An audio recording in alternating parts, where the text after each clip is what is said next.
n'aie pas peur de l'inconnu. Laisse-toi porter par la vague.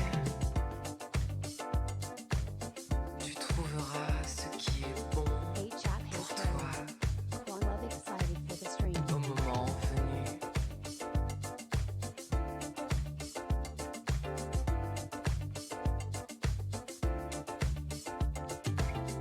Toute ma joie repose dans l'inconnu, ce lieu chéri où la liberté m'attend. Je n'ai plus peur, j'avance confiante. Je n'ai plus peur, j'avance confiante.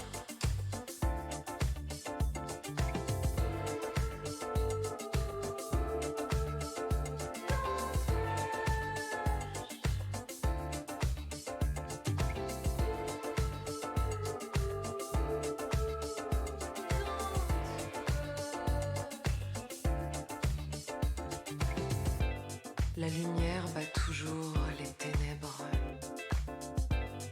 En moi jaillit une étincelle dans la nuit.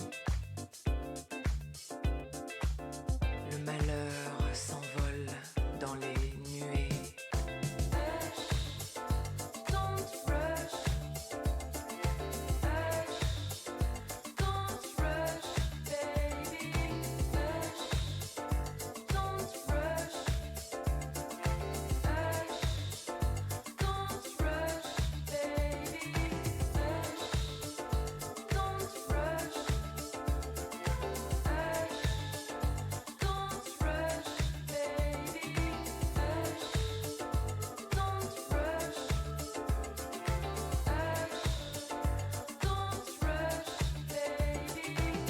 Qu'il est important de jouir de sa liberté.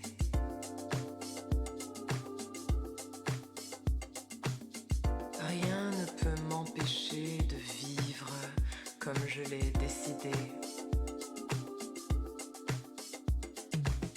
Va pas trop vite, laisse-toi guider.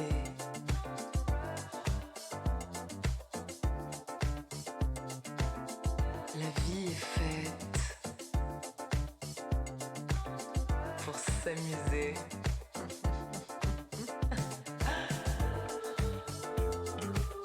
N'aie pas peur de l'inconnu.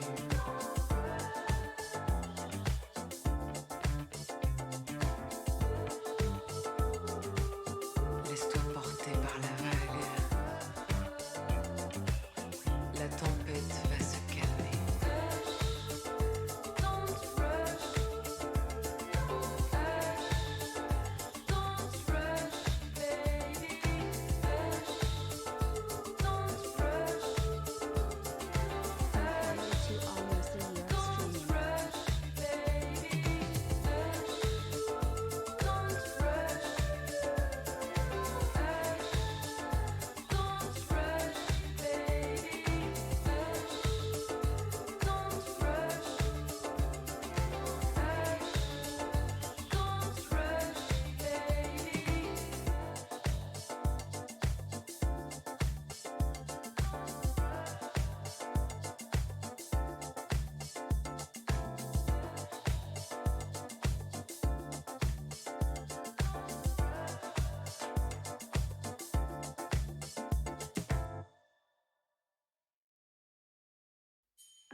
Toutes ces choses que tu fais mieux que moi me rendent un peu morose.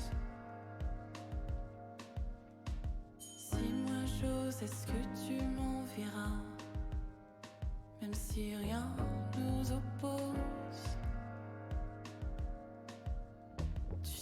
Tu sais, je me demande parfois si je marchais sur ta tête.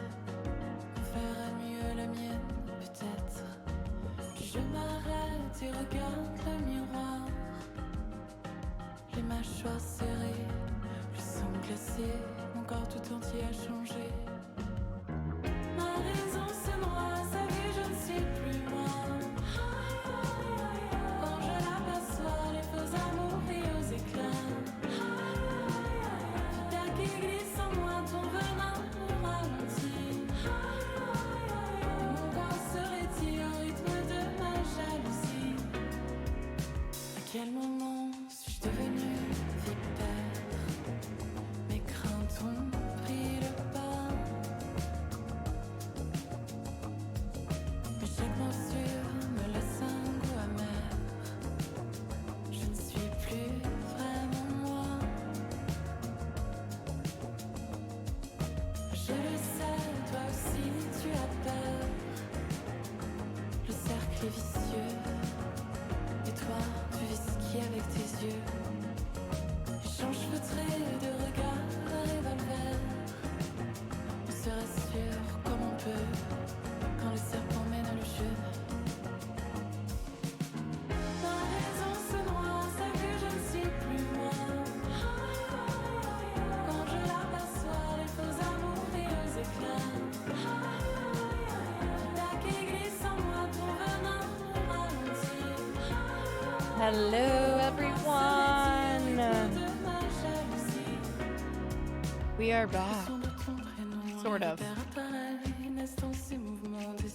We are so back. Kind of. Almost. Prove it. What if it turned out I'm actually still in Paris?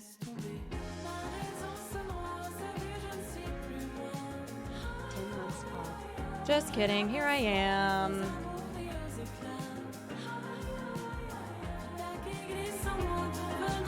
Hi everyone.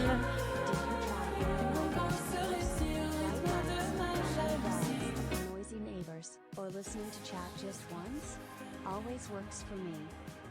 Yeah, gingerbread, all those things worked for me. Thank you for the 10 months. What tea are we drinking? This is classic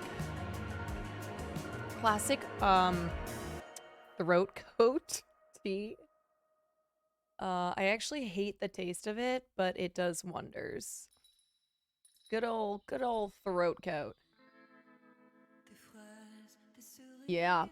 Jen, thank you for 10 months. Andau, thank you for 11 months. Baked Kaiju, thank you for 11 months. 11 months. Whoa. Right on, Sean. Thank you for the 3 months. Atticamite, thank you for the 3. Back. How about Jacob? Thank you for the 8. We are so back. We are. Pat, thank you for the 10. Yeah, if you don't like the taste of black licorice, this tea sucks. But it's also great though, not the taste. Hello. This was my playlist that I listened to when I would be biking around Paris, not on stream, but otherwise. French Riviera summer vibes. All throughout Paris when I would be biking.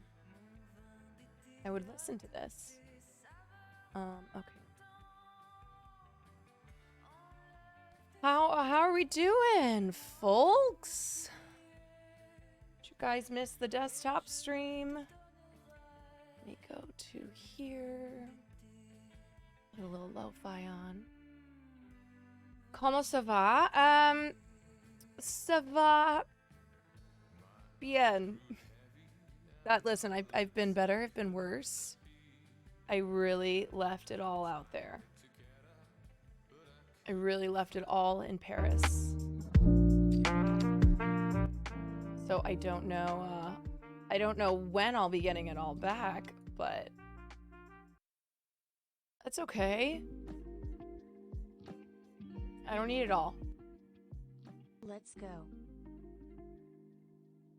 Chat should be on full screen. There we go. Sometimes it gets all funky. There we are. Ray, thank you for the 3 months. It's not unusual. Thank you for the 6. There we go. Probably need a few days to be back to normal. Yeah, also my travel day returning to Los Angeles was hell on earth. It was hell. Did I get to go? I think I might have caught something from either something from the convention or just me not sleeping, not eating, not drinking enough water, sweating my ass off, working all day, and then being out all night. You know, like basically everything that will lead to having no immune system whatsoever. I did. Check mark. Yeah, I tested for COVID. I don't have COVID. I think I'm just run the hell down. Yeah, classic con flu. But welcome to anybody who's new in here, who caught any of the Paris streams. Welcome in. How are you and Tifa getting along? Tifa is so heavy, and in my compromised state, I thought I could lift her yesterday, and then I could not. Yeah, she almost took, she did take me out. She did. Zut alors, yes. Yeah, but I'm here. I really wanted to stream. I really wanted to say hi to you all. Much as I've just been sitting on the couch attempting to watch Beau is Afraid in like a Dayquil fueled state. Corey, thank you for the 10 months. Yeah, Zuta lore is great. It is. Mike told us to ask you about the waiter story. Oh, yeah. I have a lot of stories to tell. A lot of stories. And also, I want to go through, like, my favorite people that I met, hung out with. Just good times. Became a huge fan from the NMP streams. Cheers. Welcome. Excited to hear your take on Fran and her speech. Yeah, so, here's my plan. I'm gonna recap Paris, TwitchCon, and everything through the week. And then afterwards, we will get to what's happening in Hollywood. Because I'm on double strike now. You love to see it. I am now striking twice with my writers union and my actors union. So if I did not have Twitch, I would be the most unemployed woman ever. Yeah. Great. Runograph, thank you for the 9 months. Jay Hearn, thank you for the 8 months. We're getting up there. We're almost at we're almost at a year. I think August 31st was technically my first stream. You almost a year. Yeah, so if Twitch, you know, if Twitch streamers get it together and unionize and then go on strike, well, then I'm just officially done and I'll just lay on my couch. Gary, thank you for the 11 months. I just hit my 9-month Twitch, baby. Hey, Brian, thank you for the Prime Gaming. Let me see. Wait, where's my... Yay, 6 months. Here we go. Lura, thank you for the 9 months. Thank you, everyone, for the subs and the follows and all the support. Drip Rubies, thank you for the 6 months. Woo! Whoa! This is what happens when you're gone. It's like all the... first stream back. Chuck, thank you for the 4. Hassan and Adam are heading to the picket lines tomorrow. I'm supposed to do a show tomorrow. So hopefully I'm feeling better. And then after the show, I wanted to hit the picket lines with some friends, but I do not know. I might have to wait till next week because I am not well, like sweating already. Yeah, so it's really hard to fight the pressure to go right back to work. And I actually want to go back to work because I had such a great week in Paris and I'm really excited to be back streaming. But also, like, I forced myself to take off yesterday, and with tonight, it was like, I was 50-50, but I really wanted to stream. Yeah. And so I think for picketing, I'm just gonna wait till next week. Yeah. Okay, so before we get to clips and stuff, I just want to talk. Yeah, I do need the rest, for sure. You know what? I'm actually already sweating. I'm gonna see what our temperature in this in this apartment is at.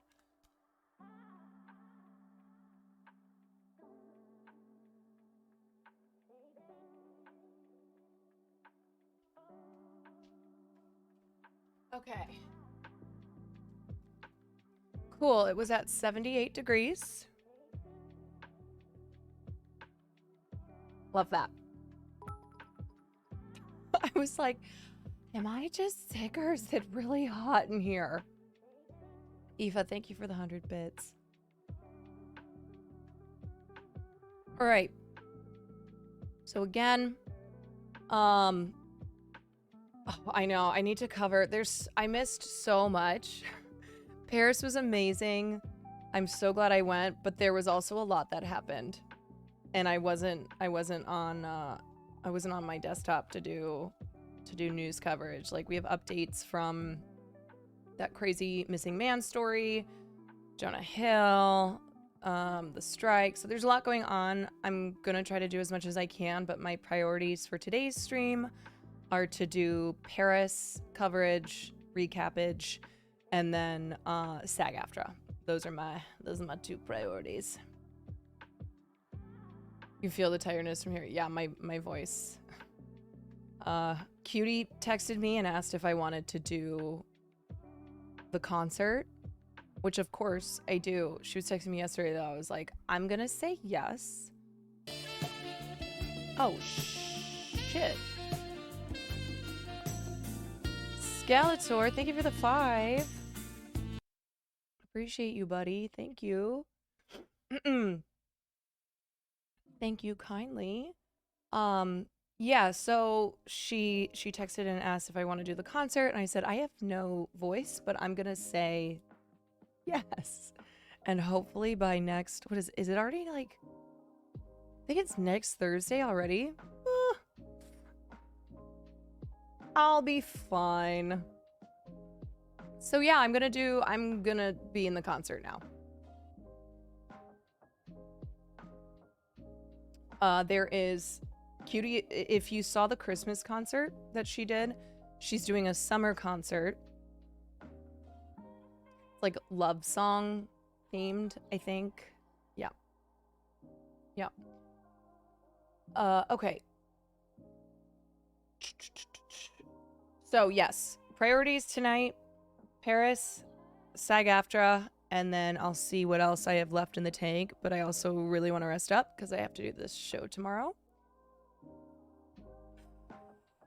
So yeah, I'm just happy to be here and I made it back. Let me tell you about my travel day. So I flew back Tuesday and I was already very run down, and I am dumb and went out Monday night with my girlfriends, and I was out very late. So by the time I got back to my hotel room, I knew, I was like, okay, I'm already run down. It's 4:30 in the morning. I have to leave for my flight. I have to leave for the airport no later than 11. So I set my alarm for 10, I thought. But what happened was I passed out in bed holding my phone, my finger about to hit like set alarm, but that never happened. So I wake up. Oh yeah, I've done that before. It's the worst. I wake up, I look over, it's noon. And in my like exhaustion rattled brain, I thought, oh my God, it's noon. I was supposed to wake up at 10, leave at 11. My flight is at 1:50. It was actually 12:10. 12:10. Like, my flight is at 1:50. It's gonna, who knows how long it's gonna take at the airport, get through customs. I was like, I'm gonna miss this flight. I'm gonna miss this fucking flight. So I jump up and I'm like talking to myself. I was like, Caroline, you have approximately 3.5 minutes. Because I called an Uber. And I was like, you have 3.5 minutes to leave this hotel room. Go, go, go, go. Luckily, I had kind of packed the day before. So I just threw everything in my bags. If they're like little things I just forgot. Like fallen soldiers. I was like, go, go, go. Men are being left behind. You have to go. And I'm like looking at the count. I was like, okay, you have 2 minutes. 2 minutes. So I somehow pack up all my shit. I'm like sweating, just dying. And I get my 2 suitcases together. I don't even check out of the hotel. Get into the Uber. And I'm like, okay, I'm looking at my time. Beautiful, gorgeous Carolyn Kwan lover SAG AFTRA queen fart dance. Ella, thank you for the 11 months. And I'm in the Uber, and for some reason, I'm still telling myself, like, your flight's at 1:50, which means you have like, I'm coming up with my plan. I'm texting Will. I'm like, holy shit. I don't think I'm gonna make this flight. And suddenly I realized, I was like, wait a second. Okay, I was gonna get up at 10 to leave at 11, and I budgeted an hour to get to the airport, which would have originally put me at the airport at 12, because I had wanted 3 hours before my flight. So how does it make sense that I'm leaving almost at 12, but in my mind, I'm telling myself that I only now have like an hour or so before my flight? Because I was so tired. And I forgot that my flight was actually at 2:50. And because of Will Neff, I have now changed the way I travel. But my tired, exhausted brain was... Guys, thank you so much for that hype train, by the way. Because of Will Neff, I have changed the way I travel, where I no longer last minute get to the airport. And when I was setting up my plan the day before for like when I was going to leave for the airport, wake up, leave, budgeting time, it was on a Will Neff schedule, which would have given me 3 hours of time. So actually, me happening to wake up at 12:10, which was very lucky I didn't sleep in later, I was totally fine. I was on like, I was still good. But yeah, the neffed up schedule got me all freaked out. So I'm in the Uber and I'm like, oh my God, my flight's not till 2:50. By the time I get to the airport, I'm going to have over 2 hours still, which is like, are you kidding me? The way I used to travel, that is so much time. So, Bad Critic, thank you for the 6 months. Yeah, Will has like, this is one of the sticking points in our relationship early on, is that I hate airports and I like to get there last minute, and he loves airports and likes to get there with hours of time. Bonjour, c'est Eva Caroline. Hungry, thank you for the 5 months. Okay, so I get to the airport and I'm sweating. I'm like, great, I actually am good. I'm good on time. Check in, get through security, take my time. I feel like death. But I'm like, great, I have plenty of time for this flight. Well, it turns out that my flight ended up getting delayed 4.5 hours. 4.5 hours. So I'm sitting in Orly. There's 2 airports, Charles de Gaulle and Orly. and I'm in Orly, which is the less nice airport. There's no air conditioning. I'm sitting there, like, finally the adrenaline is coming down from the whole, I thought I was gonna miss my flight. Adrenaline is coming down. I'm sitting there, sweating. Flight is delayed 4.5 hours. And I feel like I feel my body breaking down every minute that goes by. Wait, you flew from the EU, which means you could claim for cash compensation. Oh, I honestly can't even. I mean, I flew very cheaply. Like, it was still expensive, but it was like the Spirit Airlines of international travel. It's called French Bee. I told Austin I was flying French Bee, and he's like, I've never heard of that. That's not an airline. I was like, it is. He's like, I've never heard of that. I was like, yeah, it's like the Spirit Airlines of international travel. Yeah, not even French A. Yep. So finally we get on the flight, 4.5 hours delay. There's like no air conditioning on the flight. And I am squeezed in into this little tiny row. The compensation can be up to like 600 euros. Oh, okay. Actually, maybe I will look into that. It's very hot. I'm sitting in row 37. I can like feel the sweat of me on that flight. Like, technically there was AC, but it was so hot that I could not sleep.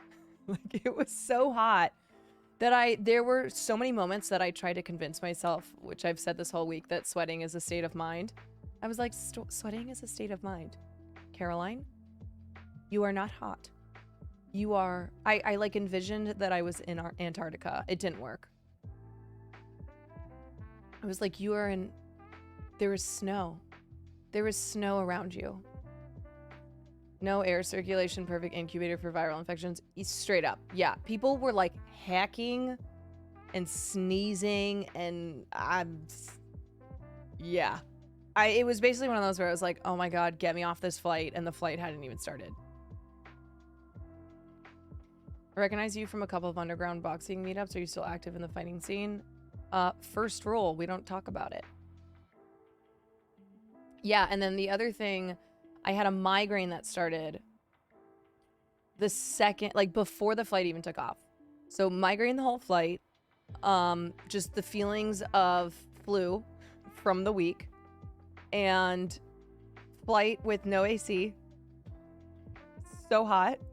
Just so many people crammed into this flight. It was great. So it truly felt like the longest flight of my life. There were so many moments where I was like, I think I'm in hell. I think this is hell. Found out about you through Nick's streams. Your chem with them was top tier. Yeah, those were great. Super fun. Yeah, I bought a bunch of food and I ate it all before the flight took off. So then I was like, okay, I'm looking at an 11.5 hour flight. I ate all my food. My headphones, there was something wrong with my headphones, so I had to buy, like, this is this flight. You had to, they sold everything you could buy. Water, headphones. I'm telling you, it was the Spirit Airlines of international travel. So I bought like the cheap headphones that barely work on a flight. And I watched 6 movies. Like 5.5 movies. That's all I did the entire flight. It was hell. I could not wait for it to end. And then it landed. And I texted Will and I was like, fuck it. I'm so over travel. Because when I get to the customs line, and the customs line, oh my God, it was insane. I was like, it is 10 o'clock at night on a Wednesday. Why is this line? So if I go all the way through customs, and people are in a foul mood. Everyone was in a bad mood because a lot of people had come off this flight, which was like I said, extremely hot, extremely long, extremely delayed. So we go through customs, waiting for bags. And I'm texting Will. I'm like, fuck it. I'm getting an Uber Black, which would have cost like a third of the price of my flight from Paris to LAX. I was like, fuck it. I'm springing for an Uber Black. I can't handle this anymore. I'm not doing the LA exit. I'm not getting on a bus with my luggage. Like, I'm done. And he goes, yeah, that's great. You should, you know, you've had a hellish travel day. So what did I do? I looked at the price of Uber Black, and I got on the shuttle bus. I did. I got on the shuttle bus where it was extremely hot. I had all my fucking luggage. We were packed like sardines. We got stuck. We got stuck for 20 minutes on this shuttle bus because the bus fucking broke. Do regular Ubers not go to LAX? No. No, they do not. If you pay Uber Black, which is like $150, then you can get picked up at the airport. But otherwise, you have to get on a fucking shuttle and then go to a separate part of the airport. And I am who I am, so I got on it. I looked at the price of Uber Black. All my big talk about, I'm taking a fucking Uber Black. No, I did not. Nope. So I get on this thing, I get to the airport, and then I get to LA exit. It takes me another 25 minutes to get an Uber. I'm like, oh my God. So I finally get home and I'm texting Will. I'm like, heads up, I'm literally gonna collapse the second I get in. And I did. And so that was 2 nights ago. And I kept saying to him, I was like, today was maybe the worst travel day ever, but also I had so much fun in Paris. Paris was so great. Like, I don't want me complaining about today to be reminiscent of the entire week because the week was amazing. I am just dying. I am just now dying. The weird thing was, hello. The weird thing is that when I was getting my bag from baggage claim, I was so tired and dying that I grabbed a bag I thought was mine. I took it off the conveyor belt, and then I was like, I should check the name to make sure it's mine. You know whose name it was? It was Ella Purnell. Now, maybe a coincidence, maybe, but also, oh, my window capture is off. But also, this is Ella Purnell. If you've seen Yellow Jackets or Sweet Bitter or Miss Peregrine's House for Peculiar Children, this is the actress Ella Purnell. So I don't know if it just happened to be someone with the exact same name who was flying into LA, or if I accidentally had taken the luggage of Yellow Jacket star Ella Purnell. Yeah, I put it back on the belt and I looked around. I didn't see her, but I'm like, it has to be her. Hi. You guys look at this also. I remember. Look at how fucking cute this is. Look. This is my little Farley flower basket. It's so cute. Oh. Do you want anything before I start streaming?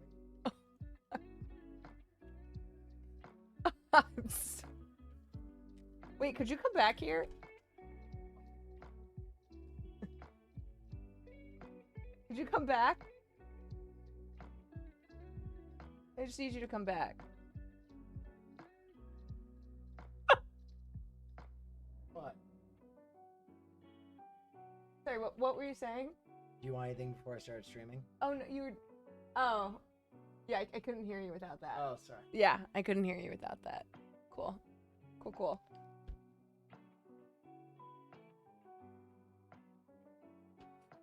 Oh, man. Wanted dead or alive.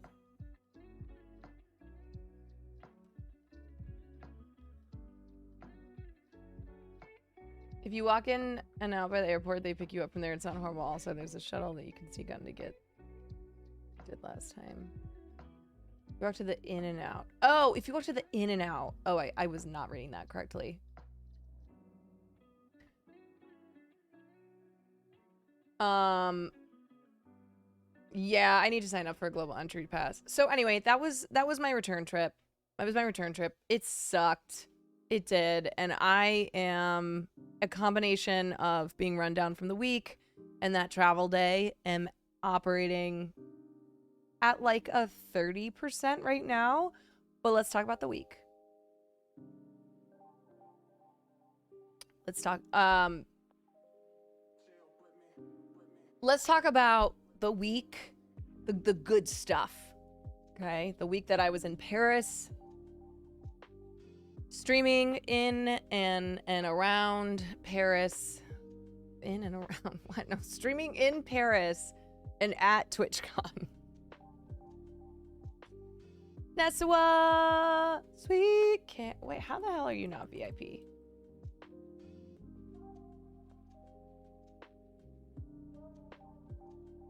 In the corner of TwitchCon. Yes, yes, yes. Okay, so I think I should just start off from the top of the week.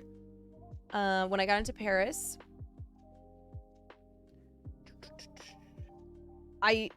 first night I went out with my friend, which was great. We just hung out at various brasseries, little terraces, had a cigarette, a drink, a lot of conversation. Because he's not tier 3 sub. That's true. That is true. And then the next day I had to get down to the expo center because I needed to pick up the modems for this IRL bag I was using. And so I biked from where my first hotel was in the Les Marais area, which is the 3rd arrondissement. Super, super fun. So if you ever go to Paris, great area. Biked all the way down to the expo center, picked up these modems, saw Austin's show.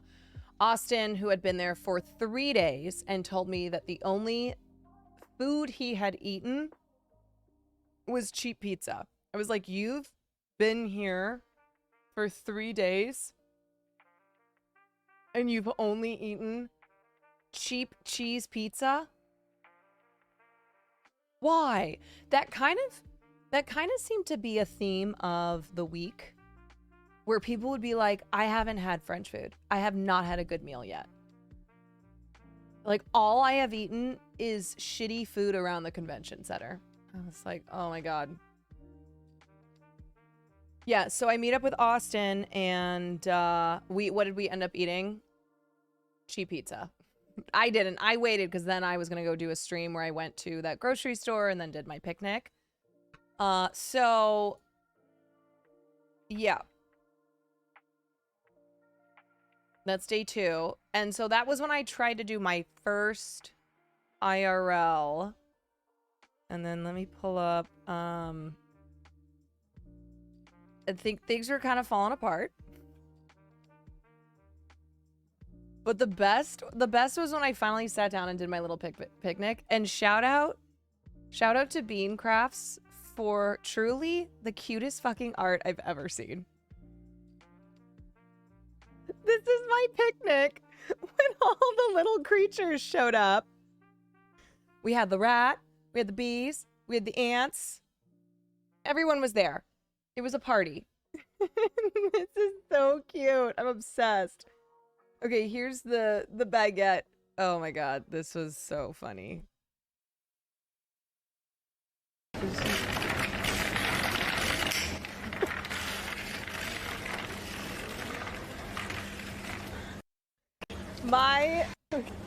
Okay, the stream was so scuffed the first time I tried to IRL because apparently I didn't have the right modems.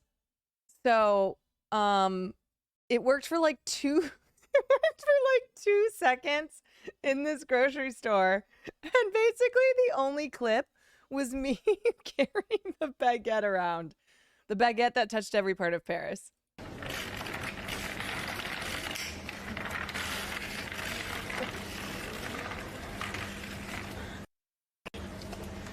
I love it. Okay, wait, what's this clip?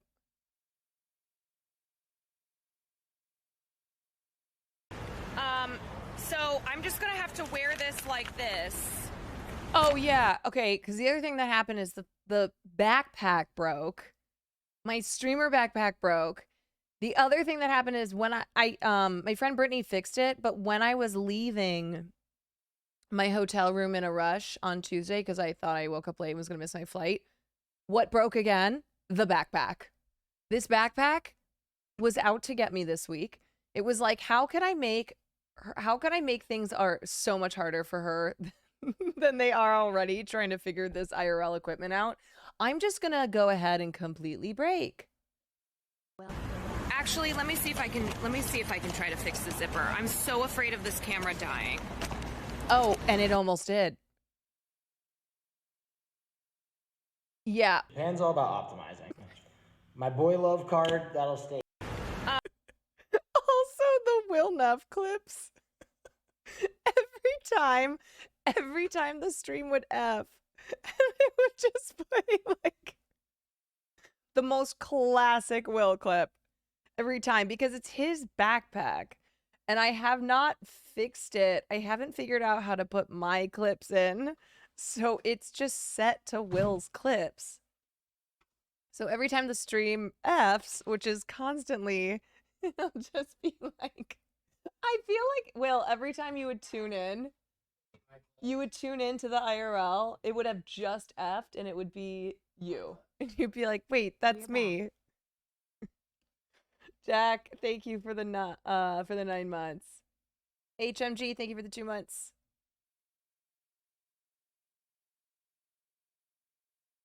Will Neff, more like Will F.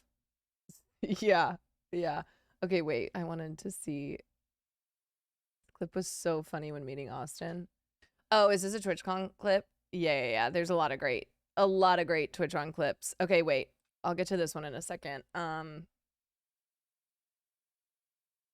So this was my first attempt at an IRL in Paris when I went out. Do we have any clips of the picnic itself, which is what inspired this art by very talented Bean Crafts? I cannot stop laughing about this. Yeah, it's adorable. It's adorable. But I did learn a lot about IRL streaming. I learned a lot. I asked Nick and Esfund a lot of questions. I learned a lot from just going out and doing it myself. It was very nerve-wracking. And day one, there were a lot of problems. But my second IRL, which is my last day in Paris, was almost perfect. Like it really had no problems besides when the battery died and then one other little thing happened. Considering how much you know about IRL technology, you rock that shit. Yeah, which is next to nothing. No. Maybe I need to speak to it in French. Get the hell out of here. Okay, that was German. No. Oh my god. Yeah, this was the best spot that I could sit. This was the best spot that I could sit too, and it wasn't even that great, but it had to do. We had to make it work. Sometimes doing something scuffed is the best way to learn. I hope you're proud of yourself. I am very proud of myself. Doing content is hard in the first place. It's very challenging. Doing it outside adds another level. Doing it in the heat, which there was a lot of. Oh, cute. Doing it with equipment that you don't know how to use adds just it there. So I am very, very proud that I went out twice by myself and IRL'd. You know, because it's like one thing to go out with Nick and Milena, where Nick he's operating all the tech. I don't have to worry about the tech. I just am, you know, on camera. And there's also 3 of us, so I don't have to be on camera every second. Going out by myself, keeping it going, not giving up. It was very physically demanding. It's something that I'm not used to. And then also technologically demanding. Yeah, I am proud. I am. IRL streams are hard to, oh my God, I'm so thirsty. Are hard to do since you're constantly talking or moving around. Yeah, I also had the heaviest camera possible. Yeah, I did. It's not an ideal camera for being on the move. Okay, so that was day 2, and then the next day was the day that was the first stream that I did with Nick and Melina. So that was Friday. And then let me think about stuff that we did it. I also went out like every night. I'm trying to remember the things I did. Basically, oh, I went out. Okay, Friday, Thursday night, Wednesday. So Friday day was the first stream with Nick and Melena. Thursday night, I went out with Austin and Brittany, and we went out. Oh my God, we went out to this gay club. It was a lot. It was a really fun night. But the next morning when I woke up, basically like every day I'd wake up, I'd be like, oh my God, why did I do this to myself? And then I would go outside and stream. And I did it. And it was great. The content was great. But every single morning I'd be like, another 4 hours of sleep, starting things off well. So on the one hand, I am like, damn, it sucks that I'm really not feeling well. On the other hand, I'm like, damn, I did this to myself. Do the French gays go hard? Yeah, the club we went to was a mix. There were a lot of English speakers there. Were the pastries you had on Nick and Melina's stream really good? Or wait, pastries? Oh, this is day 1. Yeah. Sorry, I'm like, okay, that's when we went to store. Yes, I am not a huge sweets person. So for being not a huge sweets person, they were very good still. Is this from the club? Okay, this is from this is from club night number 2. So club night number 1, it was just me, Austin, and Brittany, and we went to a gay club. This was not a gay club, and this is the night we ran into Canute on stream. So we ran into Canute on our way to this club. This is Mr. Austin show, everyone. His Chili's napkin shirt. Shut the fuck up. That's funny. That's amazing. NMP and Milena voted for someone to go to Norway with them. Yeah, I was talking to them about going to Norway. Same with Will too. Me, Will, Milena, and Nick.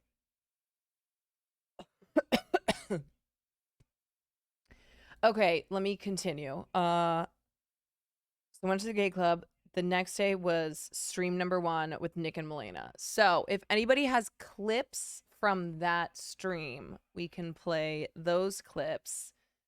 Or if you have questions about what we did on the stream, I wonder if do they have video? Do they have YouTube VODs?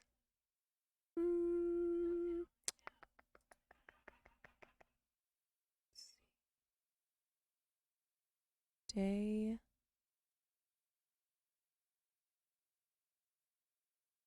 Wait, was this day 1 or day 2? This was day 1. Yeah. Nick has, is this the one, the stream highlight? She's so happy in France. Yeah. Okay, perfect. Man, they are on this shit. Look at Milena, dude. She doesn't give a fuck about anybody else. Hey, asshole! Okay, I'm gonna be honest. It was really stressful navigating us through Paris. It was so, I was constantly like, oh my God, I just don't want anyone to die. Paris is a great city for getting around without a car, but holy shit, it can be terrifying, especially when we would get to the roundabouts. Oh my God. Because there are these gigantic roundabouts in Paris that you just are like, are there rules here? How do I do this without dying? Is it just a crapshoot? Is it just luck? Milena! Can someone massage my foot? Wait, are we live? Yeah. Look at us. You think there's someone on the other side? I put this on so they won't lose me. I'm a highlighter. Chat, can you guys hear us and I'm see us? wearing my Oakleys, wearing my Yeezys. I look like the least tourist person ever. What's up with the accent? Well, I'm from America. No, je suis Norvégienne. Also, the question was like, how non-American can we try to be? And the answer was the most American. So we're here with Caroline. We're gonna go get our badges. Bonjour, mes amis. Mwah. Yeah, and, it's kind of hot. It is summer in Paris. And I had to translate everything. And then, Oh, my back. What dude. is up? My back. are you crumbling? Why does your back hurt? I was the one who was throwing up all yesterday. What is And let me tell you, I was so hot in the airport because I threw up on my t-shirt, right? This is the Eiffel Tower. beautiful, right? You know what's crazy? Sur les Eiffel- Okay, that was the other funny thing. So, everybody who was staying near the expo center, especially Austin, the hotels advertise these beautiful views of the Eiffel Tower. Well, what they did not tell people was that actually, the view included the Eiffel Tower, right? This is the Eiffel. but you had to see it through like 5 different cranes. Yeah. So Austin showed me a photo of his beautiful Eiffel Tower view, and it was all cranes. And then if you zoomed in, you could see the Eiffel Tower off in the distance. Yeah. So not the best area to stay in Paris, as far as it being, pretty cute.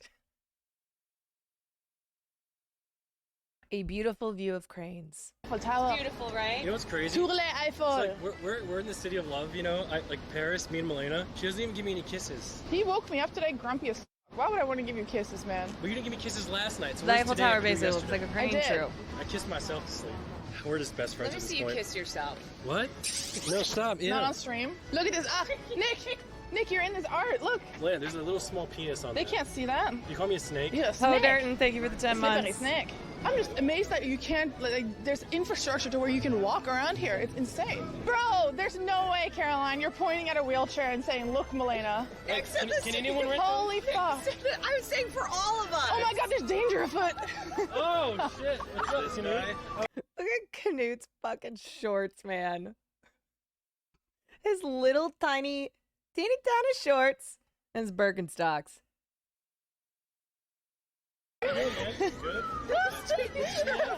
How are you doing? What's up? I've never officially met you. Caroline, nice to meet you. That's my second girlfriend. Third, fourth. Yeah, first time I had met Canute and then ran into him on the streets of Paris, saw his sticker outside the Pantheon. He was all over. I didn't know about that. Yeah, well, they usually don't know. It's news to me. You want to keep trucking? Huh? You wanna keep Yes, trucking? let's go get our badges. We're going there. All right, let's just go there. Okay. Hello, we're live. Nice to meet you. I'm sorry. Nice to meet you. Nice to meet you. Oh, okay. You want to pound it? Yes. Nice These to guys meet are you. really sweet. Some nuggets. No, it's Very okay. Very happy to see you here. You want nuggets? No, I'm good for now. He's just handing out nuggets to people. You a nugget guy? You know what he likes, though. You Oh my god, I forgot about that. Wait. Wait, two. Yeah. Do you speak French? Yeah. Oui. Oui, bien sûr. Oui. Yes. Okay. Oh, Aspen. Yeah. Dude, why The are you first wearing, of many why are you wearing the S-fan bitch sightings. shorts, dude? Look at that. That's like the least Paris outfit ever. Nah. He wants a picture. I just have to say, you know what I love about streamers is that they dress the same whether they're in Paris, LA, Austin, you name it. Like, they are not changing up the style if they travel. You know? It's consistent. S-Fan got a baguette from those guys and started to stream eating a baguette. Like, Nick Day One wore an OTK shirt. I was like, I love to see the effort. Oh, if Sear had been there, yeah, he would have been stepping out in the most French of outfits. Otherwise, everyone else is like, why, what's wrong with this? What's wrong with this t-shirt that I would be wearing back home in my streamer dungeon playing Apex?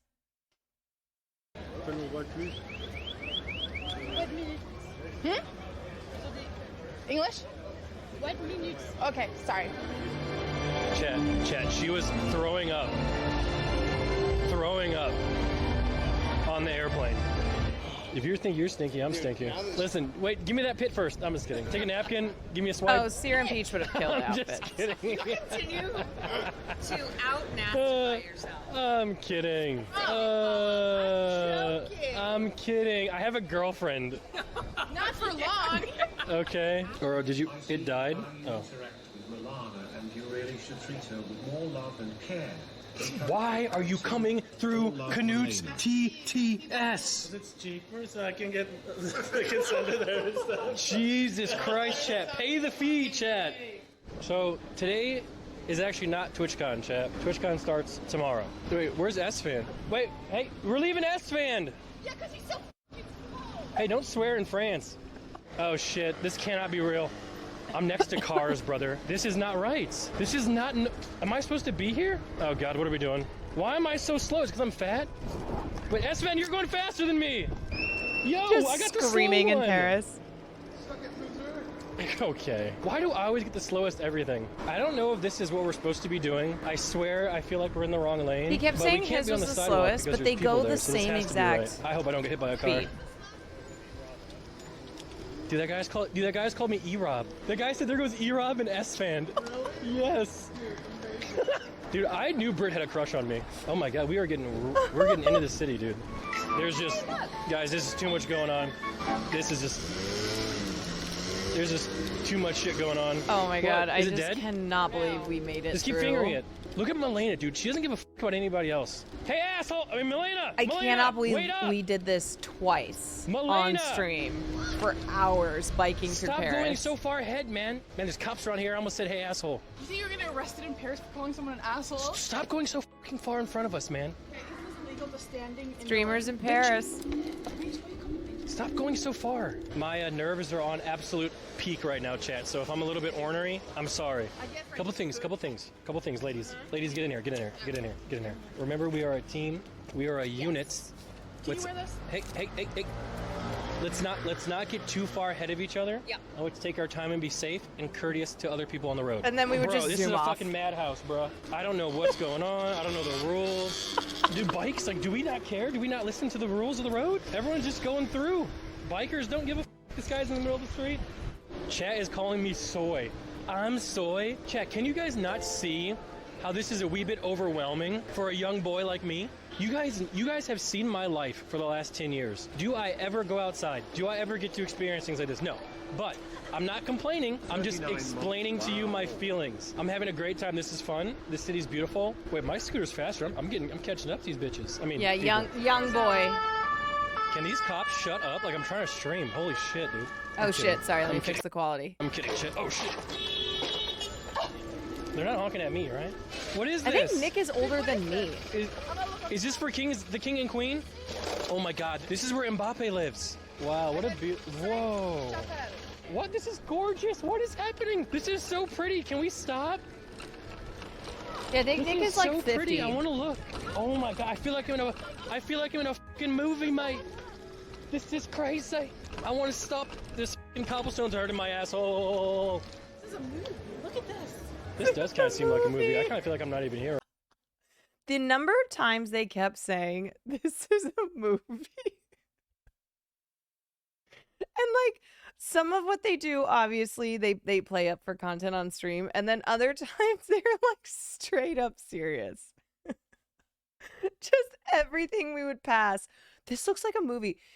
And Paris is very beautiful, don't get me wrong, and like some parts of Paris are just it is exactly what you see in the movies. But there would be times that like we would be in a section that was not necessarily like the most beautiful place in the world, and Milena would be like, this is the most beautiful thing I've ever seen. I was like, Milena, you're from Norway. Okay, I guarantee you that parts of Norway are prettier than where we are in this specific part of France. Because then the camera would be focused on like some alleyway. I'd be like, well, I don't know if like this is the most beautiful part. Maybe she is too used to Texas, to where they live. Yeah. Right now. Look at this. Oh my God, I want to try everything. Will would eat Isn't Caroline snails. amazing? Just was trying to get us here and not die. How lucky Actually, is Will? though. You know? You guys are still together, right? We are. But are you? Yeah. Yes. I think you guys are just best friends. Best friends with benefits. Yeah, it's like me and Milena. Yeah. I thought you said, "Are you guys still together?" I was No, like, I didn't say yeah, that. What's... I feel like if you look at me and Will, we're just two completely different versions of man. He is like what every like father wants their son to grow up to be, and I'm just like, well, I tried. That's what my dad said. Wait, you think that Will is... He's the ideal son. I think he's great, but I don't... What is the ideal son? Athletic, Okay. talented, charismatic. But he did pursue a career as a comedian. That's not something that Now, parents are usually didn't very... say We he need was to talk smart. A lot of scarves. people don't care if their childs are smart. You want me to try that Love one? scarves. Oh, that's coffee. I don't like coffee. It tastes like Teddy Graham. I love coffee. I don't like coffee-flavored ice cream. First place.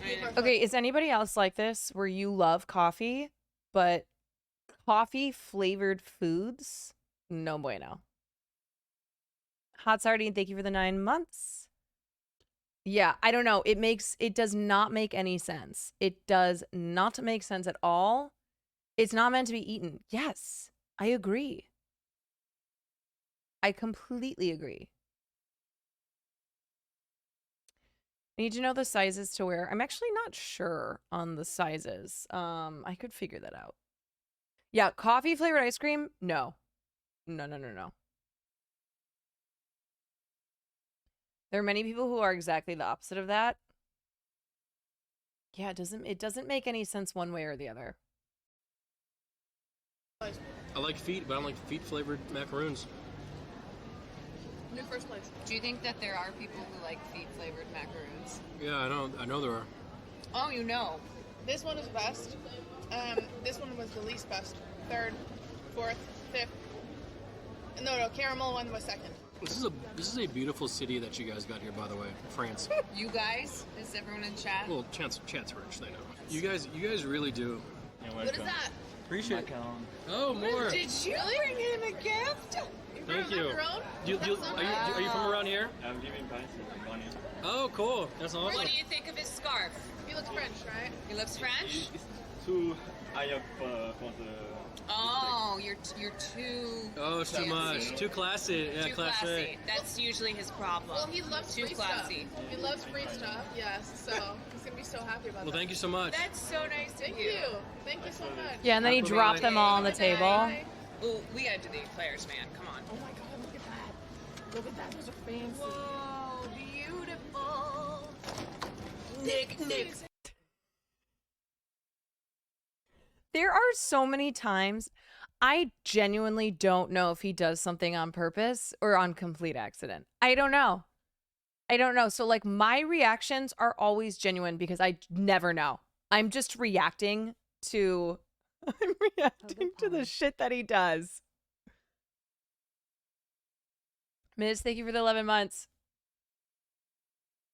That face is and me and Milena in sync here. Are you kidding? Look at that. Those are fancy. Whoa, beautiful. Nick. I think that actually might have been an accident. I think weaponized incompetence. Yes. Actually, though. Actually, weaponized incompetence. Namsco, thank you so much for the raid. I hope you had a good rest of your TwitchCon.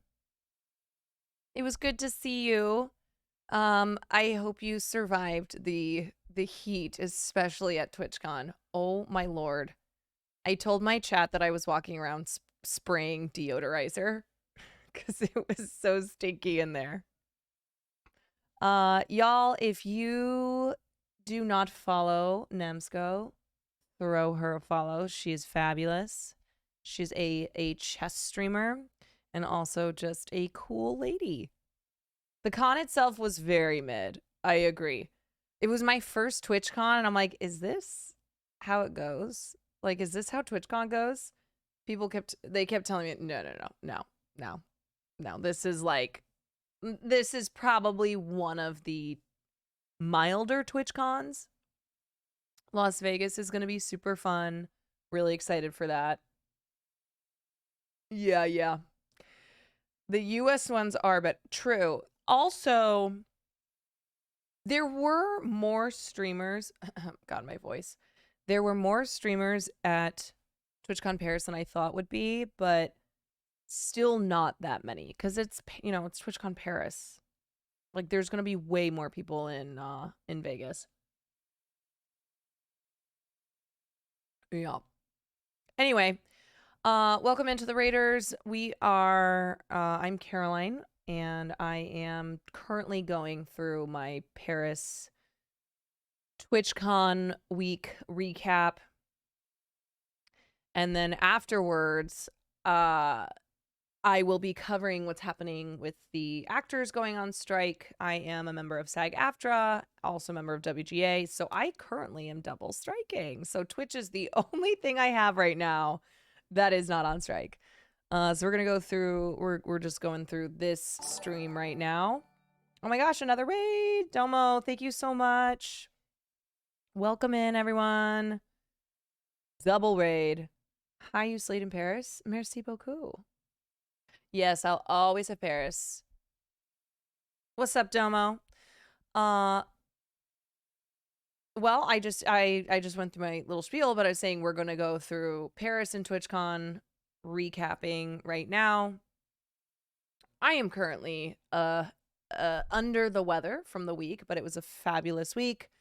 Amazing streams, amazing content. Got to meet a lot of great people, both viewers and streamers alike.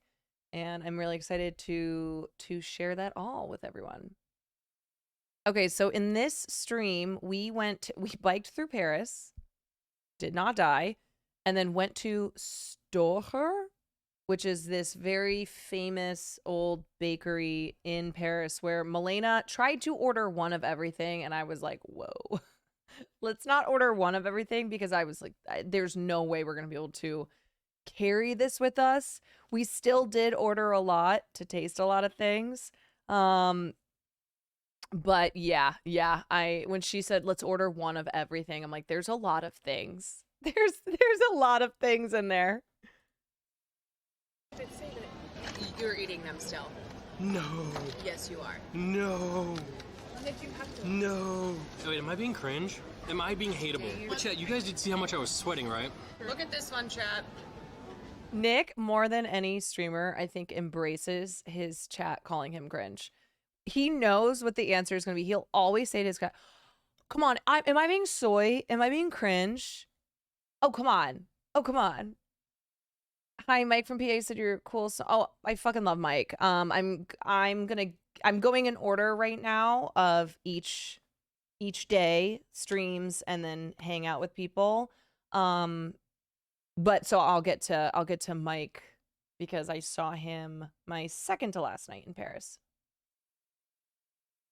I can't eat that. Looks like egg. Is that lemon?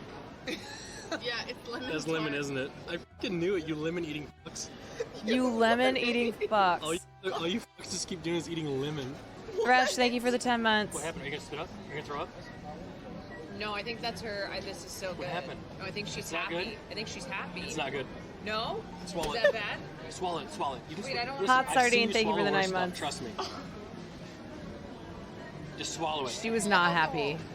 Nick, can you take a picture of me and Caroline on the street? Yeah. Listen, I think Paris suits me, okay? Take a selfie. Do you have water with you, though? Yes. Can someone massage my foot? Where is S-Fan? Why don't we call him on the Finity frickety phone? Oh my god, he's so close. He's on the same street as us. Oh, I see him! There he is. He's S-Fan! S-Fan. Always yelling. S-Fan!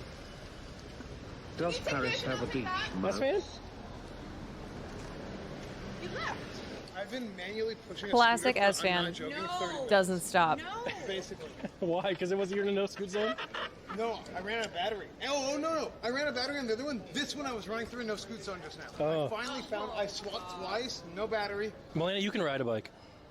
It's good for your butt. What? What? What does your fucking face look like that for? Alright, ready? Fix your fucking face. I almost just fucking hit you. This is gonna be way harder than the other ones. What happened to protecting women in your life, huh? Sometimes you gotta hit them to keep them protected. Oh, yeah? Yeah. Follow Caroline. It's a good view. What? What? It's a good view. We're in Paris, yeah. Duh. We're at the full fucking send. I'm going where this guy goes. Let's go. And we're gone. Watch out. Watch out. Gladiator shit. Oh my god, I have to stop again! Alright, he's not stopping. I'm going.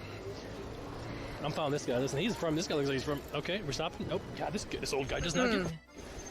Neither do I. I'm with this guy. I'm with him. Oh, now we're with her. I want to go on a scooter with Melena. I want to hold her by the chest. I mean, the stomach. And just scoot together. She can carry me. We're just trying to catch up to Caroline. It's crazy how I just left Melena back there. Didn't give a fuck. Is this a roundabout?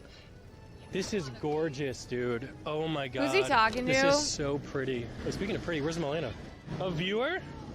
A girl viewer? How old was she? Like 19? Is Nick this Pago IRL off stream? Honestly, most of our conversations, Nick is very, very, very smart at business.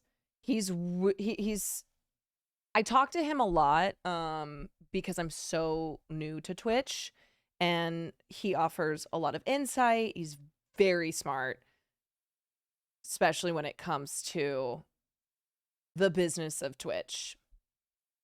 Yeah. Corpa.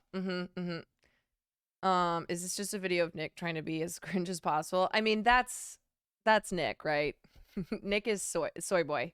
Soy boy Neek. Neek.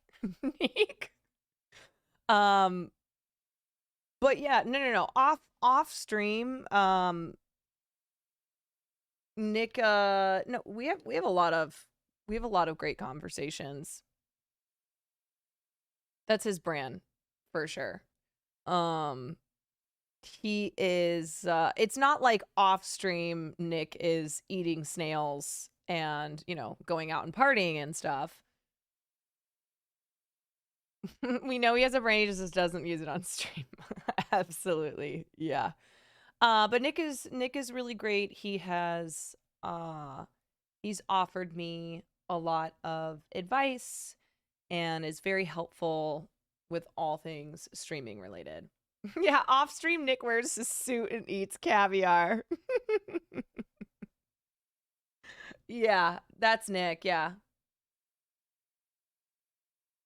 So don't let him fool you with the snails, okay? The second the stream ended, we went off and we had caviar, we had more snails, we had crab legs. No, we did not. No, Nick actually did order McDonald's twice from Uber Eats. That part is true. Okay, the eating, yeah.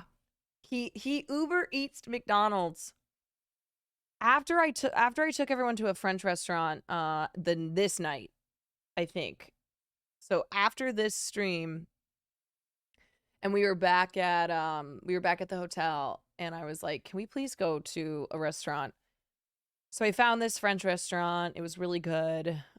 Nick actually ate there and said he enjoyed the food, and then afterwards he did Uber Eats McDonald's. But,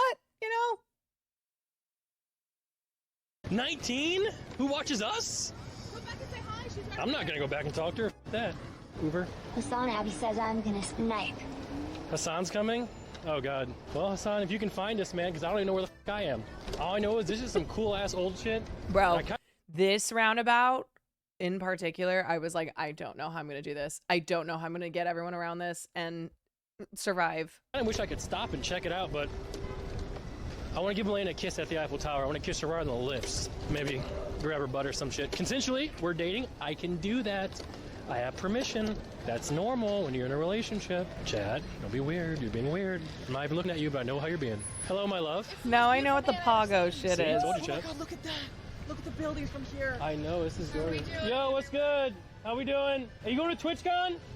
Man, this is such a cool city. What are people talking about, like the Paris debuff, or what is it called? Like when people come here and they're disappointed. Like if you're disappointed in this, like you're an idiot. Like what? Maybe people get disappointed because they come here and they think it's gonna like fix all their problems or something. But it's beautiful. This place is. I've never seen anything like it.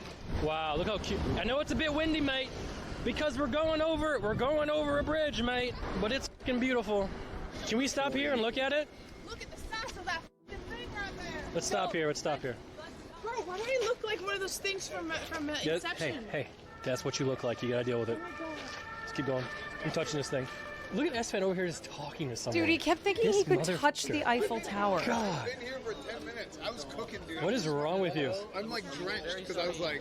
Interrupting you. I'm watching your videos since Nice to meet you.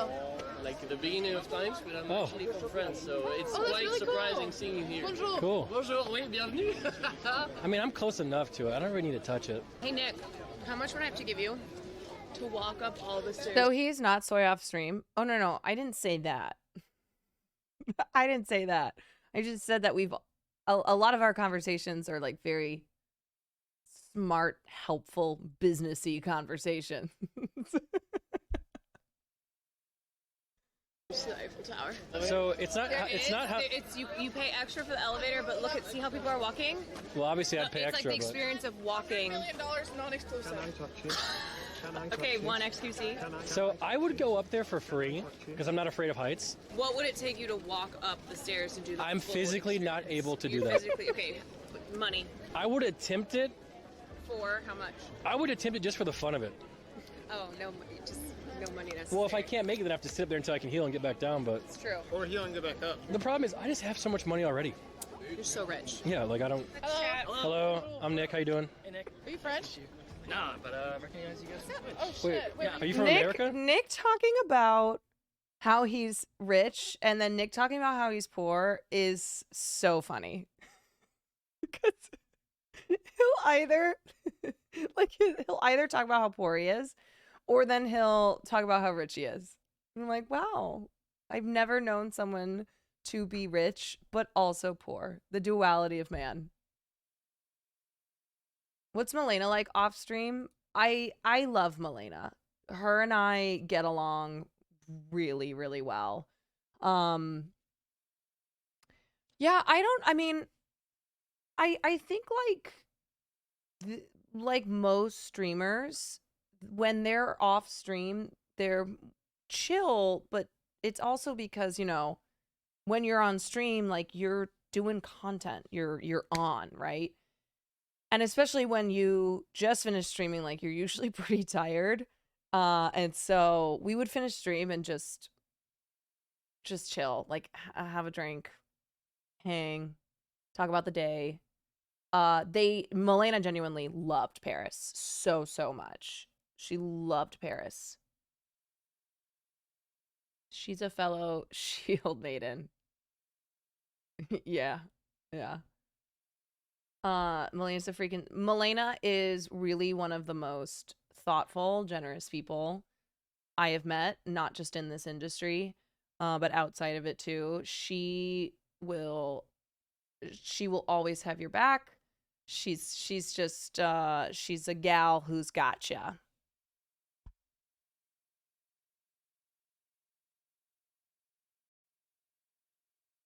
I'm from America. Oh, shit. Are you here for TwitchCon? I am. Oh, shit. Yeah, I just picked up my badge earlier. Oh, cool. I'm so stupid. I didn't Fun even fact, notice. the Eiffel Tower is the biggest solid structure built after the pyramids. Did you know that? I do now. Now you do. Not yet. That's crazy.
I said this when I was streaming there in my corner, because I like half the time sat in this corner that I found, and people kept trying to stream snipe, like friends of mine, and they could not tell where I was. I'm like, yeah, because I was in a random corner in TwitchCon. But I wanted to say again how absolutely lovely it was meeting people at TwitchCon, streamers and viewers. People were so great, just so sweet and just really nice, really nice getting to meet so many people. And I think otherwise TwitchCon would have been boring. There's not much to do. A lot of people kept telling me this is a pretty low-key TwitchCon as far as TwitchCons go, because it was officially my first. So meeting people was the best part. Going around and streaming, and everyone was so sweet too, because streamers are there at TwitchCon to meet viewers. There's really no other and to like be with other streamers, but there's no other purpose to going there. So it was very sweet when viewers would come up and be like, I don't want to bother you. Is it okay if I ask for a picture, or can you sign this? I'm like, of course. Of course, I'll have a conversation with you too. Like, that's what we're here to do. TwitchCon's usually packed. Was very odd seeing it Yeah, I think Paris was a tough city to have it in. I think there were a few reasons why TwitchCon was not packed like it normally is.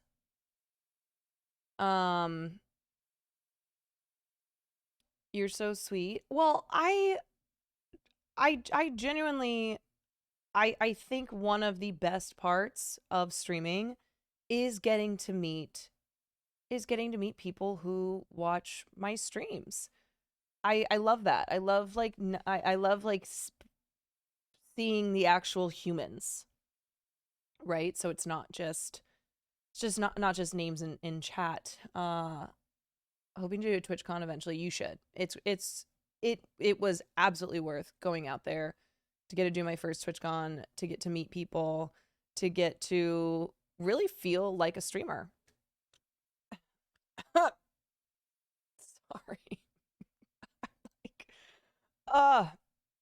I will be going to Vegas. Yeah. I will be going to Vegas. Okay, what else? I'm trying to think of streamers that I met. Oh my god, running into Ari. Sag, I'll never get to meet you since I'm a bot. One day in the future, when everyone's a bot, we shall meet. Running into Ari was probably the funniest part of TwitchCon. I was standing there trying to get a cord for my charger, like my extra battery pack, and suddenly I turn and I see Ari at home, for those of you who know Ari at home, and this whole entourage. And Ari was like a one-man band with, I don't know if you guys have seen his setup, his mobile setup that he's been using now. Did you mention Mike yet? No, not yet. I'm gonna get to the night I hung out with Mike. Ari, I don't know how he walked around for as long. I mean, he uses this thing all the time. I don't know how he walks around with this thing. By the time I saw him, my dude was dripping in sweat, but smiling, having a good time. Ari is like skinny too. You know what I mean? To be able to have this massive thing on him, that shit is heavy. Yeah, it is. It is heavy. He's a legend. So then I walked around with Ari to go get his charging cord, and then we sang a whole song about it. So that was really fun if you were watching Ari's stream. Is the thing attached to a... No. There's like not a back brace. It's all hooked up to him. But he said, I think he said after about an hour, his back starts to go. After about an hour, his back starts to go. And then he's like, and then I'm just pushing through it. It's like, dude, you are an actual Giga Chad. Gets lighter over time, dropping all those heavy beats.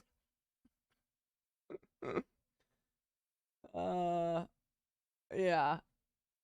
Okay, what else on TwitchCon? Sorry, you guys. I like I said, I'm operating at about 30%, and that 30% is dropping. You guys can like link clips of TwitchCon too if you want to. That will probably help me remember. Who else did I meet for the first time?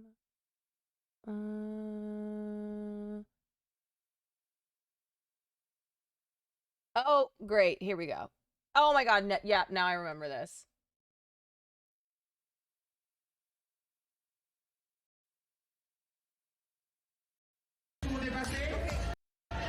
This is so fun.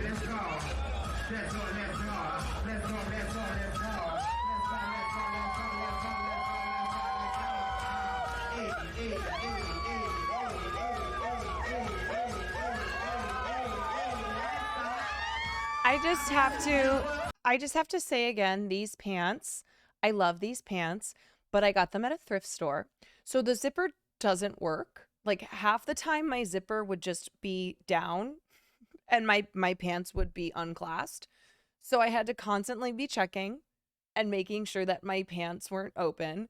And then the other thing is that when I started to drop it, I could feel the seams ripping. I went, oh my God, if I drop it any lower, these pants are just going to, they're just going to go.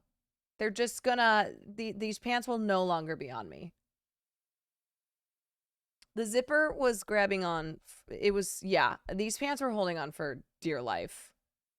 Dear life. But this was really, of all the things at TwitchCon, I think this was probably my favorite thing that I stumbled on. Also, shout out to, I can't remember what whose Twitch name it is, or what the Twitch name is. But the viewer who I handed my camera to, and I was like, "Can you hold on? Can you take over the camera?" Fred. What's Fred's full stream name though? Fred's full, it's like Fred something.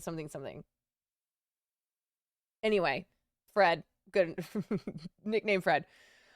Fred held on to the camera while I danced with the drag queens.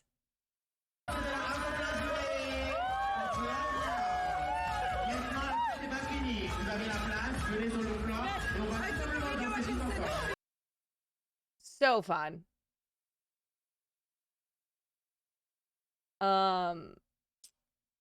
Glad to see you made it back safely. Oh yeah, after about 24 hours of travel, I did make it back.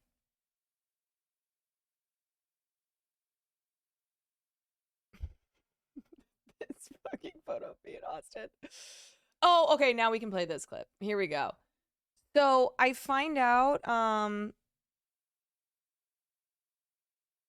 oh, actually, before we get to that, yeah, this is the Ari. This is when I ran into Ari. Oh my God, my fucking computer. Okay, I was trying to buy a charger.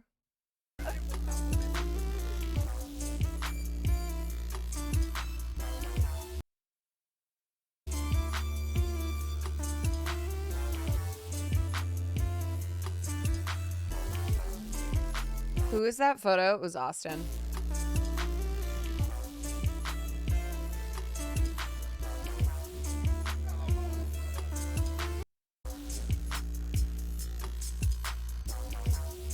Wait, what is this room? There's nothing here. Oh, we're on the wrong floor. Yeah, where the fuck are we? I think it was like right here that I...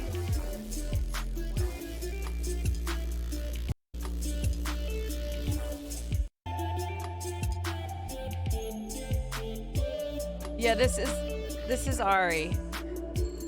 Yeah.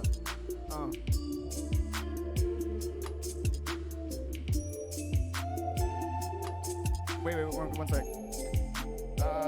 Shit.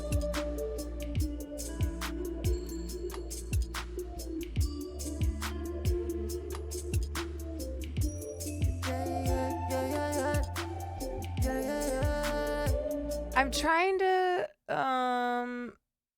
yeah, I don't know why my vid quality always says it to 480. Is this? Yeah, so this is his setup that is insanely heavy. Wait, who linked this? Skip a little into this around 3 minutes, but the song... Wait, is this not the one where I ran into him?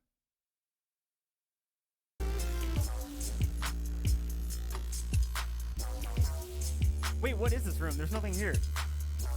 Oh, we're on the wrong floor. We gotta keep... I'm feeling good up in the morning. We finally got a Wi-Fi connection. That is what was No, I'll important. find that. Okay. He starts singing around 5. She don't want 'em back. My stream was effing, now I finally got it going. Now that I got Caroline Quan's models. Now that I got Caroline Quan's models. Okay, so Ari, the reason he was singing about my modems is because the modems he was using at TwitchCon were the ones that I was supposed to use. I can't even remember what it was. It was supposed to be the modems I was supposed to use for my IRL the day before. Whatever it was, the IRL guys were like, we're so sorry, we gave Ari your modems. Like, dude, that's totally fine. I mean, he's doing great content. I hope that she don't want them back. My stream was iffy, now I finally got it going. Now that I got Caroline Quasimodo. Now that I got Caroline Quasimodo. I hope that she don't want them back. My stream was iffy, now I finally got it going. Now that I got Can you believe he walked around all of TwitchCon with this thing? How? My stream was iffy, now I finally got it going. Now that I got Caroline Quasimodo. Now that I got Caroline Quasimodo. I hope that she don't want them back. My stream was iffy, now I finally got it going.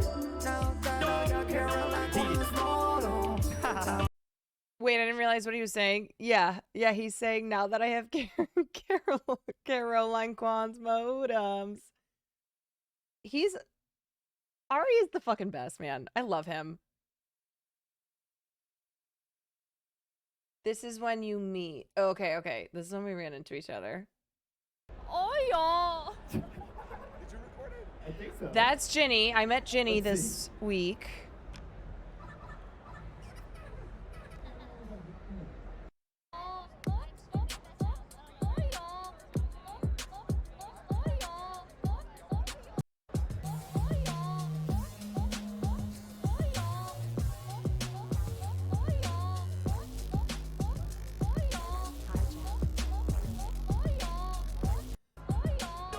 Okay, here I am. I think it was actually before this, though. Oh, yeah, because I got the cord. I got the cord there. Where were you walking? Where were you? DB, thank you for the 9 months. No. On the waddle-a-thon. Taiwan? Okay. Okay. When I walk around Taiwan, Yeah, so me meeting Ari was actually right before this, but that's okay. Don't worry about it. I just learned the TTY at the end of her name really stands for titty. Oh. I didn't realize this was Ginny until I met her at the restaurant where I ran into S-Fand. His username is Type of Fred. Oh, there we go. Thank you. Yeah, so Type of Fred was the one who held my camera while I was getting it down, trying not to have my pants rip.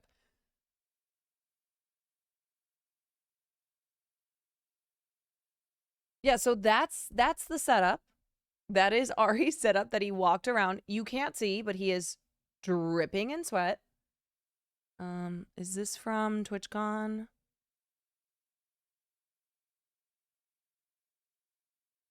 Oh, okay, wait. This is from my second. I want to go in order of days, so I'll save that. Admitted Flunky, thank you for the 7 months. Yeah, I showed up randomly on a lot of people's streams without even meaning to. All right, so let's get to this fucking clip now. So I had learned that Austin and Hassan were in a golf. First, I was told go-kart accident, and then I found out it was a golf cart accident. Grudy Biscuits, thank you for the 3 months. So when I finally, Austin was texting me, he's like, come meet up with us, blah, blah, blah. So I had finished my IRL stream, and I go to find them to make sure that they're okay. And as I'm like, I hear Austin behind me. Shut up.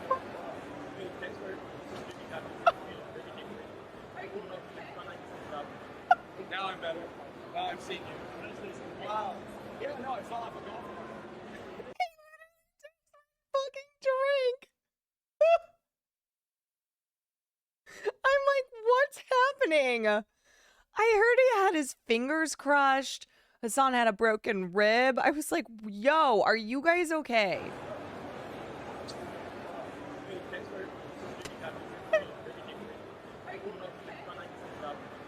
Now I'm better. Now I'm seeing you. Wow. Yeah, no, I fell off a golf cart. Are you crying? Are you crying? Oh my god. Yeah, so GBF is gay best friend or gay boyfriend. I don't know which one. Hogan, thank you for the gifted. Like the most fucking Austin thing.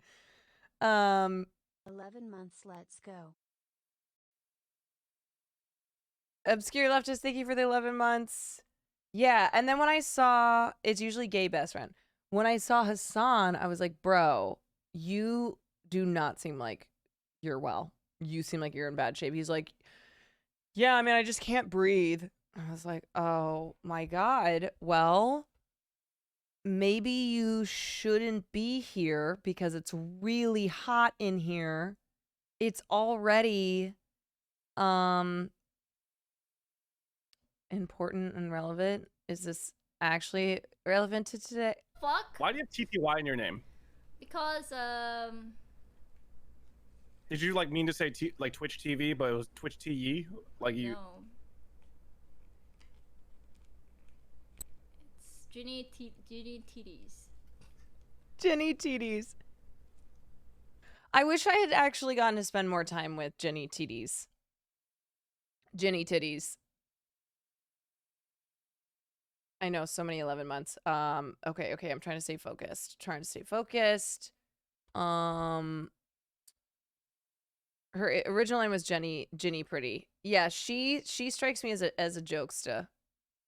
It gets funnier. Okay, sorry, I'm trying not to get too distracted. Fuck? Why do you have TTY in your name? Because Jenny Titty? yeah. Jenny Titty, huh? Mhm.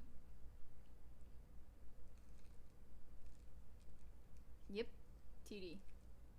Yep, Titty. What titty? Anyway, anyway. Fuck. Why do you have TTY in your name? Oh my lord.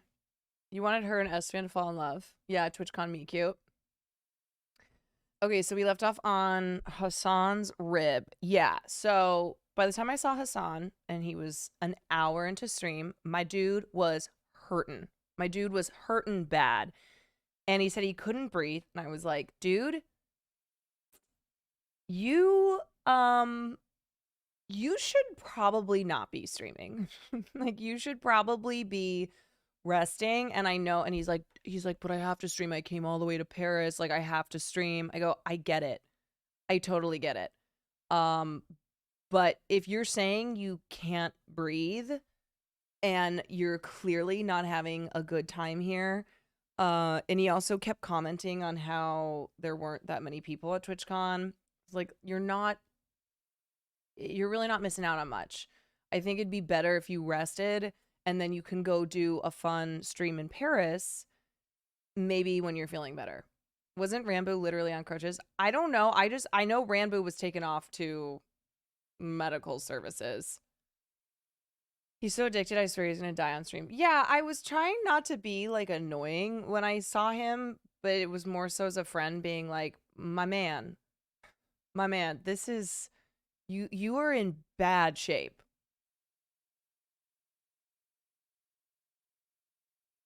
I blame Austin's cursed fortune from Japan. Yeah. Yeah, it's concerning. So that was because you guys, I'm not trying to be dramatic. I'm not. It was really hard already moving around TwitchCon and in Paris because of the heat. It was very hot, sweaty. If people felt like I did, then it was not great. It was a feeling of not of not feeling great already. So you add in a broken rib and the fact that like he had just come in from LA the day before. It was a lot. And the humidity. Yes, it was very humid. There were certain levels of TwitchCon where it felt like there was just no air. No air conditioning whatsoever.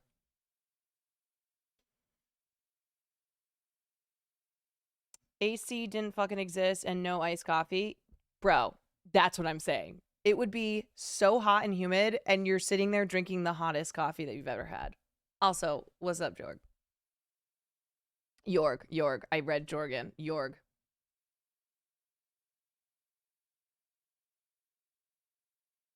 Canute is a tank. I some people are just able to, both are good. Oh, I thought it was Jorgen.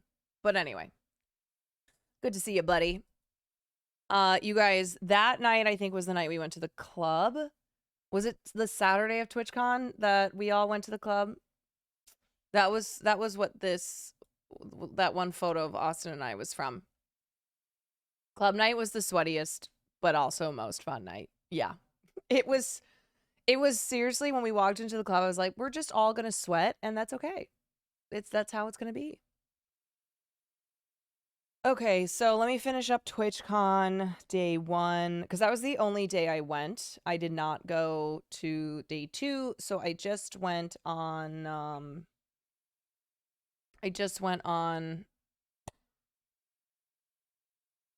Saturday. Oh, dude, I cannot wait to see those photos. Film photos coming tomorrow, probably? Hell yes. I cannot wait to see them. Eon, thank you for the gifted sub.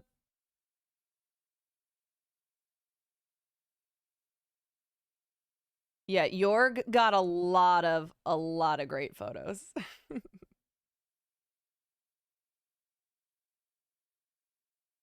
Okay, so what else? Sorry guys, my brain. I'm trying to recall. I started to write down everything throughout the week and then it has just quit. Okay, so I met up with Austin and then at one point I was like, it's too hot down on this level. I'm gonna go up. That's when I ran into Ari. And then I ran into Cook Sucks at one point, and then after that is when I found Nick and Milena, and then I ended TwitchCon with them on their stream. And I think that was the majority of Saturday at TwitchCon. Mike, I'm almost at our evening. I'm going down the line and recalling each day and each night. So I'm almost at the fabulous dinner that we had, which I can't wait to. Okay. All right, so that was TwitchCon Saturday. Saturday night club. We all went out. So okay, yes. The highlight of my trip, honestly, Mike, I was going to say this even if you weren't here. Honestly, my favorite dinner was the dinner that I had with you, Vio, and Bleen. Okay, let me think. You guys, I'm hurting. I am down bad. So yeah, I can't wait to talk about that dinner on stream. Okay, Saturday night club. Marsh had said to me, hey, I really want to get out. I don't want to be around the expo center anymore. Hassan's down for the count because of the rib. So he was staying in the hotel the rest of the night. So I said to Marsh, okay, I'm going to take you to dinner. Let's go. Let's get out. Let's go to dinner. So we did. So Marsh and I had a cute little dinner date. And then people were texting us saying that they wanted to go out. So then we went and got drinks at this cool, like, underground speakeasy cave type place. and various streamers met up with us, like Anthony, Jorg, Milena, Nick, and Asfan, though they only stayed for a couple minutes. It was just like a random assortment of who wants to go out. So then after that, Neshi, thank you for the Prime Gaming, was when we went to walk to this club. We ran into Canute, who was streaming. And that's when you saw, that's what that clip of Austin jumping onto Canute's lap is from. Ran into Canute, went to this club. Okay, all right. So we get to this club. And I obviously have worked in clubs. I have a lot of experience, like, you know, negotiating tables. So we go to the table line and say, hey, we'd like to buy a table. There's 10 of us. It was mostly dudes. It was 8 dudes, 2 gals, myself included. And I was ready to negotiate. And the guy running the front tells us that the table is going to be, it was like $400 or something, which for 10 people to get into a club, which included 2 bottles, and the club entry was 20 euros anyway. Like, yeah, that's a really good deal. Plus, when you compare it to Los Angeles club prices, insane. Jas, thank you so much for the 5 months. But I was going to haggle anyway, because that's what I do. That's what you do. And before I could open my mouth, the guys were all like, $400? That's, you know, that's insane. That's so cheap. Like, yeah, let's fucking do it. Are you kidding me? I'm practically saving money. Like, they were laughing about how cheap it was. And my friend Brittany and I were standing there like, oh my God, you guys. Everybody shut the fuck up. And I turned around, I was like, stop laughing. Stop laughing about how cheap the table is. Okay, because I was gonna barter anyway. But by that point, it's too late. I'm like, whatever. $400 is cheap for a table at a nightclub for 10 people, mostly guys. Yeah, men men just don't understand. So whatever. We went in. It was great. Ari especially had the time of his life. It was so sweaty though, and it was kind of one of those things where you just embraced the sweat. You're like, I have to just live in the sweat. And that's how it is. Austin, of course, before we went into the club was like, I can't. I have to be up at 10 because he had to do that Minecraft thing, the panel. And he's like, no, I'm not coming. I was like, okay, go home, get some sleep. He stayed the entire time. The whole time. So we stayed out till about 4. And then it was so funny because we all took various Ubers back. You were mother that night. I was mothering. I really was mothering that night. There was one guy who was friends with Tony and Jorg, who's in chat, who got so drunk. And I was on the couch talking to Ari, I think. And at one point he sits on the couch and just leans his head against me. And I was like, oh, okay, little child. Oh, that was just Tony's friend. You didn't know him until then. Okay. He just leans against me, and I just like patted his head and fed him some water, and then he'd keep trying to grab my drink. I was like, no, you're drinking this water. And it really was me mothering. He was a child. An actual child. I was like, I don't think you should be here anymore. I'm just gonna tuck you in.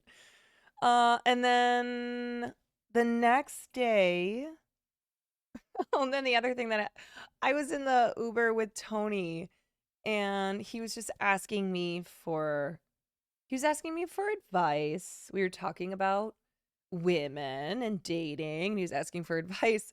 And as I'm giving him this advice, he goes, I'm sorry, I'm so tired, and just goes to sleep in the Uber.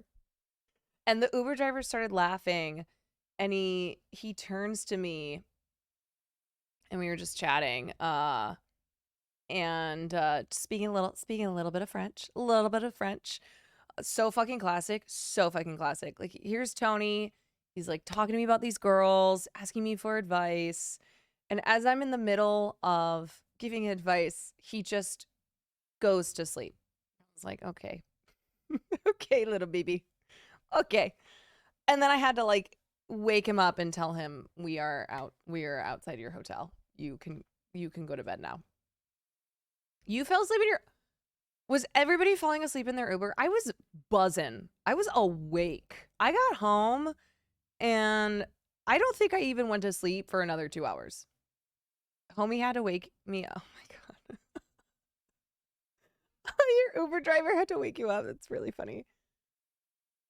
Yeah. So I don't know what was up with me, you guys, but as exhausted as I was not tired. Like every single night. I would get back. I had been out all day, all night, and then I would be in bed, like watching Will's stream. So next day was Sunday. That was the second IRL that I did with Nick and Milena. That was the classic escargot. So now we can play clips from that stream.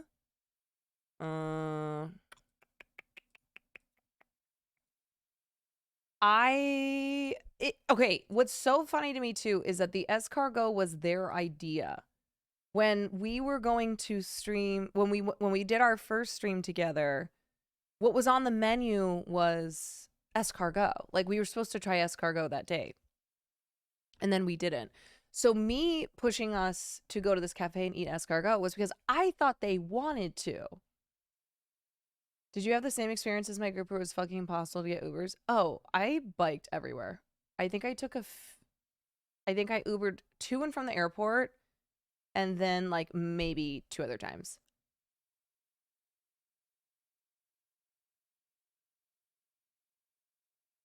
Yeah, so day 2, the IRL I did with Nick and Milena, we did other Paris things that we had not done. So we went to the Pantheon, we went to the Luxembourg Gardens, and then that was when Nick ate KFC. He insisted on eating KFC. I tried to put my foot down. I tried my best. And then we went to the cafe and had escargot. Have you had escargot before this trip? Yes. I have. Yeah, so the food that was consumed on the second stream was KFC and escargot. He fucking inhaled it and ate it out of the trash. Yeah, he did. He did. When I turned and saw him eating, I was like, you're eating out of the trash.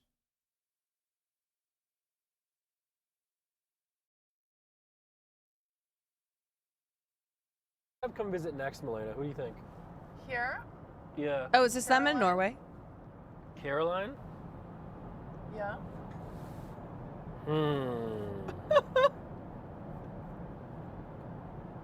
Chat, who do you guys think? Next visitor. Why do they look... They look like they're... At least Milena looks like she's in a John Wick movie.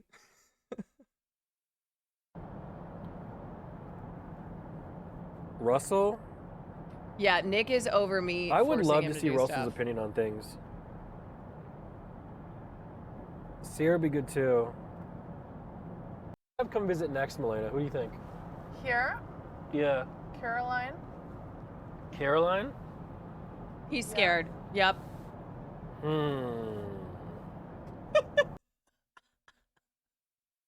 He's like, that means that I'm going to have to eat some more weird shit, which escargot is not weird shit, but to Nick, it's weird shit. Yeah, also, I would like to point out that off stream, after we finished the second stream, Nick said, we should all go to Italy. We should just continue this. And I was like, oh, okay. No, he's, of course, no, listen, I have talked to them about me and Will coming to Norway, so that might be a thing. Watch the video when Milena's mom made him Norway food. Is exactly. So yeah, Will and I might do we might do a Norway trip with potentially Average Jonas, and maybe I don't know, maybe we'll do both. I didn't realize how many streamers were from Norway. Like I didn't know Canute is from Norway as well.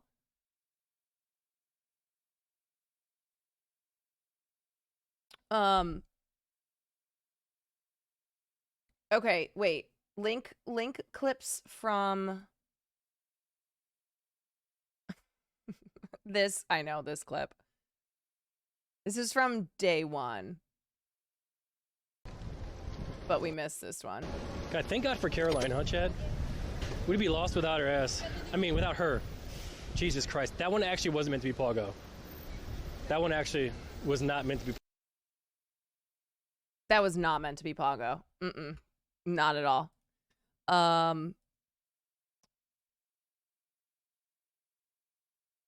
No, that's class. Nick is the master of the double entendre, the just little statement that he's like, no, I didn't mean anything by that. You should try and make Chance do something outside his comfort zone. Oh God, that sounds like a challenge that I don't know I'm up for. Okay, this clip is great. Curie? Marie Curie is buried here. Is she the blind and deaf lady? Oh my. No, that's Anne Frank. God, you guys did this last time. What? You did. Wait, that's Helen Keller. That's Helen Keller.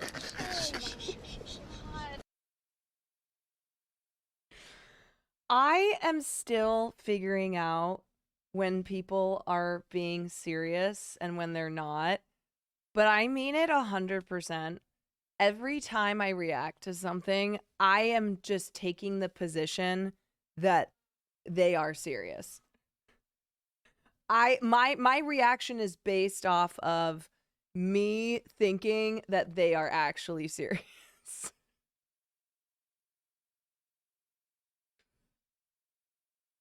Yep. Partners in stupid crime. Yes, but it's because I'm new. I'm still new to Twitch, like to doing Twitch content, right? And like learning that Nick and Milena and they say the things they say because they know they'll get a reaction out of it. With Nick, I can't feel you can never tell when he's joking or not. Exactly. Like I think there are situations where they're joking, like they're playing it up, and then there are ones where they're not. Are they fried? But it's so hard to tell. Like with this whole escargot scene, there were moments where I was like, okay, Nick's hamming it up, and then when Milena would be like, you know, he's not okay when he got up, and I was like, really? Really? Is he really not? He's not. She's like, no, he's not good. He's not good. And I would be like, okay. Well, he doesn't have to do it. He doesn't have to eat the snails. I'm not forcing him to. That's not us, is it? No.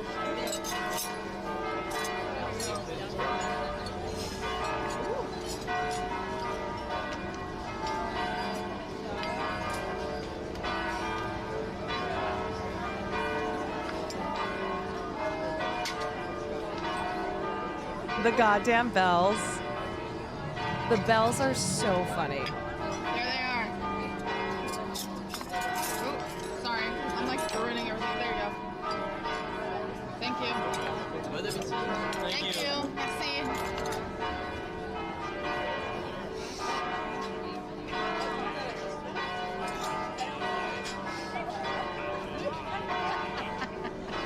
I mean, the comedic timing of the bells.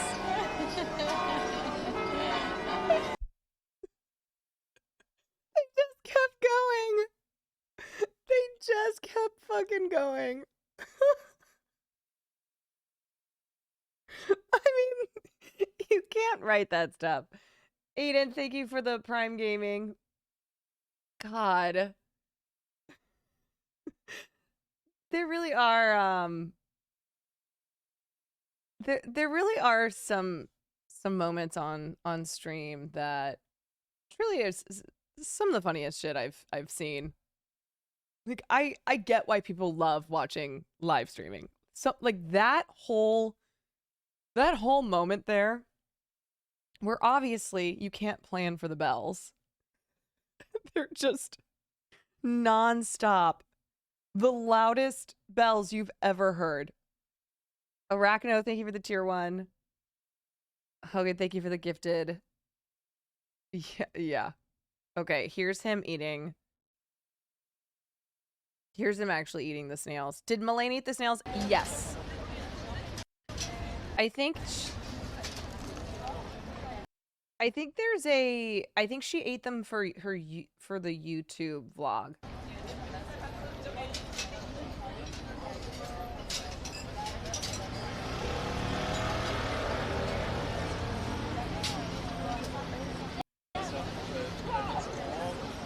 I've never seen him turn red. He's turning red. I've never seen him chew with his mouth closed. Ooh, you're right. He's changed. Nick, you're doing a great job. Water? I need to point something out, by the way. The snails, they just taste like butter and garlic. It's not about the snail. I think the snails themselves probably don't have much taste. It's the sauce that they come in. Like, they're just so buttery and garlicky, and you put them on a little bread, and you don't know it's snails. Is it slimy? There's so much butter and garlic, you can't even tell.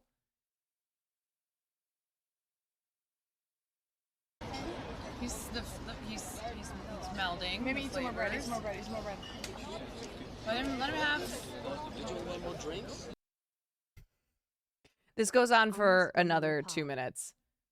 Gracious Plague, thank you for the 11 months. Yeah, I don't think escargot is necessarily something that French people eat every day. I think it's something that tourists like to try when they come to Paris. It's kind of one of those, you know, I don't know, bucket list things. Like, I had escargot in Paris. They are chewy. Yeah, so it's definitely a texture thing. That's why when he said it's not about the sauce, it's about the texture, I was like, oh, okay, all right. I mean, this is a man who eats KFC out of the trash can. But yeah, texture is a thing.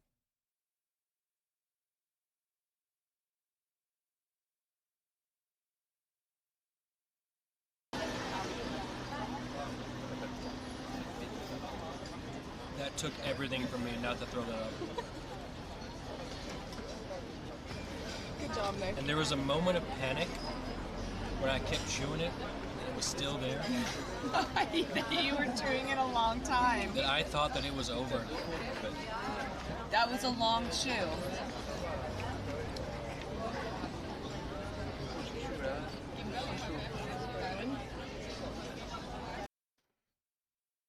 The longest chew.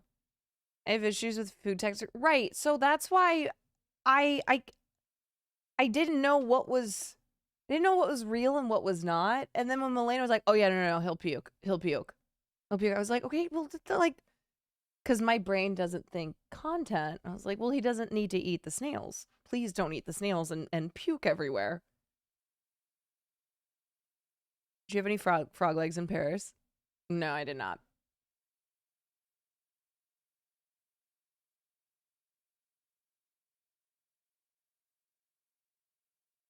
We eat escargot on occasions, mostly not a daily thing. Right. But he did it, you know? He did it. He ate escargot. It was the smallest piece ever. It was like maybe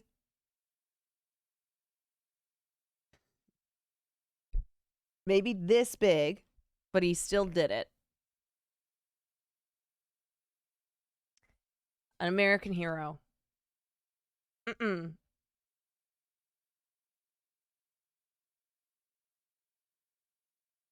me to do it first? He's nervous. I'm gonna need someone to remove it from its shell Sure, I can do that for you. and then cut it in half. Okay.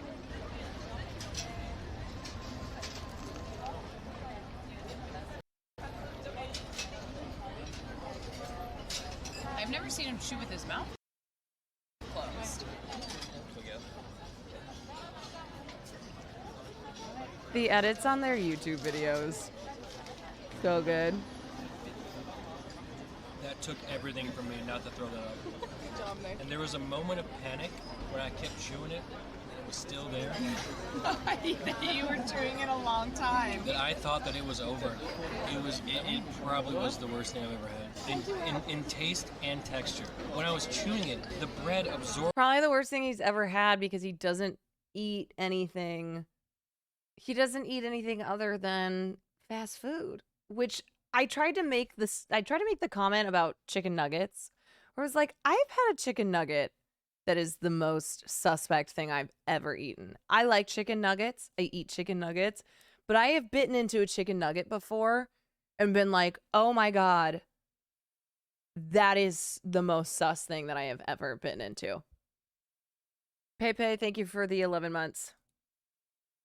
Absorbed it all, so the bread became whatever it was. So the bread now became chewy and hard to swallow. And then it got stuck to the top of my Invisalign, so I had to lick it out. Meanwhile, holding back Tears? tears, my gag reflex. Oh my God. If you put that whole one on one of these, instantaneous. I did. I ate a whole one on mine. But Caroline, you swallow things that I haven't. Classic Pago. Like caviar. Yeah. I don't think I would try them again. Okay. I think I need to go lay down. You need to go lay down. Are you done with the adventuring? I think that's it for me tonight. That's it? I have no urge to eat anything else. But I do want to say though, Caroline, thank you for holding my hand through this journey. I really appreciate it. You did it. Now you can say that you've eaten snails.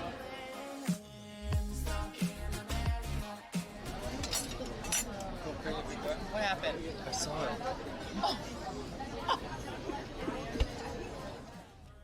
Okay, see, shit like that. Shit like that is when I'm like, okay, Nick's really funny. When he freaked out like that, and I thought there was a bug or something, and he goes, I saw it. Because I was cutting up I took the snail out of the shell. Funniest comment. Nick going to a French restaurant and making the most 12-year-old tourist order of all time. Never change, King.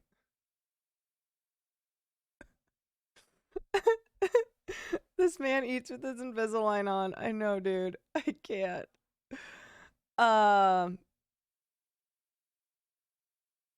Yeah, it was really fun, and I'm glad that I made us go to this place because all I wanted to do was go sit at a cafe. It's like I just want to sit, have a drink, have some cheese, and you know, little charcuterie.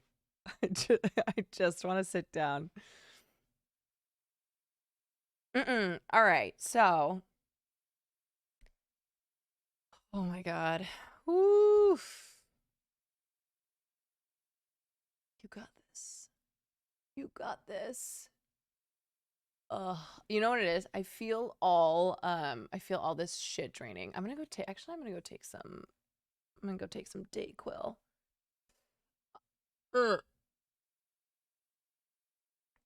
I'm gonna grab some water, take some Dayquil, and then we will move on to the next. Let's see, this was Sunday. Yes, okay, so dinner. I'll be right back.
God, I hate the taste of Dayquil.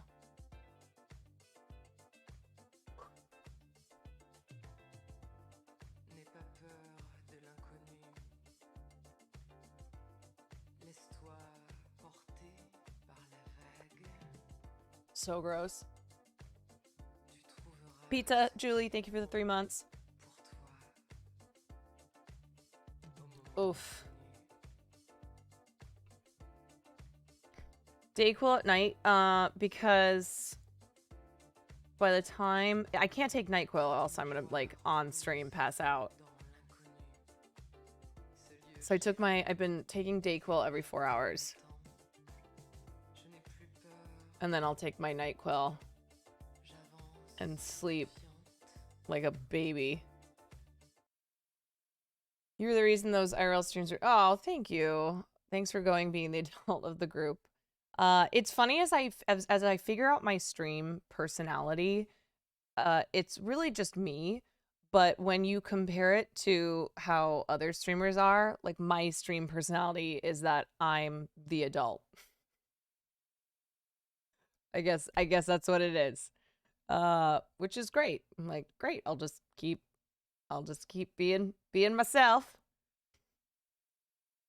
Yes. In my opinion, you're a great straight man. Yeah, that's what I do play the straight man.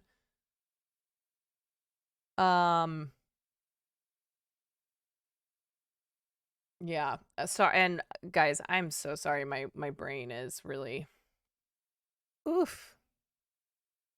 Okay. So this is a really fun stream. This one with the snails. They were all great, but this was probably my favorite stream. Getting to do this. You're like Jim from The Office. True. So then S-Fan shows up. We finished the stream, and then S-Fan shows up right at the end. So we were saying it would be funny if he started his stream sitting in Nick's spot at this cafe, but we were gone. So that's what I thought he was going to do. I thought S-Fan was going to stream in this area and then just go through Paris. So we leave. We go back to the hotel. I had been messaging with Vio about meeting up. So basically dropped my stuff off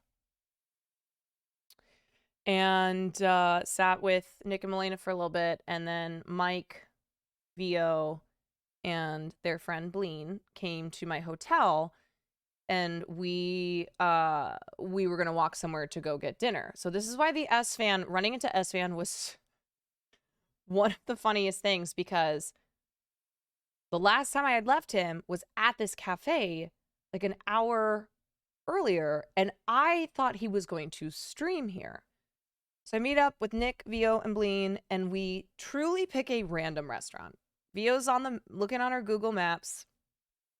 We're like, let's just go walk somewhere, go to dinner. So we find this random restaurant. It's about a 15-minute walk. So we're just walking, talking. We get to this restaurant. We're sitting down. And like 15 minutes in, Mike notices that S-Fan is there. And I was like, that's not possible. What do you mean? And I look over, and S-Fan is at this restaurant that we were at. And he was sitting there like he'd been there, like he was sitting all the way in the back. And we had been in there. Maybe we had even been there for longer than 15 minutes. I think we'd been there for maybe an hour. And like the timing, just nothing made sense. It didn't make sense at all. Because S-Fan, I would run into him randomly like that. But then when we would try to meet up with S-Fan on the various streams, it would be like a 3-hour ordeal of trying to find S-Fan the whole time. So I see S-Fan sitting there, and Mike was like, you should go bring some escargot, because I knew that he had wanted to try it on stream. So that's why on SFan's stream, I popped up holding escargot because I was going to bring it to him, but then I realized he already had escargot in front of him. So for anybody who thinks that I was stream sniping, I genuinely was not. It was truly a random ass encounter. He stalks me. I run into him every hour. And maybe it's, you know what? Who's doing the stream sniping here? Okay, Mike and Vio and I, we were not streaming, but who's doing the stalking here? So anyway, we had a fabulous dinner. Both Mike and Vio are in here, and I would say this even if they were not, but it really was the best dinner that I had the whole week. Getting to hang out with the two of them and Bleen. And Mike is so funny because we all hung out for hours. We were talking, and at a couple points he would keep saying, "Oh, I don't want to go down the politics route." I was like, Mike, no, I love this shit. I can't talk about politics on stream for 10 hours, but I like these discussions. There's not a lot of streamers who are interested in politics, let alone like when, you're hanging out off camera, talk about politics. So I appreciate this. This is great. We talked a lot about, and then I kept like everything we talk about, I would relate back to the writer's strike. So it was great. Like I love that shit. Mike is oh my God. Jesus Christ. Mike is a politics freak. Yeah. But it was just so funny because he would say something and then go, nope, I'm not going to go down this path. I was like, let's fucking go down this path. Let's do it. We're sitting here. We got nowhere to be. Drinking some champagne. Let's talk about everything. It was great because I really do love talking about politics. I just got to a point in my life that in 2020, I had supremely burnt out on politics, as a lot of people did. And so when I started streaming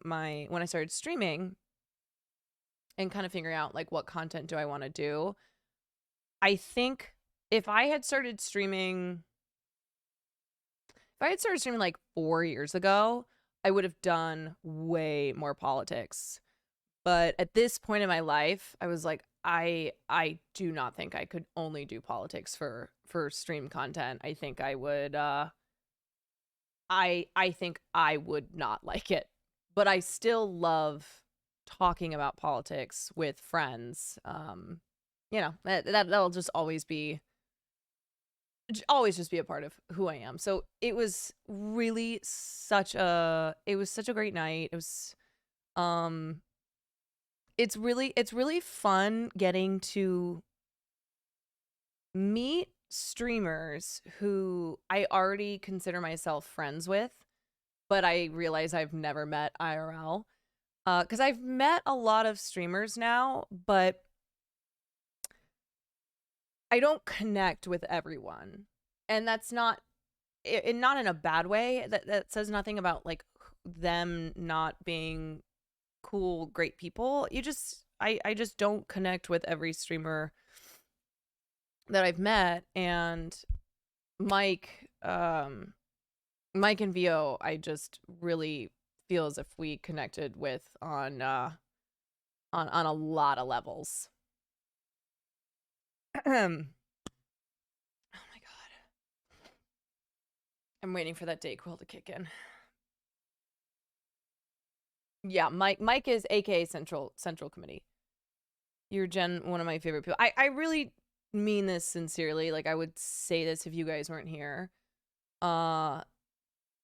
It was such a fabulous night. I didn't want it to end. I loved our conversation.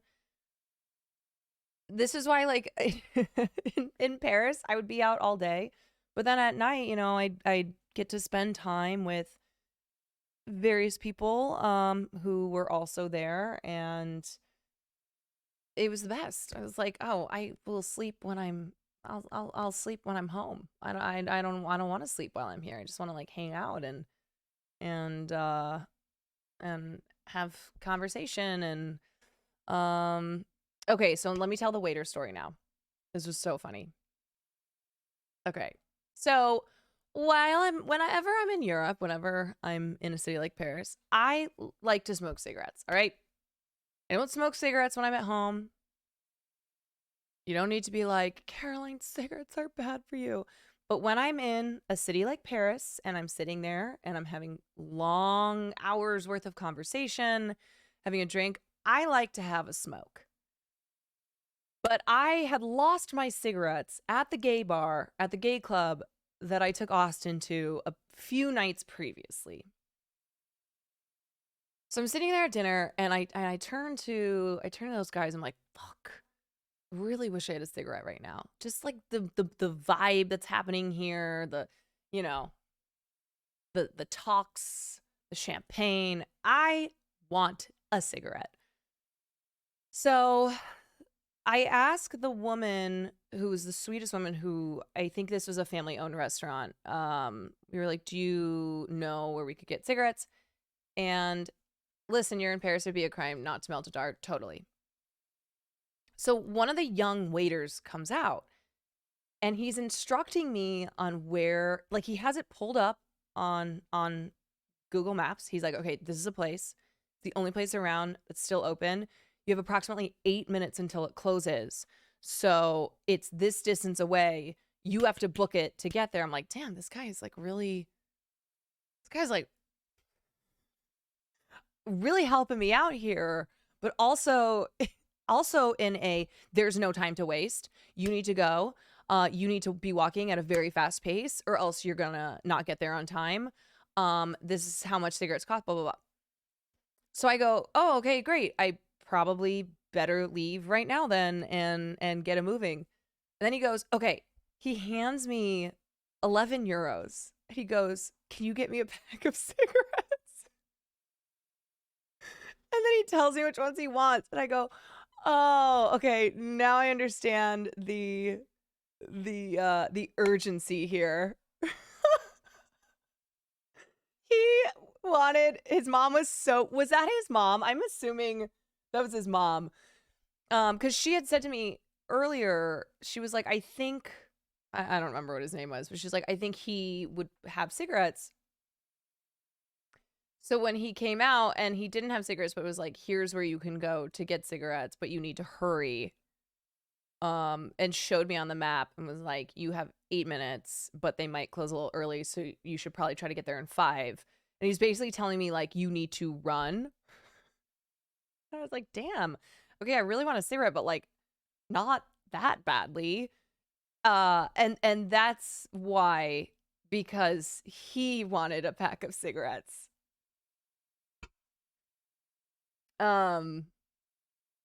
Yeah, it was when he handed me the money for, because I was confused. First he handed me money. I was like, is he like paying for my cigarettes? And then I realized, oh no, he needs me to buy him a pack of cigarettes because he's out of cigs. Life or death. It really was. So I did take off running. I somehow went the wrong way and then reversed and then managed to get there and they had already closed. So I was walking back dejected, holding this man's money and going, oh my God, he's going to be so disappointed. I did not get him cigarettes. And I stopped because these guys were at a cafe and I asked them for one cigarette, s'il vous plaît. So they gave me one. I came back. I explained the situation. I was like, he wasn't there, but I said to Mike and Vio, I was like, damn it, this place had closed. I couldn't get our waiter cigarettes or myself, but I was more concerned about the waiter now. It's like, but I did get one street cig. Like I got this off of, a dude who was sitting at a cafe smoking. I'm going to give it to him. And Vio goes, no, that's your street cigarette. You just took off sprinting through the streets of Paris That's yours. She's like, she goes, you don't need to give that to the waiter. That is your street cig. Yeah, I earned it. I did. So I sat there and I smoked my one street cig. And it was all I needed. And then I gave the waiter his money back.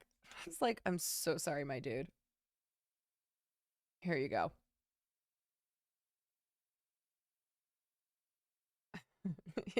Yeah. So,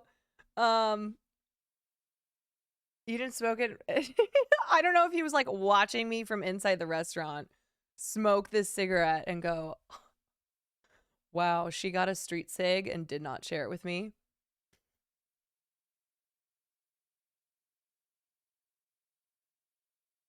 Legend has it that the chap is still waiting. Yeah. So we yeah, it was such a fabulous night. I mean, there really was something. I kept reminding myself how special it was to be in Paris. In Paris, sitting there with friends, both new and old. Yeet, it's Nikki. Thank you for the raid. Nikki raid. Hello, everyone. Welcome in. I am going through my week in Paris.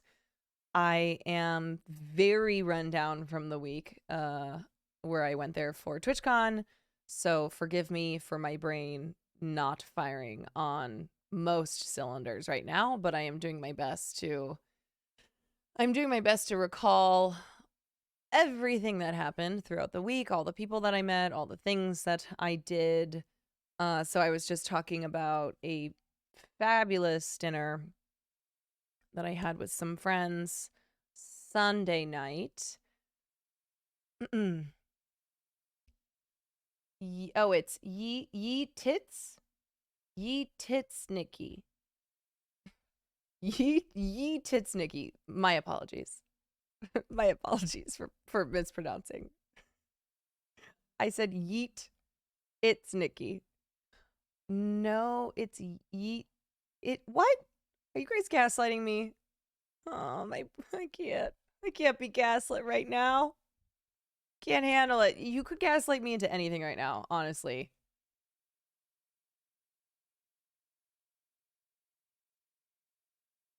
You really could. I could be gaslit into anything. Probably even like buying crypto.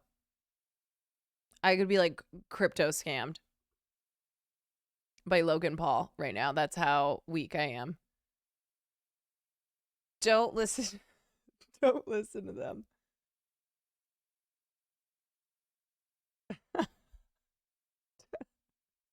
Oh my god.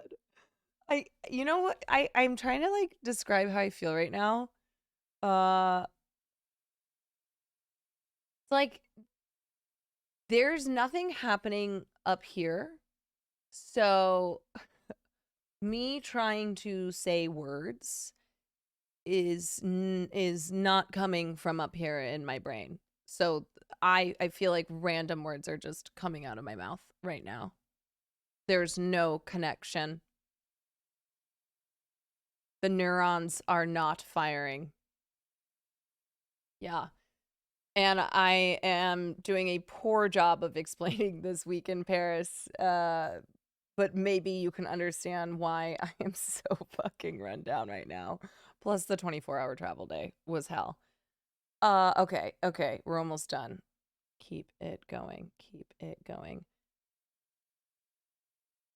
Don't worry, we're here for the vibes. Great. That's what we got. Okay. So Sunday night dinner, running to SFan, hilarious. 100% genuine too. 100%. It was no stream snipey. Okay. Because in all honesty, I don't give a shit enough to stream snipe. When streams would be done, like when it would be nighttime in Paris, I was doing my thing. I was hanging, I was drinking, I was talking, I was having fun. I was not concerned with stream sniping. So the fact that it happened is what made it so funny. But yeah, Mike, VO, I don't know if Mike's still in here. You guys are awesome. I had such a great time. I mean, really, I have not met too many streamers who I vibed with so much IRL. I did just randomly appear across Twitch streams without meaning to. Like the Nick and Melena's, obviously those were planned, but other ones like with Ari, total accident. That SN stream, total accident. I feel that. Yeah. Yeah. Yeah. Yeah.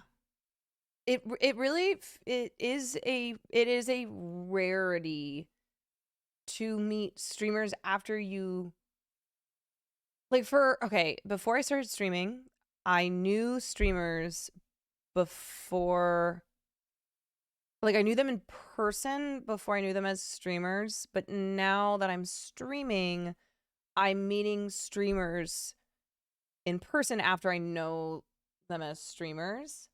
So like Mike and Vio, I knew as streamers before I had met in person, and so it was just like really great to meet in person and just connect big time. Overall, it sounded like you had a great time. Fabulous time. All right. So that was Sunday. Monday is when I went out. Okay, I woke up Monday and I was not well. I was not well. I forced myself to wake up at 10 because it was the last day and I was not well. But I wanted to do an IRL. I wanted to do my own IRL, actually have it be successful, and then great. I would have felt like I did it all. So I went out with the backpack and I started off in the Murray area where I had stayed the first 2 nights, and it was fabulous. I mean, the backpack really did work almost the entire time I was streaming. I did a 4-hour stream. I just kind of walked around. If you guys were there for the stream, I was really happy with the fact that it was successful, that it was working. Quality was great. When it effed twice, I was able to figure it out. And then I met up with S-Fund, which was really funny because his entire stream he spent trying to meet up with me. We finally met up. We had, I think this is, wait, somebody linked a clip.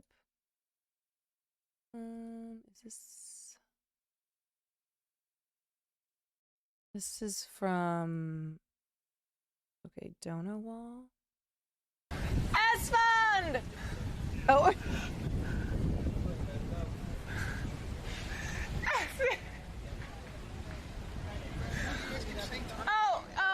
Oh. Bye. Well, there he goes. Just the loud. I am not beating the loud American allegations. Not anytime soon. I know.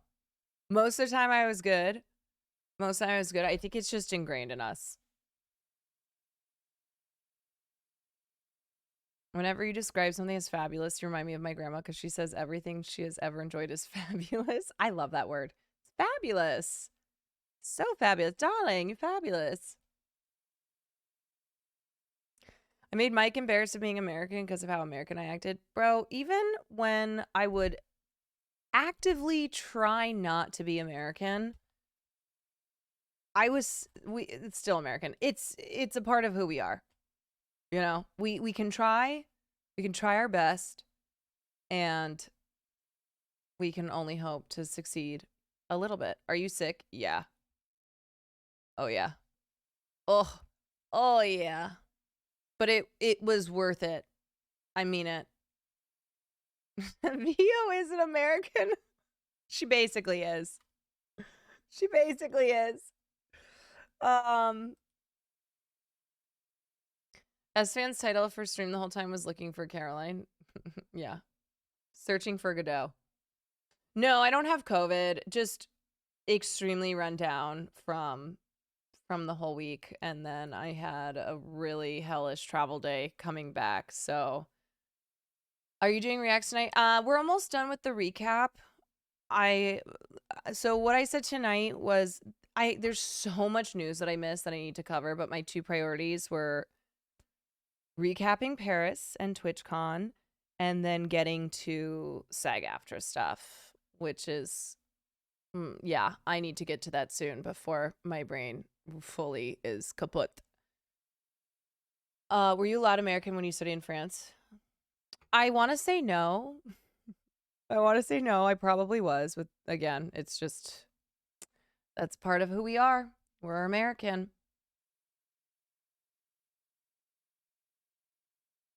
Anyway, Mike, Vio, I hope to see you guys soon.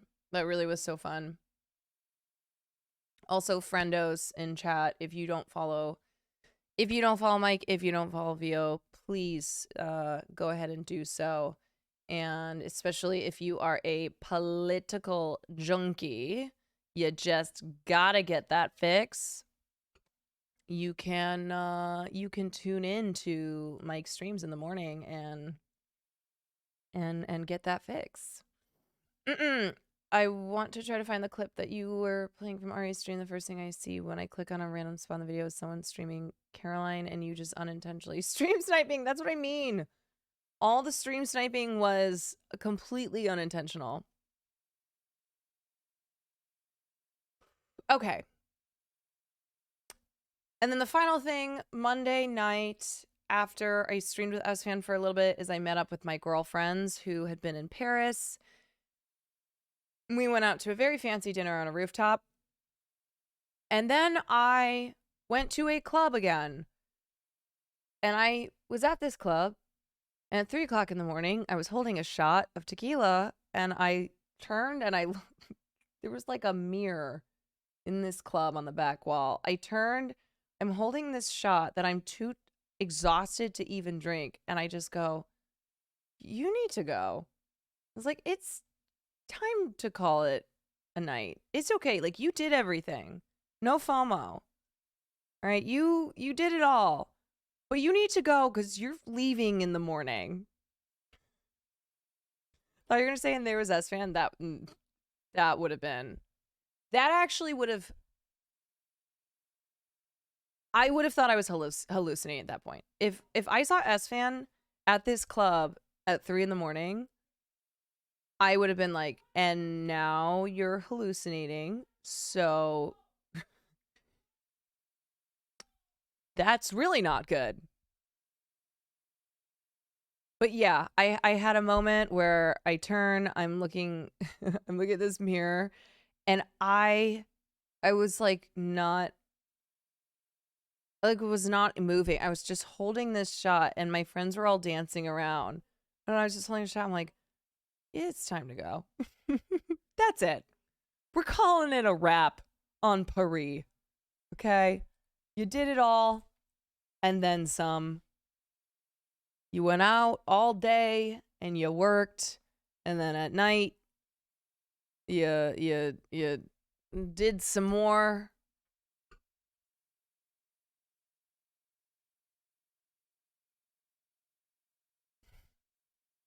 I want to be with you everywhere. When you tell a story the next time, make sure S-Fan showed up that point. Yeah, no, I'm serious though. If I had seen S-Fan at the club, I've been like, you're hallucinating now. That's how tired you are. Yeah. And so that was it. That was I was at this very bougie club, and said, it's time to go. Time to go home. And I still had my stream equipment with me, and I had dropped it at my friend's hotel, which was nearby this club. So I was like, I can't bring this equipment out with me because I'll probably be drunk and like sell it for a cigarette. So it's time to leave. Or I had to leave my stream bag there. And so when I left the club, I was like, fuck, I got to go get this bag and then get all the way to my hotel. Yeah. Got back. And then, like I said, the next morning, I had fallen asleep in bed as I was about to set my alarm. So the alarm was never set. And I woke up 2 hours after I was supposed to. So the entire morning getting to the airport was just this gigantic rush of adrenaline, thinking that I was going to be late. My flight was delayed for 4.5 hours. And the rest is history. Did Austin and Hassan like their trip? I'm going to safely say Hassan did not, minus the podcast and meeting the French PewDiePie. Austin, I think, had fun at some points, like when we went out to a gay club. That was really fun. I know he had a good time. And then at other points, probably did not. I think I might have been one of the only people who was there for a full week and had fun the entire time. Day in, night out. Like I said, I really left it all in Paris. I have nothing left. I am depleted. I love Paris, and so me going there was not just for TwitchCon. Honestly, TwitchCon came second. It was me going there to have a really great time. And I did. I had the best. I left 100% of myself there. Yeah, that was my first official, real TwitchCon. I did go to San Diego last year, but just to watch Name Your Price. So if you go to Paris, you'll find my spirit there still. Because I left it. Paris, you what Japan was for Will. I think so. So Will had never been to Japan. So I think he had that special element. I think Europe is to me what Japan is to Will. Like, I've never been to Japan, so I'm sure I'll have an amazing time there. There's just something like about France that I love so much. And my friend Pernilla, Ludwig's sister, who I met up with the first night, when I was talking to her, I was like, you did what I always wanted to do. You moved to Paris on a whim. You just did it. You quit your job, you left everything behind, and you just went to Paris without a plan. And she is thriving, and I wish that I had done that when I graduated college. I think it'd be too hard now. You're friends with Pernilla. Yeah, I've been friends with Pernilla for years, almost as long as since I've lived in LA. But yeah, I think there's something about Paris that I've always felt very wistful about, and I really wish that I had moved there after college instead of moving to Chicago and working in politics, and then pretty much like was just, in the grind every day, and then moved to LA. I wish that I had moved to Paris at age 21 when I graduated, and, not move there for the rest of my life, but at least gone for like 2 years. Will you go with Will when he goes back to Japan? Yes. I will. I wish I did those things. I also would have crashed and burned and been broke. Yeah, I mean, I was broke AF anyway. Like, working in politics in Chicago. So, what would have been the difference being over in Paris? I would have probably gotten a job as an au pair or an English teacher or something. Yeah,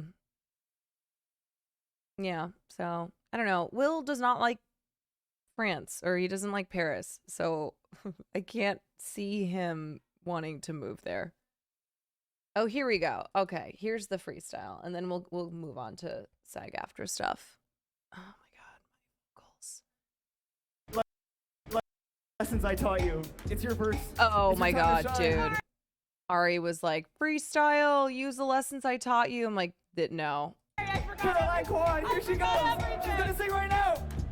We're here at TwitchCon, me and Ari and these people. We're walking around, praying like it's a steeple. TwitchCon, what's up? It smells like But what? it smells like ass. It smells does. like shit. And It smells like ass. It smells like butt. It smells like ass. Ass, ass, ass, ass, ass. Here we go. Ass, ass, ass, ass, ass, ass, ass, ass, ass. Hey. Okay, here it is. We're here. We're gonna get you a charger for real. Give her a charger so she charging up. Yeah, I can't go so long, I wanna get drunk. Yeah, I can't go that long, I wanna get high. I can't chill here. This is not the Stream Elements people, guys. You guys, I have to. I cannot fucking freestyle. Okay? I can't. I can't do it. As someone who is like not afraid of most things. I'm a theater kid, okay? Freestyling, I will I'll never be good at it. I know it. It is painful. Brave of you to try. That is the most that you can say about it. The most that you could say when it comes to me freestyling is brave of her to try. It's you know what, you want to know what, and this is my problem too with improv, because it's like improv. I think too much. At least you know your strengths. Yeah. I think, and you can't think. You just have to go. Okay, I had one lesson from Ari. One lesson. And I forgot it all.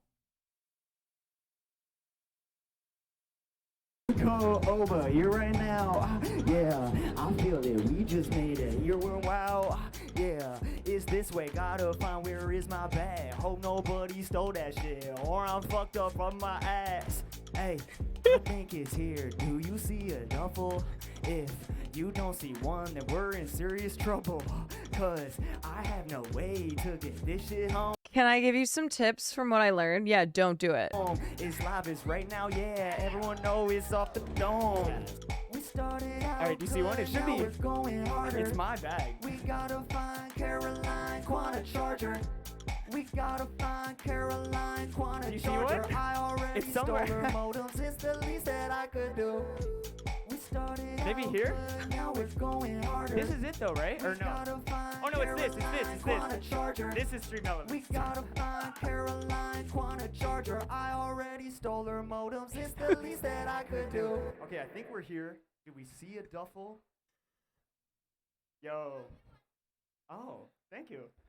Do you guys see a duffel anywhere here? God, Ari's mind, Hey. I know. Yo, Chase, my man. What happened to my duffel? The duffel I left here? Do you know where it is? And then he would just go right back into it. Wait, what song?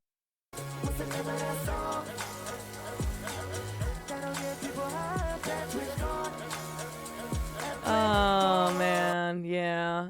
That's the best song since Toxic Gossip Train. Oh my god.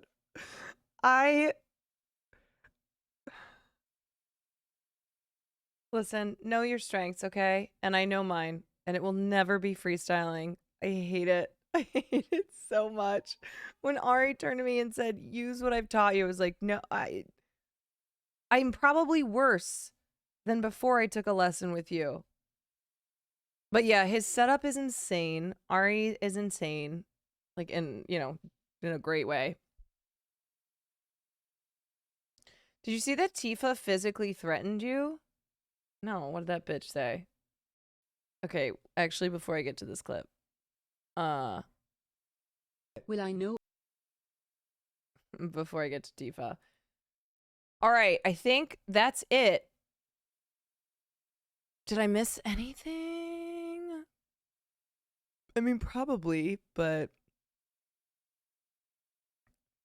I feel like I gave you guys as much of a rundown as I can. Questions. Does anyone have any questions about Paris, TwitchCon, any of the streams? Weren't you on Blouse? Oh, I was on Blouse for 2 seconds because I ran into him when I was trying to find the partner lounge. So I think I might have been on a stream for like 2 seconds. Did Ari find you a charger? Mm-hmm. He did. How were the croissants? Great. Favorite moment? It's hard to say. I think stream moment, probably the escargot. Did I get you guys a gift? Yeah, my gift is that I made it back here to stream. Why do you hate the stock guy? It was... Yo, that was not him that I pointed out in that clip. I didn't realize that he was walking by when I saw this person who I had seen earlier that morning. So then you motherfuckers sent it to Stock Guy, who then came up to me later and was like, oh, hey, I know you don't like me. It's okay. Not everyone likes me. I was like, what?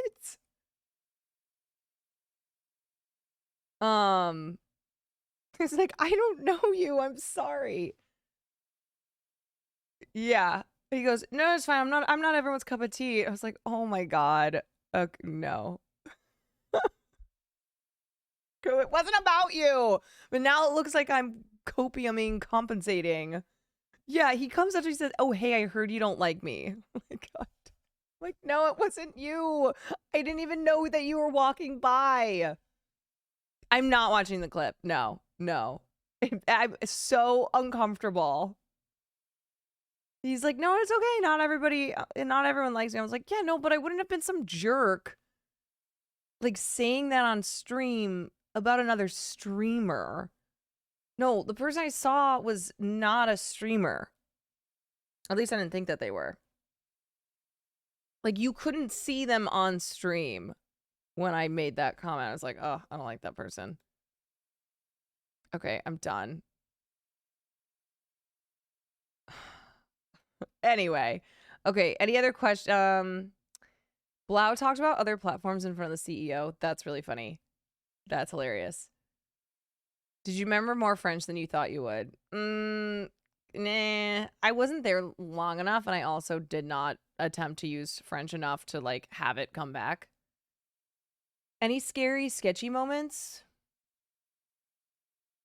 Only when Nick said he was gonna projectile vomit. Would I recommend Paris? Yes. 100%. Please don't listen to that one random TikTok going around. It's bullshit. That clip, that video that's going around Twitter that I think is on TikTok. I am actually so annoyed at it. Okay, wait. Is a week in Paris insanely expensive, or can it be done somewhat economically? It can be done economically, for sure.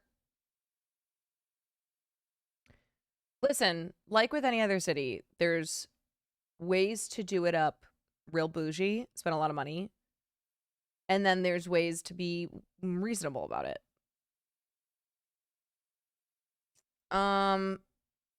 Would you go to TwitchCon EU again? Yes, I would. I would. Have you been to other cities in France? Yes. I studied abroad in France 10 years ago, so I've been to quite a few cities in France.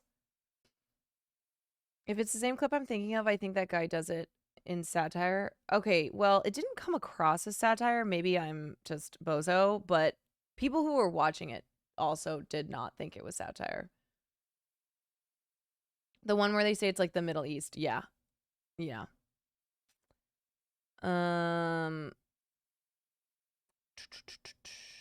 Okay, dude. Studied abroad.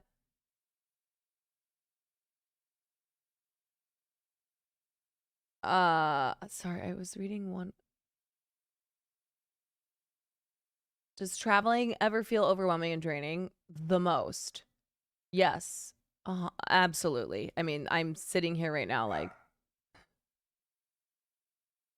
yeah. Does Will have a new respect for your assets after you single-handedly carry that scooter stream on your back? Will is very proud of me. Yeah, he told me, excuse me. He told me multiple times. He was very proud. And look at these cute flowers. My Farley flowers. That guy's American. Every American city looks worse. Yeah, I did not think he was doing satire. Because people absolutely do make TikToks like that. They'll go travel somewhere and be like, oh, this looks like the Middle East. They love to use the Middle East as a way of saying that a city or a country looks like shit. Yeah, I keep saying it smells like oh, okay. Like the one video on Twitter of the girl complaining about Italy. Yes, exactly. Okay, any other questions? What am I missing? Would you study in France? Honestly, it was a study abroad program. I went to a French school. I did not go to school. I traveled. I didn't go. Like, I would go sometimes. I straight up didn't go to the last month of school, and then I just took my finals. Do you think more actors will stream with the strike going? Oof. I don't know. We're gonna get into SAG AFTRA stuff in just a minute. I don't know. That would be funny if actors started streaming. They can come on my stream and hang out. Do you have any advice for long flights? Hope that the air conditioning is working, unlike my flight on the way back. No, I would say plenty of food, like snacks and stuff. Make sure that you have shit to do and not just watching movies on the airplane, because I've been on long flights before where the entertainment didn't work. So you want to make sure you have your own entertainment. Get up, use the bathroom even if you don't have to, walk around. MK, thank you for the 8 months.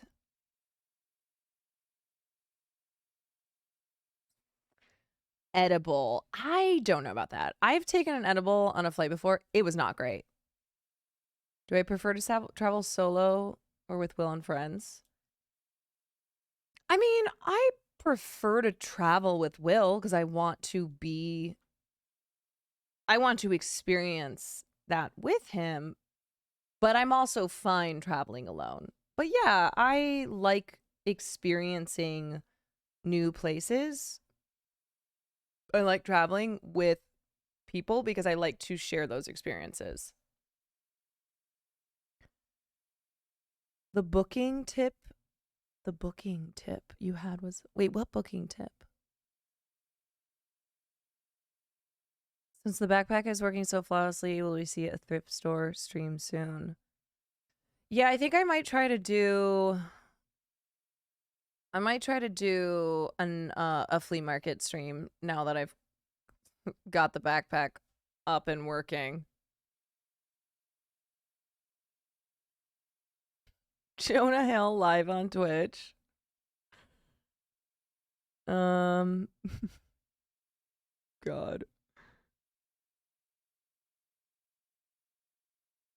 You were so OP in NMP streams. Thanks. Merci beaucoup. All right. More IRL streams for sure. Yes. That was one of my takeaways from this week. I was like, I like IRL streaming. They're hard and stressful, but they are a great addition to the normal desktop streams. So I would like to do more of them. The international flights waiting to pick your seat. Oh, yes. Yep, I forgot I said that.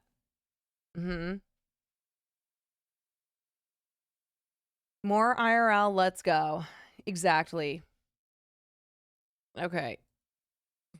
We'll watch this, and then I'm going to run to the bathroom, and then we'll get into what the hell's happening in Hollywood. It's less than ideal, but I think you're just going to have to fuck it headless. Okay, by the way, I tweeted about this, but my father watches Will's streams, especially when I'm not streaming. So my parents called me yesterday to check in, see how I'm feeling, see how the trip was. And at the end of the call, my mom goes, "Oh, your dad's here. He wants to ask you something." And I was like, "Oh, okay, what's up? Hi, Dad." He goes, "Hey, so how is Will's sex doll?" And I hear my mom practically choke on air. And I'm like, "Oh my God, Dad, you can't just say that. Mom doesn't know what you're talking about." She's like, What sex doll?" And my dad's like, "Yeah, what's her name again? Tifa?" I'm like, "Dad, you can't say those things. You have to provide context, or else Mom she won't understand." Where's the lie, though? True. Yeah, my repressed, recovering Catholic mother, you cannot just say on the phone, "Hey, how's Will's sex doll?"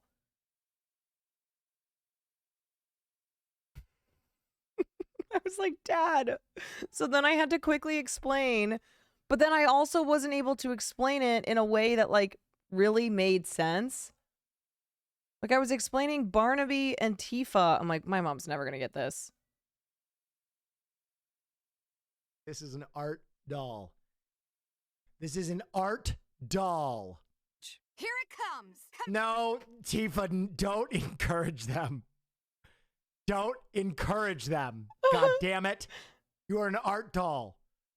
Coming through. You heard the man. No, just stop.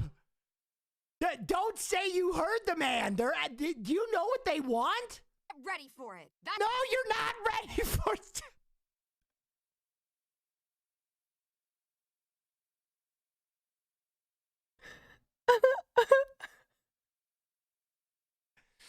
Tifa, listen, I have a girlfriend, okay? Let's hang out. Let's chill. That's right. Let's hit him where it hurts. No.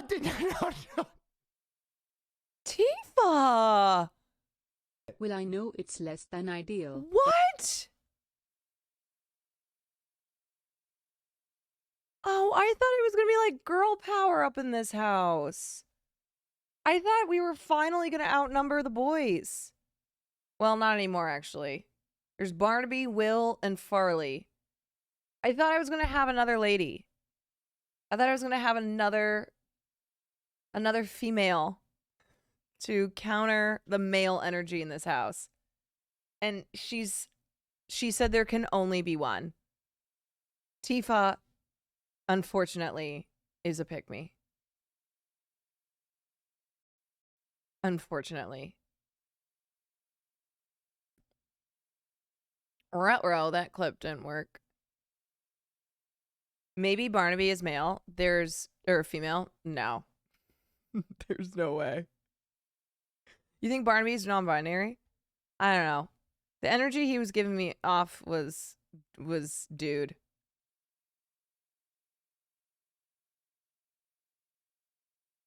Who's Barnaby?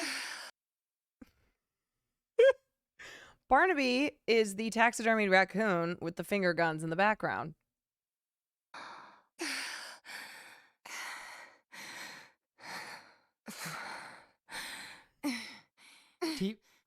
Are you okay? Tifa. Stop breathing like that. Tifa! Art doll? Do you have anything else that you would like to say to chat? Huh? No way. Oh, so you don't want to talk to chat at all? Nothing. Cloud. Okay, well, she's not big on you guys. Any final messages before we head out? Could all come crashing down any moment. You're goddamn right. It could come crashing down at any moment, Tifa. You make a really good point. And I'm... Oh!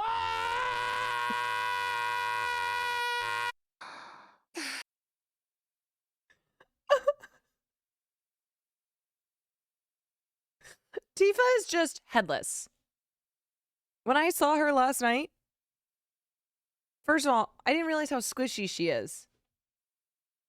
She's very squishy. I did squish her boobs. She's headless. Yep. No, the bolt, that's how he ended stream. Yeah. He has not gotten a bolt yet. So she's also very heavy. I cannot believe how heavy she is. I tried to lift her, and because of my weakened state, I collapsed. Yeah. She has no head. Nothing.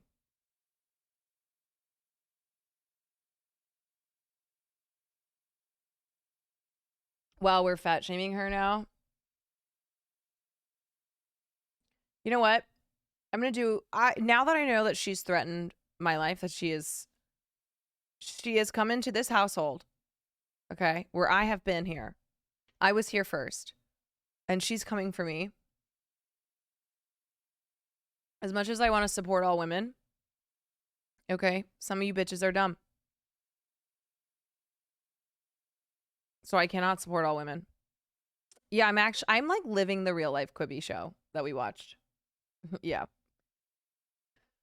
All right. I'm supporting women's rights and wrongs.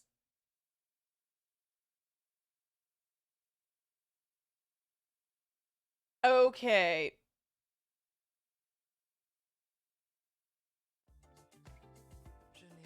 I'll be right back. And then we'll talk about Hollywood.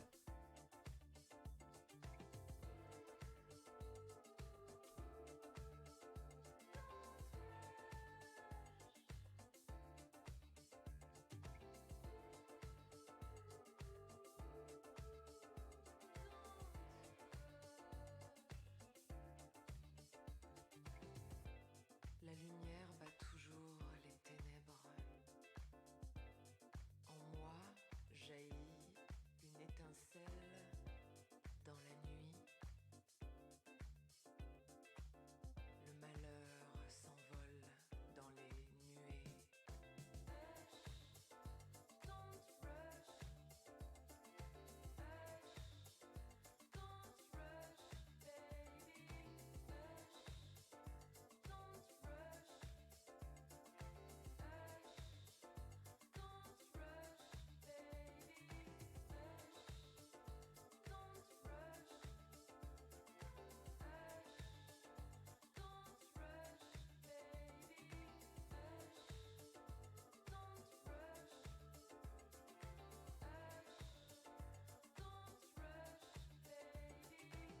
Qu'il est important de jouir de sa liberté.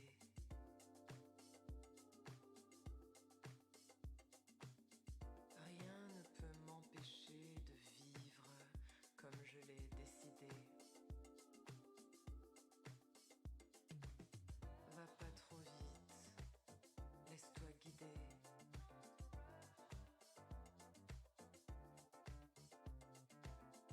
La vie est faite pour s'amuser.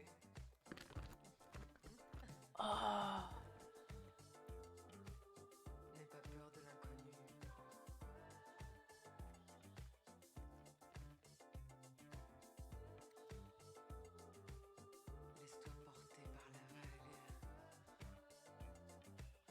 La tempête. Okay. So, no, this is a vitamin C drop. Not candy. It tastes like candy, though. Hollywood's on strike, folks. I'm double striking.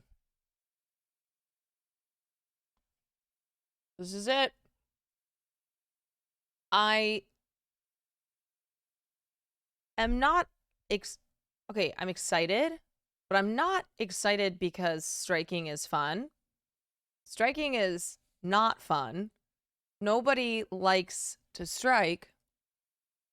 It is a last resort, but it's huge that the actors are striking now. It's huge. We needed it to happen. I know every union keeps saying, you know, what other unions are doing is up to them, and we support all unions. Let's make no mistake, everyone is pissed at the directors, okay? Including a lot of directors. I can't speak with this in my mouth. Because the more unions in Hollywood that strike make this movement so much stronger. So it's hard to say exactly how this is, you know, how exactly this will help the writers, but the writers and the actors striking together is really important. Did the directors ratify their contract? Yeah, they did. Not a lot of people voted, but those who voted, enough of them voted to ratify. So yeah. So the directors have ratified their contract. And what? Okay, so if you're new to I know there's new people in here from Paris. Maybe not everybody has been not everyone is up to date on what is going on in Hollywood. So I'll just give you a little background here so you know the names and the terms that we're using. The AMPTP, okay? That is the union that represents the studios and the streamers. They are the bad guys. That is the antagonist, okay? That is the villain in this entire thing. The WGA is the Writers Guild. Those are the writers. That is one union that I am in. That is the union that went on strike 71 days ago, I believe. SAG-AFTRA is the actors union. That is my other union. That is why I am now double striking. SAG-AFTRA just voted today, the board, well, they had voted to authorize a strike. Contract negotiations fell apart last night. Well, they've been falling apart. And then today, the board voted to officially go on strike. So in approximately 2 hours and 39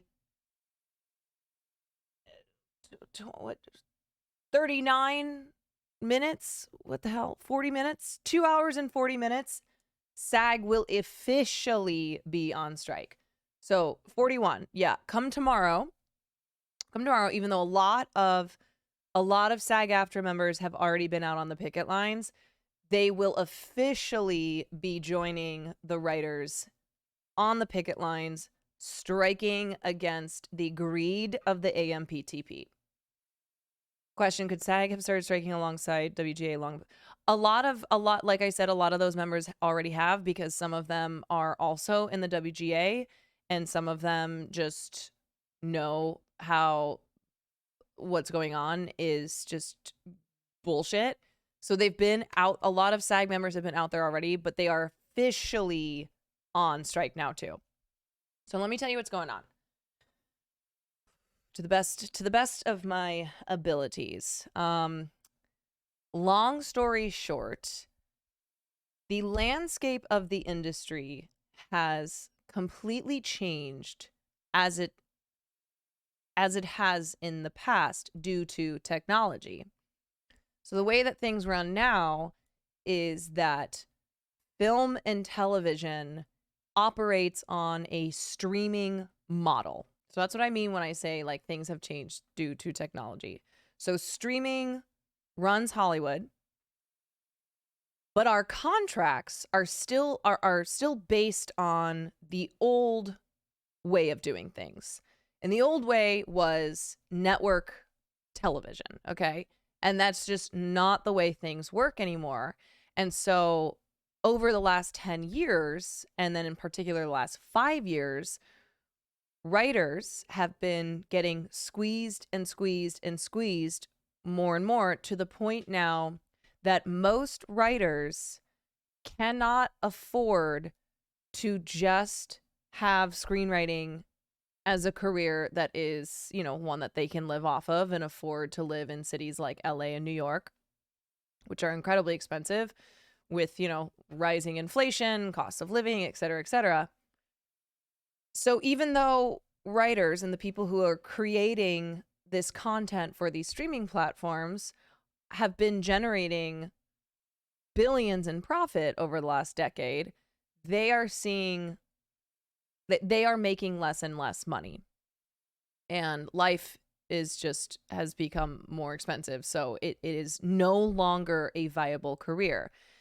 Same with actors. So actors and writers share some similar issues, residuals, minimum, you know, needing higher minimums and pay, AI, but also writers have issues that are unique to just writers. The main one being that our contracts are getting shorter and shorter.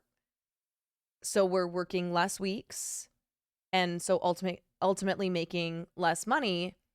And let me just pull up this was a really good summary of the future that the AMPTP wants for writers. Okay. They want writers, they want to turn writing into a gig economy. They no longer want writing to actually be a professional career. They want writers to go from contract to contract without job security, without health insurance, because if you do not make a certain amount of money, you do not qualify for health insurance. And this is year after year. So like 1 year with the WGA, I had health insurance. The next year I didn't make enough money, so I lost my health insurance. And without pension contributions. Writers will sweep into mini rooms, break story frantically for 2 weeks on a day rate, and then be tossed back into the ranks of the unemployed. They want people to work 3 jobs, like I do, the person who wrote this, to have a shot at creating and running a TV show that everyone wants to profit from, but no one wants to pay for. No banana suits. Thank you for the tier 1. Adam or Hassan and Adam on his stream. Jay spoke about residuals. Okay, I'll keep this clip for later. Was like a great bonus. So the writers have been on strike since May, since the beginning of May. It's been 71 days. The AMPTP has been refusing to negotiate further on the contract, and what they have been hoping for is what's called pattern bargaining. So when they signed this deal with the DGA, which, like I said, the position of each union is we support all unions in Hollywood. We want everybody to get what the best deal is for them. But the DGA taking this deal with the AMPTP was a bad decision. And so what the AMPTP is trying to do is what's called pattern bargaining. And they attempted to do this with SAG-AFTRA. And SAG-AFTRA, and we will watch the press conference. SAG-AFTRA said, no, we are not accepting certain, the things that the AMPTP was willing to negotiate on in this contract. They wanted to negotiate on based on the contract that they had signed with the DGA, pattern bargaining, and SAG-AFTRA said, no, we are not going to accept these terms based on the deal that you made with the DGA because it's not good. And so that's why it's really important that SAG just decided to strike alongside the writers so that they can push back on the pattern bargaining that the AMPTP is trying to force on all of these unions. Wasn't some CEO quoted saying that? Yeah, okay, yeah, we're gonna get into all this. I just wanted to give some backstory here. So as of right now, the actors are on strike. The writers are on strike. The directors are not on strike, but there is nothing for the directors to do without the writers and the actors. So when it comes to what when we talk about the actors being on strike, it doesn't mean for every single thing.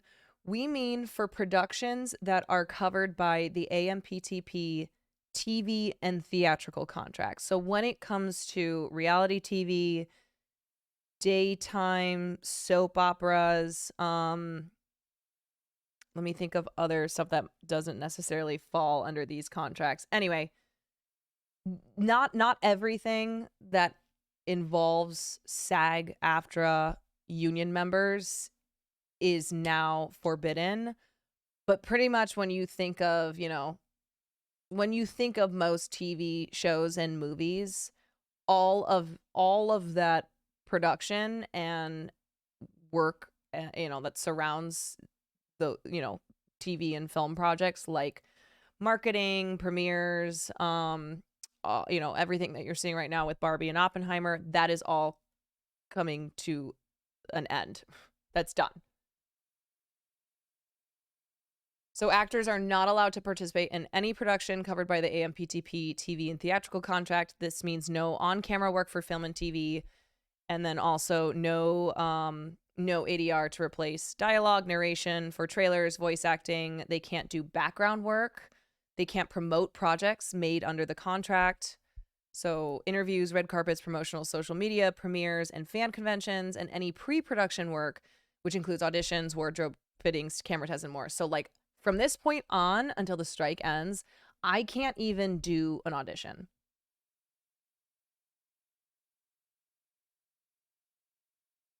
All right.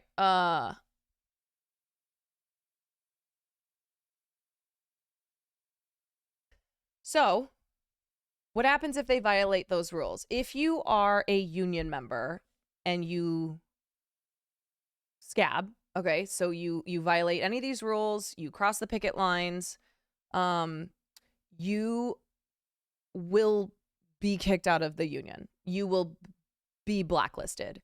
If you are non-union and you scab, you are pretty much ensuring that you will never get to join the union. So I tweeted this earlier, and I just want to reiterate this. Francesca Ramsey, who is a content creator, actor, and writer, similar to me, she made a TikTok about this issue because what's going to happen now that your union writers and actors are on strike, these companies are going to start turning to non-union actors and writers and content creators and offering them opportunities.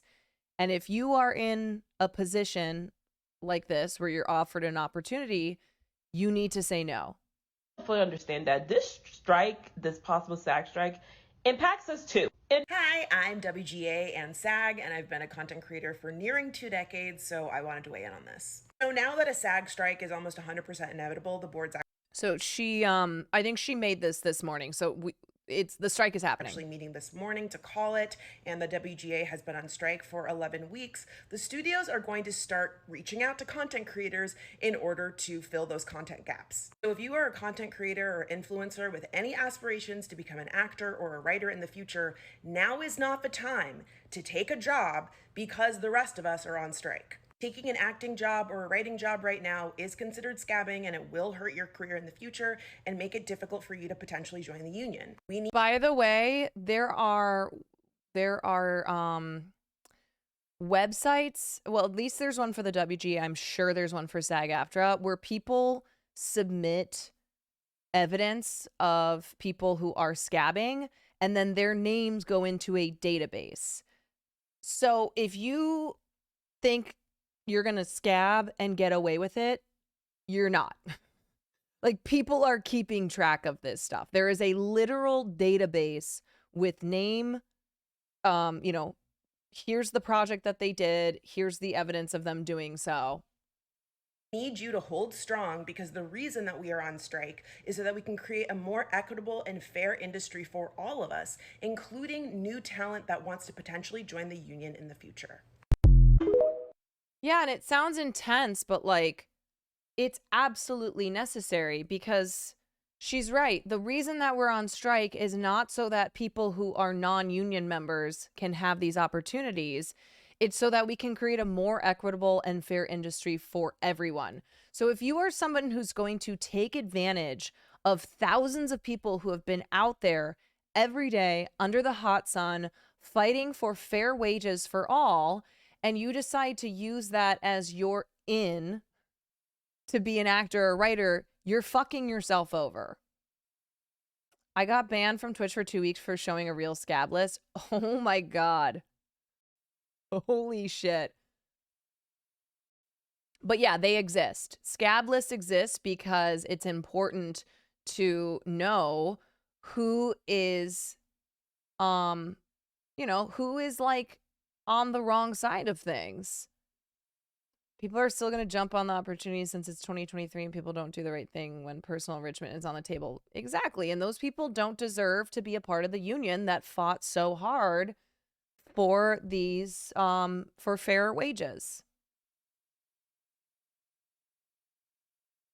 They said I was doxing. Oh, man. Yeah, well. Yeah, so don't be a scab. Truly, this is not just so like, I'm telling you, don't scab. Not just so people are like, oh, you're an asshole, but so you do not ruin any future career as an actor or writer. Yeah, no, I'm not going to show a database. No. Don't worry about that. Thank you for the heads up. Yeah, you're fucking yourself over if you scab. And so I tweeted this out because I'm a content creator now, and I have a lot of friends who are content creators who are interested in being actors, in doing acting work. And I'm like, listen, do not take any opportunities while this strike is going on, because you will fuck yourself over. Because what happens with acting and writing is that if you do enough work, union work, that then qualifies you for the union, at some point you have to join the union to continue to do that work. So if you scab while the strike is happening and you are a streamer, content creator, whatever, who wants to continue to do acting work, like union acting work, then you are going to keep yourself from joining the union, because no scab will be allowed in the union, which means that you will not be able to do the acting work you want to do.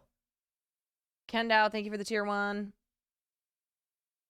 Random question about are Pokey and Ninja and SAG because of Free Guy, or do no, not. I don't think they're necessarily in SAG because of that.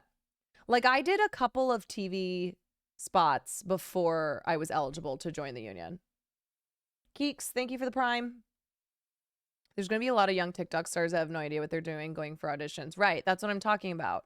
They are going to be going after influencers and content creators on TikTok, YouTube, Twitch, whatever, Kick, and offering them these auditions, these opportunities. You're not even supposed to take an audition. Actually, let's look at this list here. SAG-AFTRA list strike rules for members, no premieres, award shows, social media promo, FYC events, and more. Okay. So here is the full list of everything that members aren't allowed to do during the strike. And if you are a non-member, you should also not be doing these things because you will be considered a scab. So wait, you have to do enough work to be in the union, but then you have to join to keep doing more work. Yes. Yeah. Okay, so you cannot do any principal on-camera work, such as acting, singing, dancing, performing stunts, piloting on-camera aircraft, puppeteering, performance capture, or motion. Oh my God, that's a flashbang. Motion capture work.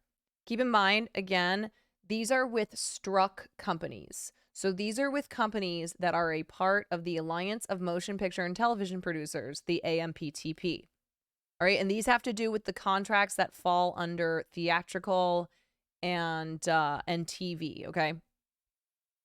Principal off-camera work such as ADR looping, TV trailers and theatrical trailers, voice acting, singing, narration, stunt coordinating, background work. So this is a big one, okay?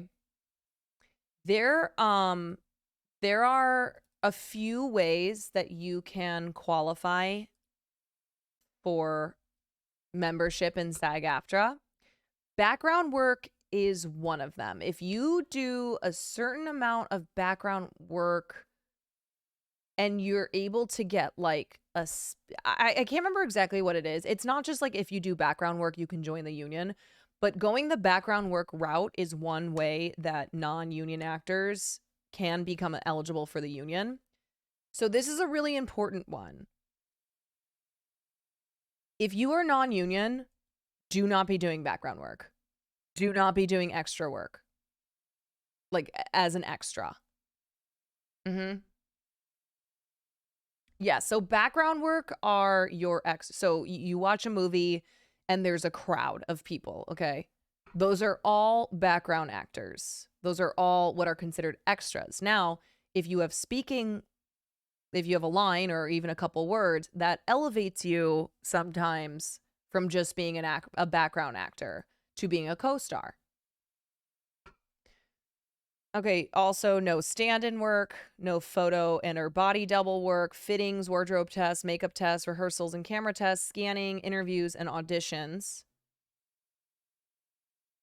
Promotion of publicity services for work under the TV theatrical contracts, tours, personal appearances, interviews, conventions, fan expos, festivals. Okay, you want to know the funny thing too is that the Emmy nominations just dropped today. Today was a big day. The Emmy noms dropped. The SAG-AFTRA strike also dropped. So everyone who was just nominated for an Emmy cannot do any promotion, cannot go out there and do the things that they do to win an award. So the Emmys are, yes, they're considering pushing the Emmys back. No panels, no premieres or screenings, no award shows, junkets, podcast appearances, social media. Now, to be clear, social media, it doesn't mean that like Meryl Streep, okay, Meryl Streep's not a good example. Like, Jenna Ortega can post on Instagram. She just can't post anything that has to do with any work that she's in. No studio showcases, negotiating and or entering into or consenting to an agreement to perform covered services in the future. Any new agreement related to merchandising connected to a covered project, the creation and use of digital replicas, including through the reuse of prior work. So AI. Performing on a trailer for a struck production or other ancillary content connected to a struck production. So basically, if you are going to do anything that has to do with a struck company, okay, so you're in a Netflix show, you're in a Warner Brothers movie, you cannot do anything related to that. What about video games? That's fine, because video games, again, this has to do...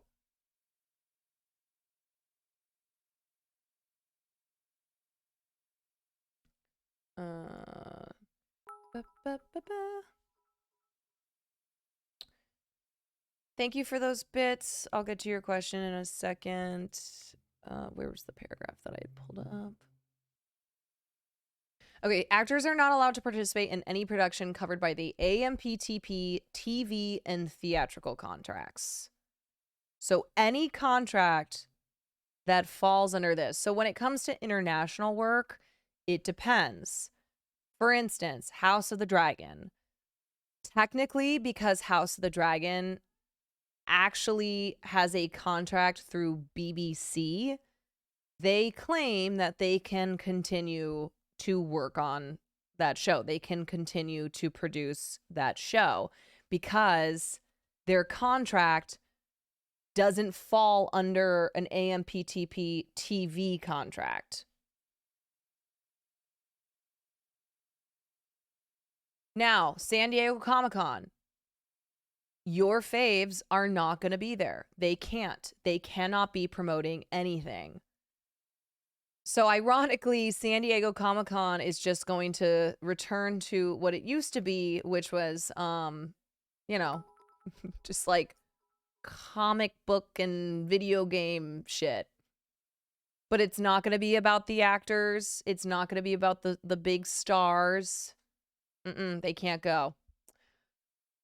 Got it. Thank you for those bits. Not gonna lie, I'm a big excited to see what the SAG strike will do to Comic-Con. Now the studios and actors are having to cancel. What? Right, that's exactly what I was saying. Whether they'll actually have to focus on comics again, they will. This upcoming Comic-Con, when is it? San Diego Comic-Con. Oh, dude, it's July 20th. Yeah, there will not be any SAG AFTRA actor there.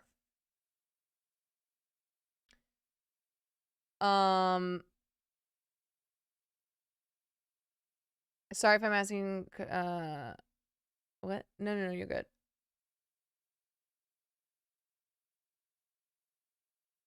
Yeah, so keep in mind, guys, I wanna make this very clear. I totally understand if you are going to something like San Diego Comic-Con because you're really excited to see Pedro Pascal with The Last of Us. I understand the disappointment. I understand the anger. Don't take it out on the unions. Take it out on the actual villain, which is the AMPTP, okay? And speaking of these fucking assholes, let me pull up, God damn it. Here it is. Stream vids. Bob Iger, who's the CEO of Disney, here's what he had to say today. Speaking of content, we're in the And let me just point something out before we watch this video. Bob Iger. Actually, I'm going to go to this one.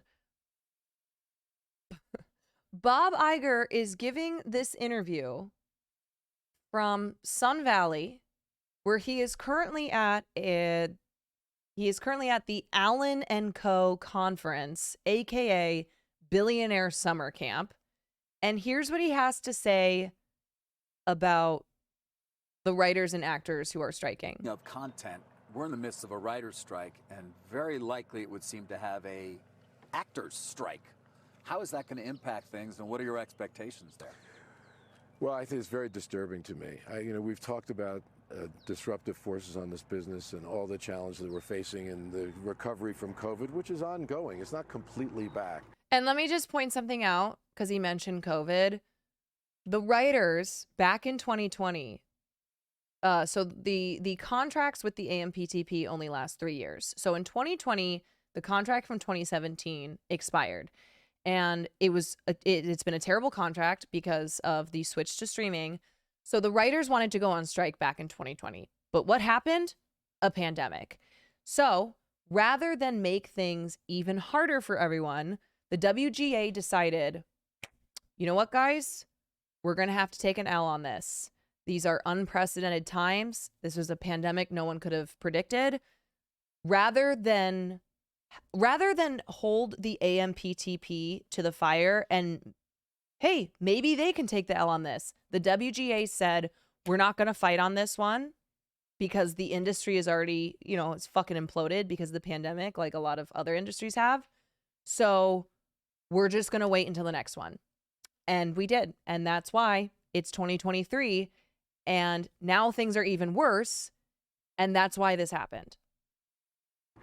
This is the worst time in the world to add to that disruption. Oh, really? I understand any labor organization's desire to work on the behalf of its members to get the most compensation, to be compensated fairly based on the value that they deliver. We managed as an industry to negotiate a very good deal with the Directors Guild that reflects the value that the directors contribute to this great business. We wanted to do the same thing with the writers, and we'd like to do the same thing with the actors. There's a level of expectation that they have that is just not realistic. Oh, okay. It's not realistic. Yeah. Yeah. Says the man who, says the man who, it wasn't 27 million as was quoted in this tweet.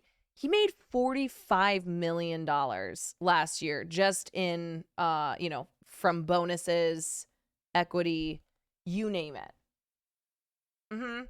But we, the workers, are not realistic in asking for the bare fucking minimum.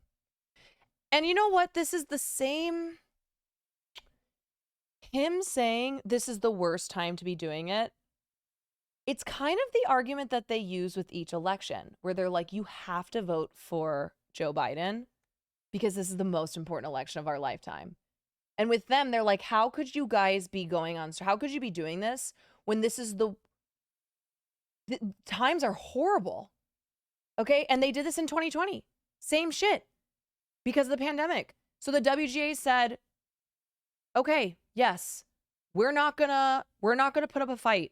Because actually what's happening is so much bigger than us. And we just need to, survive. Like literally survive. Yeah, this is the most important election of our lifetimes. Exactly. Or when they say now is not the time for regulation, thoughts and prayers. Totally. It's the same corpa bullshit. Adding to a set of challenges that this business is already facing that is, quite frankly, very disruptive. So they're not being realistic? No, they're not. Why not? I can't answer that question. He literally just said, I can't answer that question. The CEO of Disney, who makes the claim that writers are being unrealistic. And when this interviewer, who's obviously on his side, okay, this is like some CNN financial bullshit, whatever. He just goes, oh, how come? And Bob Iger goes, I can't answer that question. I can't answer that question. By the way, yeah, strikes are disruptive, okay, because they're a last resort. No one wants to strike. The whole point of a strike is to disrupt the chain. It is to force the companies, whatever company, corporation you are striking against, to actually come back to the table. That is why you strike. That is the fucking point. I know we use the term out of touch, but they could not be more out of touch. Just the very fact that he's saying this is so disruptive shows that they have no idea what is going on here.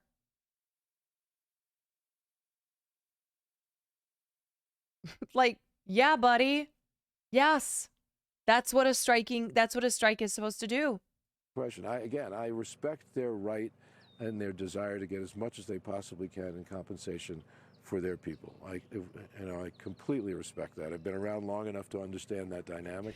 That feels like such a when your parents say, when older people say to younger people, you're so, I get it. I was young once too. Okay. When young people are fighting for progressive values and boomers are like, oh, I was young once. And when you're young, you think with your heart. When you're older, you think with your wallet, like you'll learn. That's that same condescending crap. Oh, that's cute. Listen, I've been around for a long time. Okay. I get it. I know, but you gotta be realistic. You gotta be realistic about these things. And to appreciate it. But you also have to be realistic about it with the business environment and what this business can deliver. It is and has been a great business for all of these people, and it will continue to be, even through disruptive times. But, being realistic is imperative. What do you do in the interim, then? Does AI start to write a lot of scripts? It will have a very, very damaging effect on the whole business, and unfortunately, the strike will. There's huge collateral damage in the industry to people who are, who are support services. I could go on and on. it will affect. Okay, so this is another thing that they're doing, all right? They keep mentioning so something I'm going to pull up a deadline tweet in a second here. But when you read articles with a headline that says like the WGA strike is costing the California economy 30 million a day, right? These are all of the non-union people who are hurt by the WGA strike. They're trying to control the narrative. They're trying to sow the seeds of discord. They want to pit the people against each other. So rather than them being the villains here who have caused all this, they are trying to take the, it's just so sad that, you know, these writers, like, I love them. I know that their heart's in the right place, but think of the service workers. Think of all of these other poor people who are losing their livelihoods because the writers just, you know, they just won't be realistic. It's such a classic tactic to frame it that the onus is on the writers, that the ones who are causing the collapse in the California economy, okay, that the ones who are causing other people in this entertainment industry who are not writers to lose their livelihoods, it has nothing to do with the AMPTP. Oh, no. It's the writers. Yeah. And so be careful when you are reading like the news that you're consuming with this, depending on what publication it is, and most publications are pro corpa at the end of the day, they are framing headlines and tweets and whatever so that it is pro AMPTP, so that it makes when the average person who doesn't know anything about this writer's strike, okay, who's just like repeating whatever headline that they saw, they want it to come across that it is the WGA, it's the writers, and now the actors who are the bad guys here.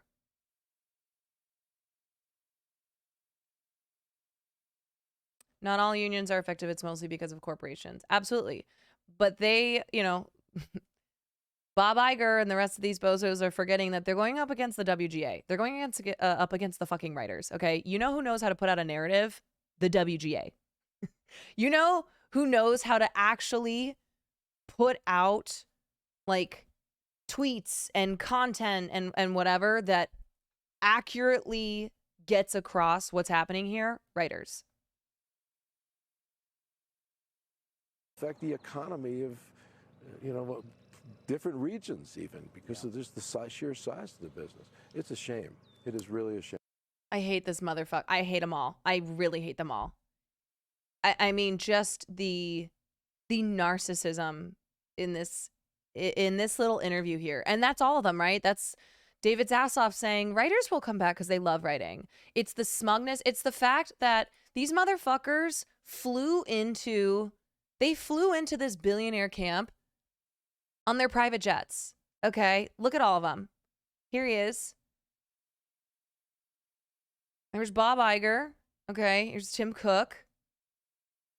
Here's what's her name from Alice and Olivia. Here's David Zasloff, who's among one of the wealthiest men at the retreat. He is currently one of the highest paid CEOs in the country. Okay, David Zasloff, who has been running Warner Brothers and Discovery into the fucking ground.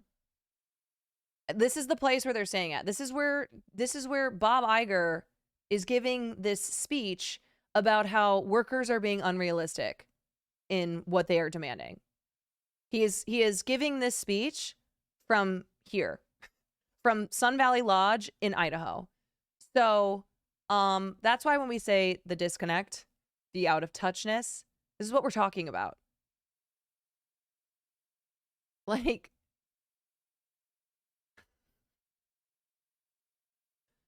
there's a swan. There are swans.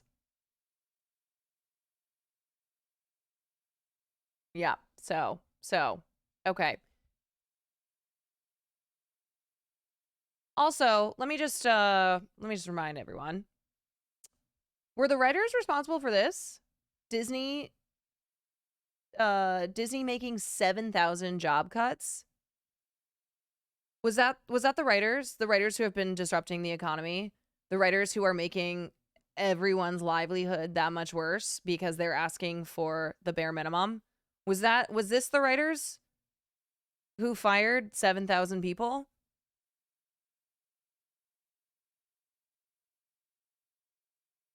When was it? October. Last October. Yep.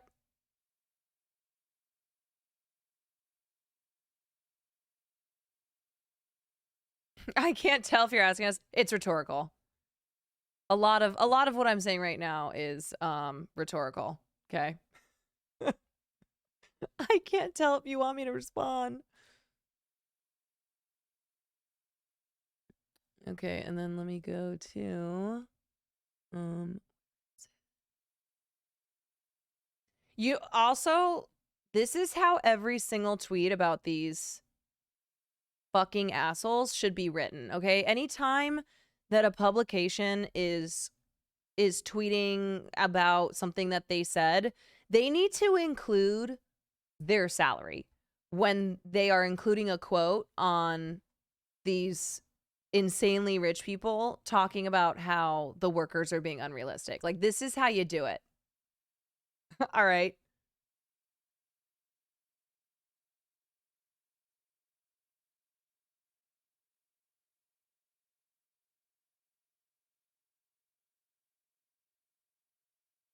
Okay, I want to pull up that article from fuck, Deadline.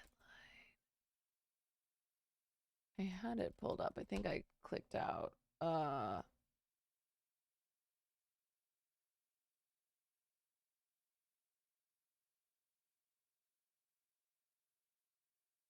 Here it is. Hollywood Studios.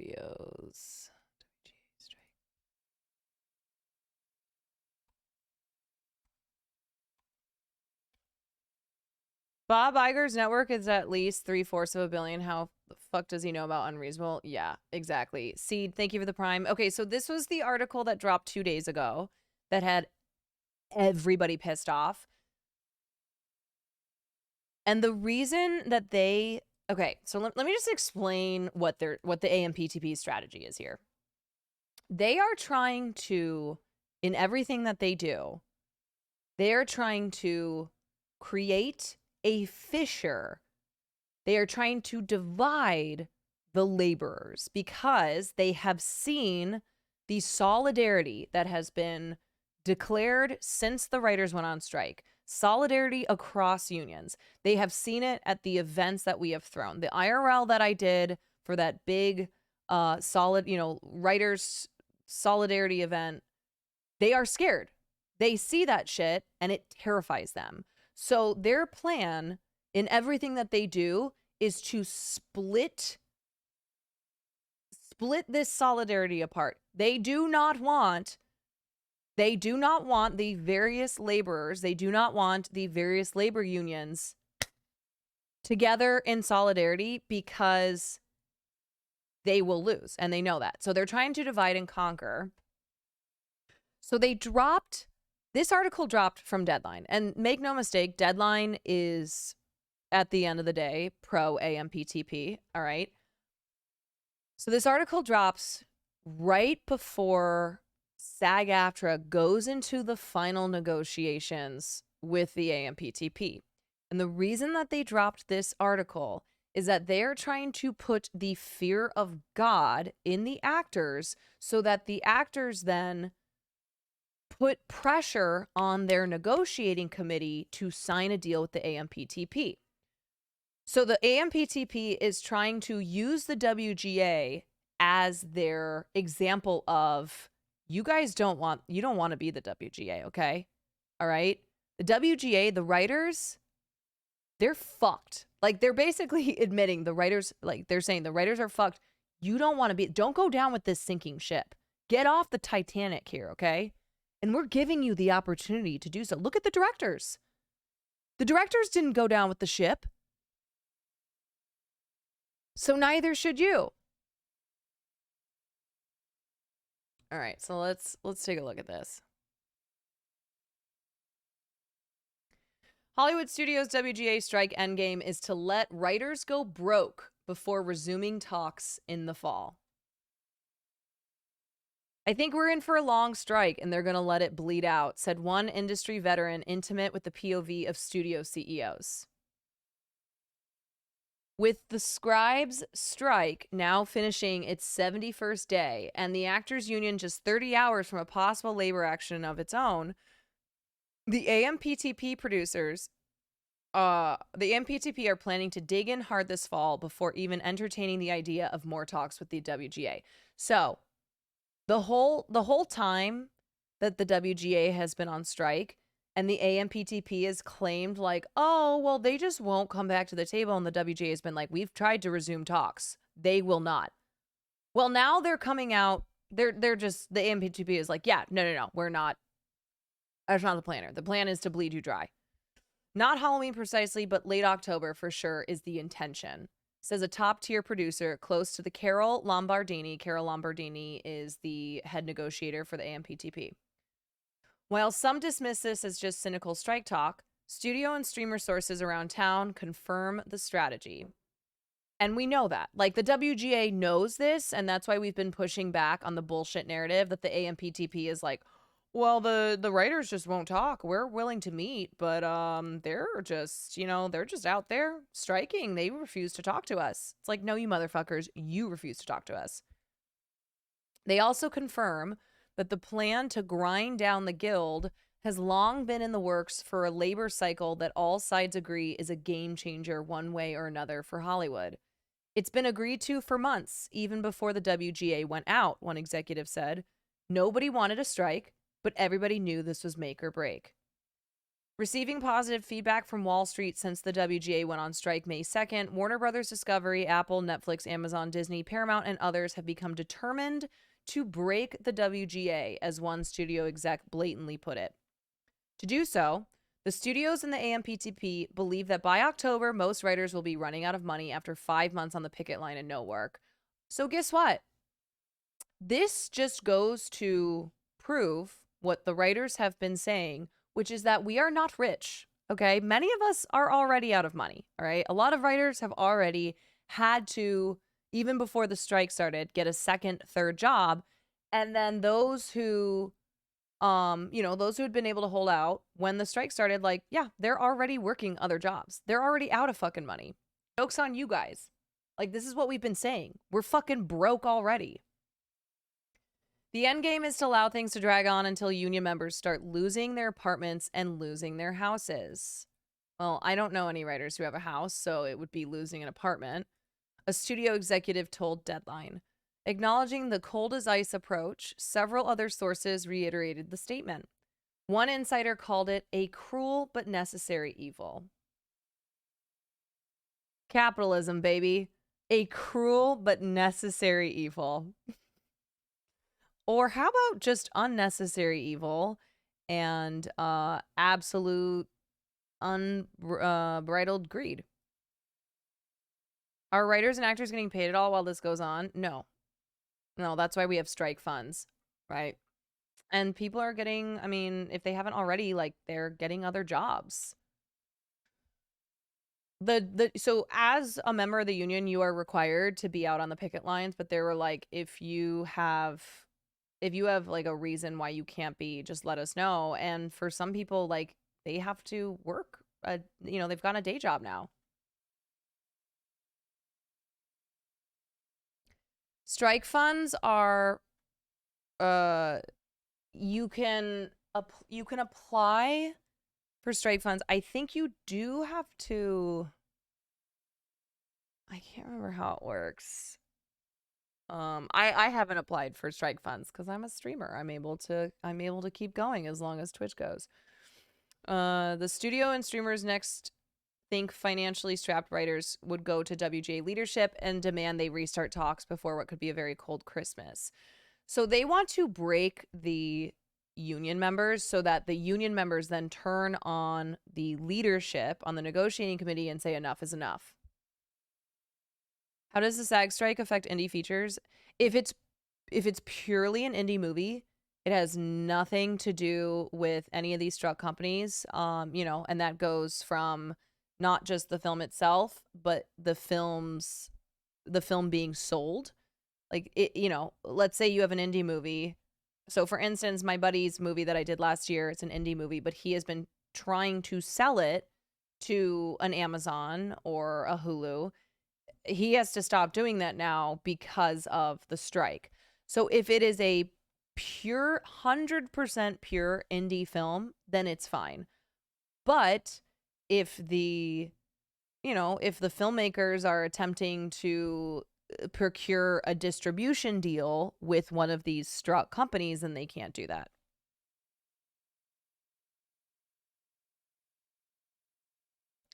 The severe method comes out of the Guild's successful battle with the agencies in 2021 over dismantling the lucrative practice of packaging.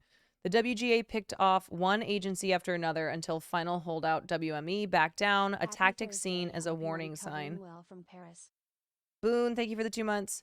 A tactic seen as a warning sign by many in the studio and streamer C-suites. Convinced that giving in, as another insider put it, to the writers will result in every contract cycle from the... See, this is what they're afraid of. From the WGA, IATSE, the Teamsters, and more ending in a strike, the AMPTP is aiming for the bottom line. They know that if they give in to the WGA, that means, because of pattern bargaining, all of these other labor unions are going to be, you know, they're going to be pushing for their own, as they should, and the WGA will absolutely be supporting IATSE, Teamsters, etc. Publicly, the AMPTP are refuting the so-called October surprise. These anonymous people are not speaking on behalf of the AMPTP or member companies who are committed to reaching a deal and getting our industry back to work. Blossom, thank you for the 10 months. Yeah, thank you for donating to my strike fund.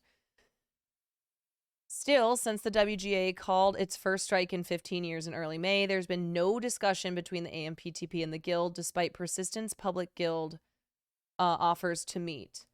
Right. So, like, we know this is their strategy because they are refusing to meet with us. The WGA they are very transparent with not only their membership, but also the public. And they have been reiterating that the AMPTP is refusing to restart up any contract negotiations because they want us to give up. Still, as pickets went up and productions shut down in the strike's early weeks, studio bosses almost uniformly offered banal praise to the writers, but no public proposals to get them back to work. In the meantime, as network schedules shift to unscripted shows and streamers buy up foreign content, the studios and streamers have been saving money on shuttered productions and cost-cutting. On a parallel track, and reinforcing the AMPTP's divide and conquer approach, negotiations with the Directors Guild in late May proved a success, with ratification coming last month. Even if the 160,000-member SAG-AFTRA joins the WGA on the picket lines, the studios hope to get the actors back to the negotiating table in a few weeks. So what will happen is the priority with the AMPTP now is SAG-AFTRA. So the WGA has been on strike for 73 days. SAG-AFTRA is officially going on strike in 2 hours. The AMPTP is going to go to SAG-AFTRA first and try and get them to sign a contract. They need Meryl Streep. A new SAG-AFTRA deal would not see production restart, but it could allow actors to promote projects already set for release. So this is the biggest thing. You have festival season coming up, right? You've got all the big ones. Cannes already happened, but you've still got TIFF. And then you've got the winter festival circuits. These festivals are very, very important for awards season, primarily the Oscars. You've also got the Emmy nominations that dropped today. When it comes to making money in this industry, marketing is everything. Marketing is so, so, so important. So if you don't have your actors promoting these projects at festivals, on press releases, whatever, then you're not making money. Every time I see AMPTP, I accidentally read it as armpit. We should just call it armpit. This is a move that studios hope would further the WGA going into the latter part of the year. Because they don't need writers to promote this stuff, but they need their actors. The WGA did not respond to requests for comment, blah, blah. So I'm going to pull up the press conference, the SAG-AFTRA press conference in a little bit. But originally, there were some very, very damning things from that press conference, but originally SAG-AFTRA's contract expired June 30th. And they agreed with the AMPTP to push it to June 12th. And Fran Drescher, listen, I've had Fran has been up and she's been down, and she's been up and she's been down. This press conference, she was fucking up. She knocked it out of the park. Fran came out and said the quiet part out loud, which was that the reason that the AMPTP pushed for the extended contract, so rather than expiring on the 30th to expire on the 12th, is because they needed that time to promote movies like Barbie and Oppenheimer. They basically used those 12 days, and rather than actually working on the contract with SAG-AFTRA, they used that to push their summer movies just in case this happened. So at the end of the day, like, they don't give a fuck. They do not give a flying fuck about these unions. Yeah. And that's why you saw, like, there was this big moment where the premiere of Oppenheimer in London, as soon as the contract expired and, like, the strike was imminent, Christopher Nolan came out. Let me see if I can find the clip. And previously the actors had been on the red carpet, but he came out then and said,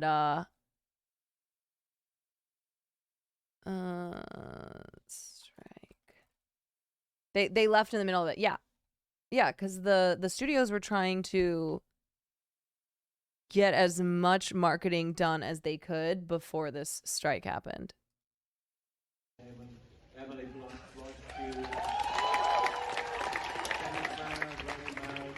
and so many more. We have to acknowledge, you've seen them here earlier on the red carpet. Unfortunately, they're off to write their picket signs for what we believe to be an imminent strike by SAG, joining my guild, one of my guilds, the Writers Guild. Sorry. I'm gonna start this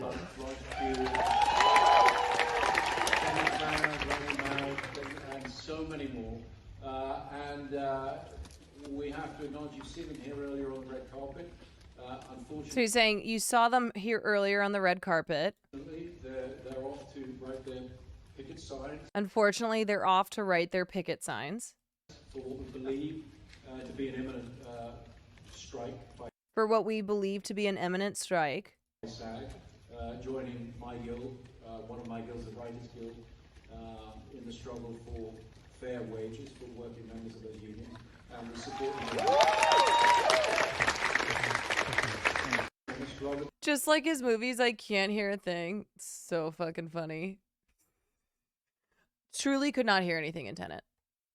Okay, so yeah, they had even pushed the premiere up by an hour so that they could walk the red carpet, but strike happened. I mean, SAG-AFTRA hadn't even officially declared the strike because the board still had to meet in the morning, but still the actors in this movie were like, no, we're not doing it. Our National President and Negotiating Committee Chair, Fran Drescher, and National Executive Director and Chief Negotiator, Duncan Crabtree Ireland. Duncan and Fran will have an announcement and remarks, and we'll follow with the Q&A. We will also bring and welcome, and please say good afternoon to SAG-AFTRA National President Fran Drescher, also Chair of the Negotiating Committee, and Duncan Crabtree Ireland.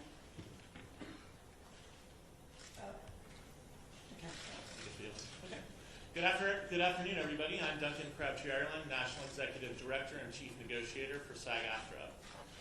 Yesterday, our union celebrated the 90th anniversary of the incorporation of Screen Actors Guild.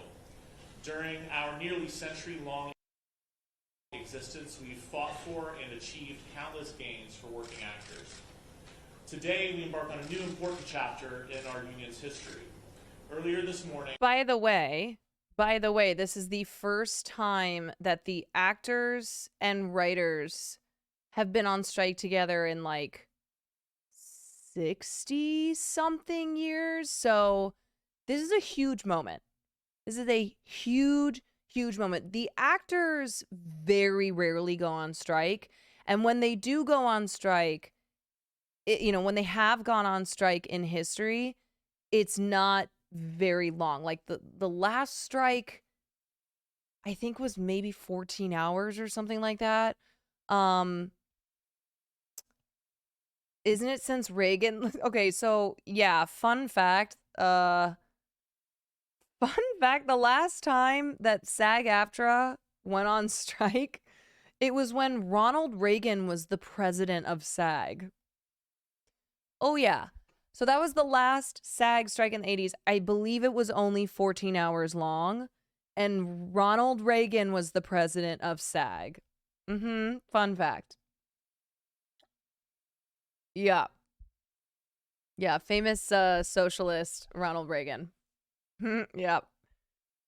So the actors very rarely go on strike. When they do, strike is not, it's not like with the writers where they've had a couple strikes that are 100 days.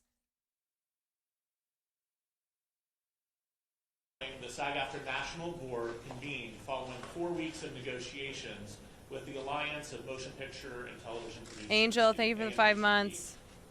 Because the AMPTP remains unwilling to offer a fair deal on key issues essential to protecting the livelihoods of working actors and performers, SAG-AFTRA's National Board unanimously voted to issue a strike order against the studios and streamers. From the time... Bro, the mic situation was so fucked up when I watched it today. When I watched it today, it was the most scuffed thing ever. Negotiations began on June 7th. SAG-AFTRA staff and the members of our negotiating committee have worked overtime, devoting their evenings, weekends, and holidays to achieving a deal that would ensure a sustainable future for the acting profession. But despite our team's efforts, the AMPTP has remained steadfast in its commitment to devaluing the work of our members. Actors deserve a contract that reflects the changes that have taken place in the industry. Unfortunately, the current streaming model has undercut performers' residual income, and high inflation has further reduced our members' ability to make ends meet. Additionally, industry expectations around self-tape auditions mean performers are bearing casting costs that were once the responsibility of producers. So, like I said, there are similarities between the writers and the actors, what they're fighting for: better residuals, better minimum pay, protection against AI. But then there are also things that are unique to each union. The WGA has the issue of having less and less writers in a room for less and less weeks. And actors have, an issue of bearing the costs of the casting process through things like self-tapes. So similar issues and then also separate ones. But residuals, higher minimums, and AI are, I would say, like the main, the trio of issues that the writers and the actors share. To complicate matters further, actors now face an existential threat to their livelihoods with the rise of generative AI technology. We've proposed contract changes that address these issues, but the AMPTP has been uninterested in our proposals. Because of this, the board has determined that union members should withhold their labor until a fair contract can be achieved. A strike is an instrument of last resort. We've tried for 4 weeks to reach a deal with the AMPTP, and unfortunately, they have left us with no alternative. Although we're all disappointed with the AMPTP's reluctance to cooperate, the solidarity among SAG-AFTRA members has never been stronger. Based on the enthusiasm I'm seeing from everyone, I truly believe this union has the unity and the results. Hey, Barnyard Raid. Barnaby. What's up? Hi, everyone. I love that Barnaby emote. Oh my god.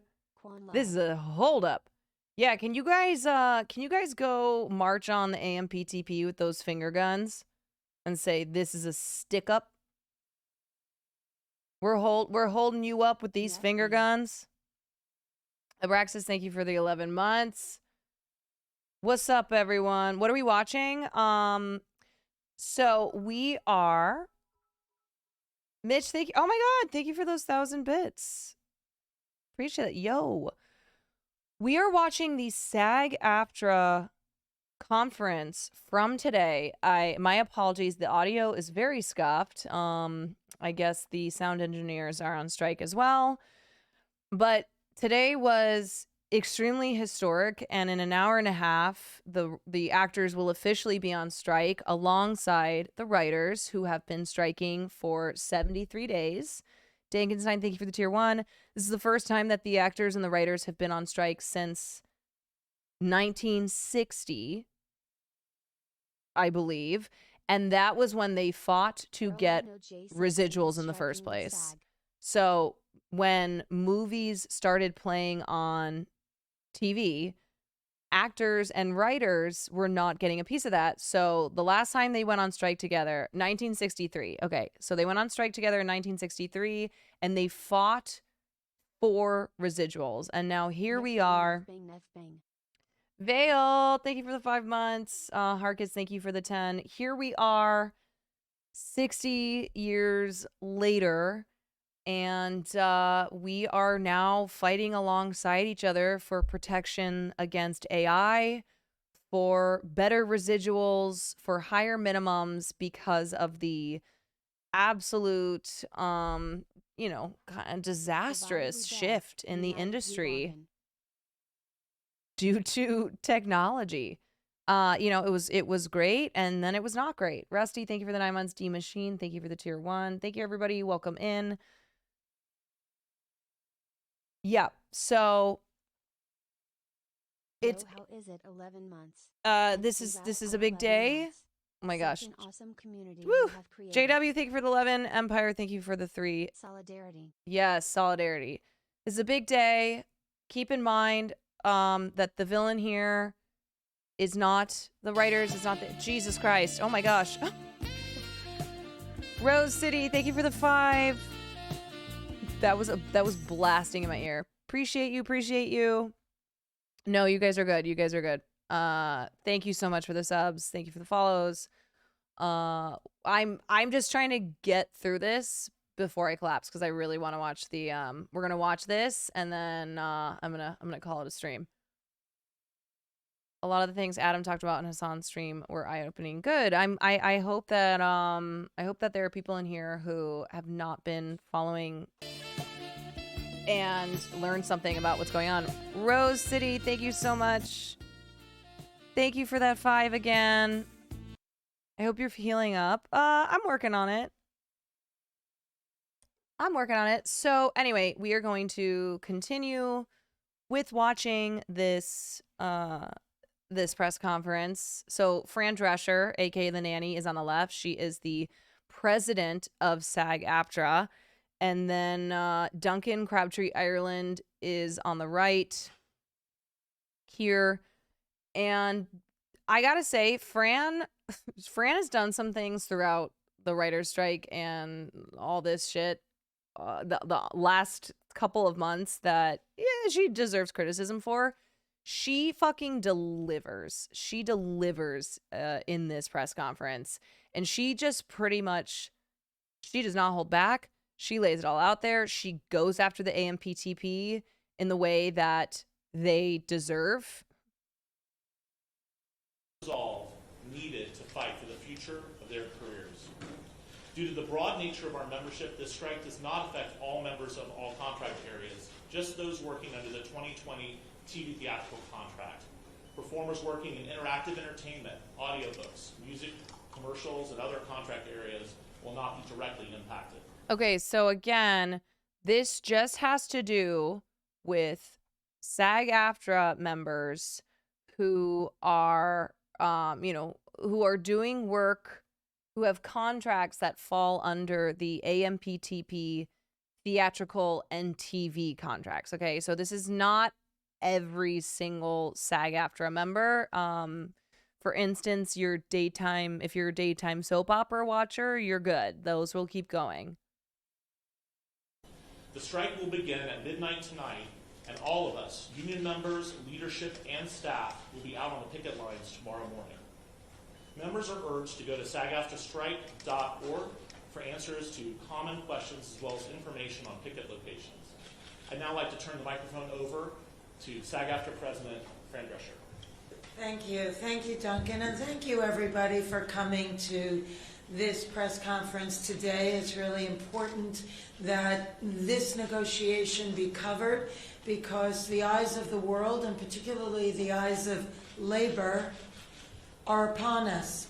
What happens here is important because what's happening to us is happening across all fields of labor by means of when employers make Wall Street and greed their priority and they forget about the essential contributors that make the machine run.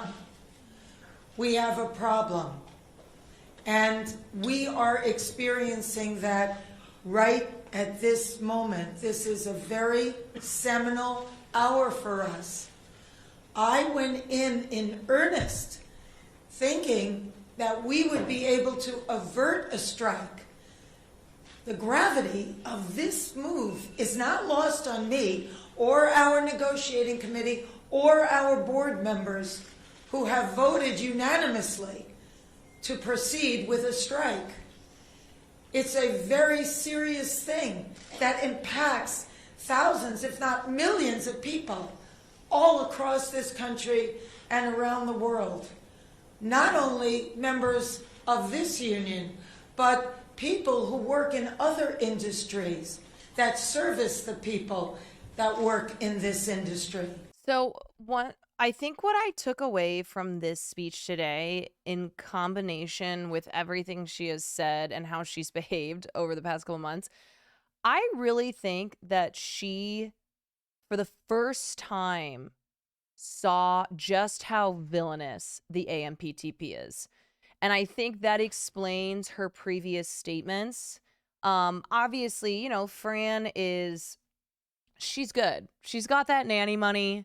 She's not a struggling, starving actor, but she is the president of SAG-AFTRA, and she has had to deal with them throughout these negotiations. And I think that she finally is seeing what we have all been saying and what many of us know to be the truth, that these people, that these CEOs, their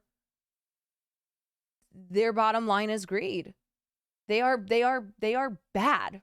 They are bad people who only care that they make millions more dollars. They don't care about the laborers.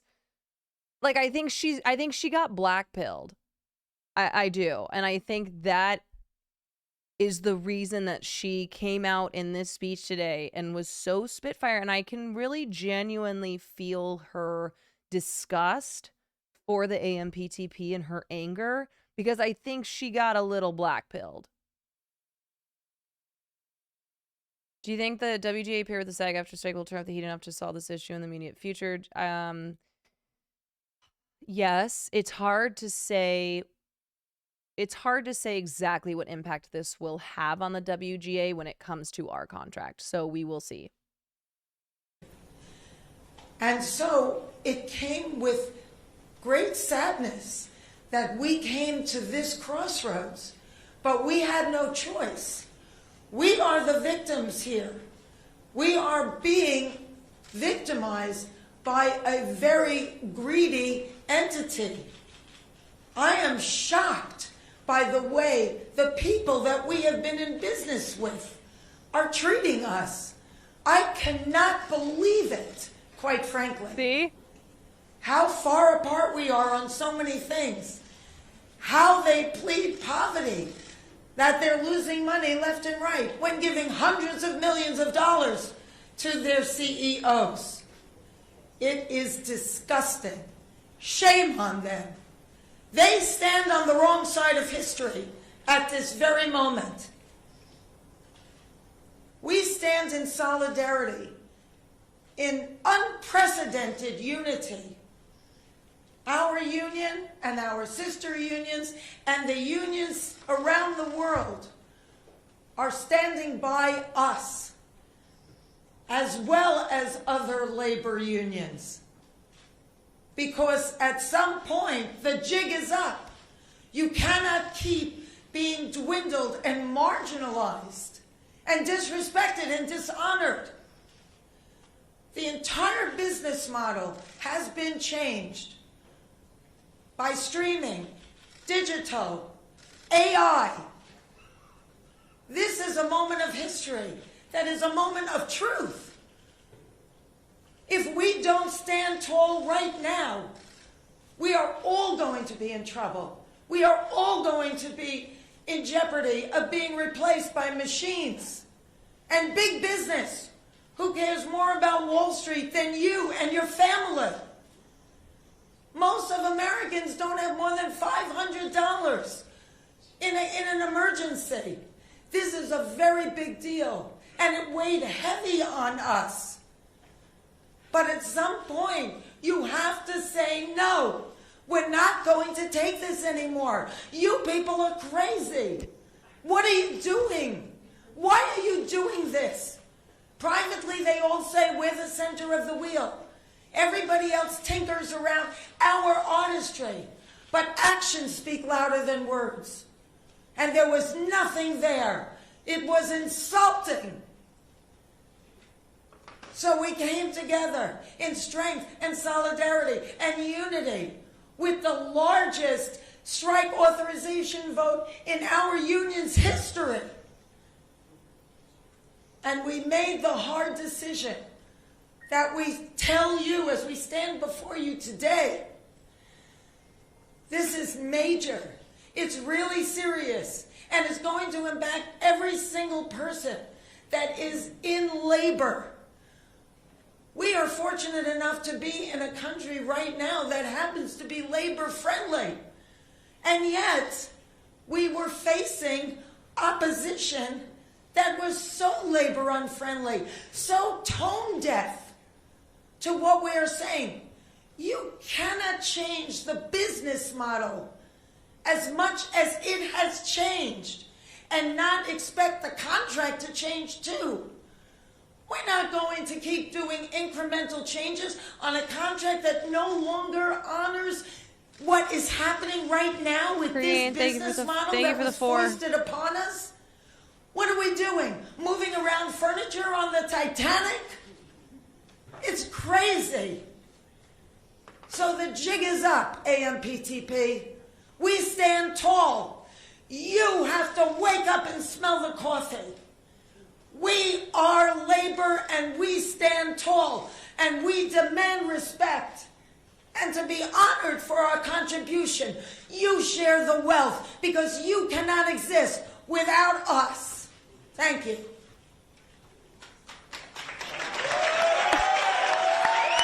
I mean, listen, okay, Fran's got those acting chops still.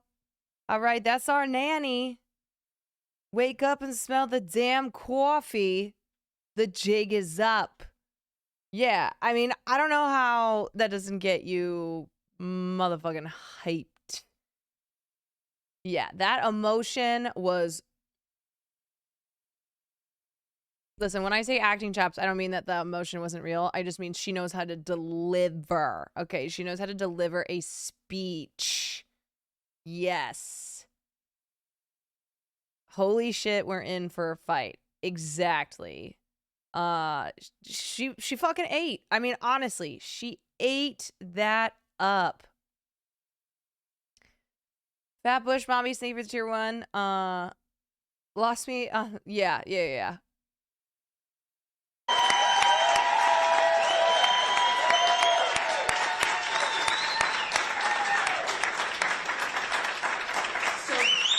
That's our president. Questions? Right here, Jeremy. So you guys said at the start of talks that you guys are not going to be beholden to any terms that aim to be negotiated with the DGA. Did the DGA's contract become like part of pattern bargaining when it came to streaming and AI and other key issues? Okay, so he's asking what we talked about earlier, which is about the DGA's contract, which the AMPTP wanted to use as a way to force pattern bargaining upon both SAG-AFTRA and then the WGA when they return to negotiation talks eventually. So this guy is asking, was what they signed in their contract with the WGA something that then they were trying to force as the standard then for your guys' contract when it came to things like AI and residuals? So first of all, I think it's important for us to note that we respect every union's right to negotiate the contract that's right for their members. And there's nothing about our statements about not wanting to be held to pattern bargaining that in any way are intended to detract from the DGA's agreement or any other union's agreement. But SAG-AFTRA members are SAG-AFTRA members, and we went into that negotiating for our members. And the fact of the matter is that yes, the AMPTP wants to insist that other unions adhere to things that they've negotiated with other unions. And in the case of, for example, minimum increases, that's one example of where that's the case. The companies insisted that we agree to limit the increases in minimum salaries for our members to a pattern deal. And our negotiating committee rejected that idea. I reject that idea. Our members need to receive increases that allow them to keep up with the pace of inflation. We believe that our members should not be working in 2023 for less money in real dollars than they made in 2020. And we certainly believe that our members should not be working at the end of the term of this contract in 2026 for less money than they made in real dollars in 2020. That's wrong, it's unfair, and it's unacceptable. And so we didn't reach any agreement on that point. Duncan. Hang on 1 second, please. I'd like the committee to come in and join. No, sorry, there's no closed captioning. This is Duncan Crabtree, Ireland. He is what's his exact position? He's with the national board. Committee members?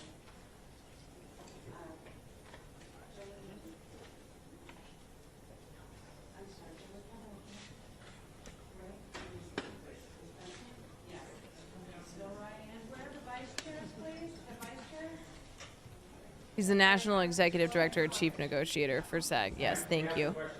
Yeah, you sure can. Okay, Duncan and Fran, so the AMPTP just sent out a press release basically saying, you guys are reiterating what they said yesterday and what Bob Iger said. You guys have chosen a path that will lead to financial hardship for countless thousands of people who depend on the industry. They're claiming they offered a 76% increase in high budget SVOD foreign residuals, 58% increase in salaries for major roles. They say 11% pay increase in year one, blah, blah, blah. They're claiming all these double-digit promises. And they're claiming they had a groundbreaking, I'm quoting them, AI proposal which protects performers' digital likeness. So what do you say to that?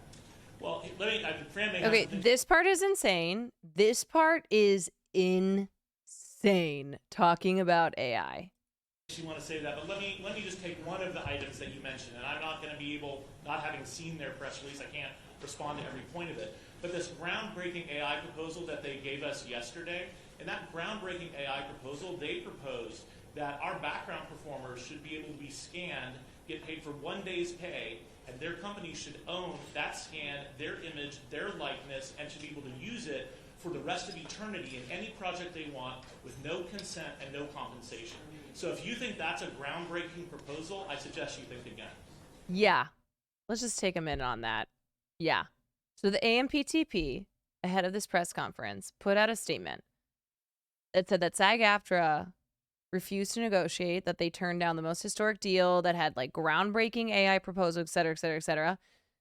Their AI proposal was that they will pay a background actor who they already pay shit to. Okay, background acting does not pay well. They will pay them for 1 day, and then they will own their likeness for eternity. For eternity. After paying them like nothing for 1 day's work. Have you talked about self-tapes? What are they asking? I don't know exactly what they're asking for that. So the problem with self-tapes is that actors are bearing the cost of casting now. From having to do everything via a self-tape, we are bearing that cost that initially would have been borne upon, that would have been the responsibility of casting companies that are being, paid for through these studios and streamers. So I don't know exactly what they were negotiating for in that sense. SAG-AFTRA does not have a 2-pager the way the WGA did, where they perfectly lined out, here's what we asked for, here's what the AMPTP said. Like, in many of these cases, they refuse to even negotiate. So that would be very helpful if SAG-AFTRA puts out something like the WGA did, where it says, here's what we asked for, here's what the AMPTP offered, like whatever. Eleanor, thank you for the gifted. Duncan and Frank, a few weeks ago, you guys put out a video that suggested that you were seeing progress in the talks, and you sounded encouraged by what was happening. So what turned? What was the pivot? Where did things go south? Well, initially we started kind of on the outside.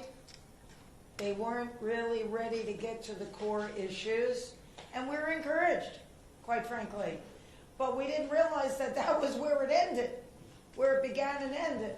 And all the core ingredients, we were basically either stonewalled or were so far apart that, it was just...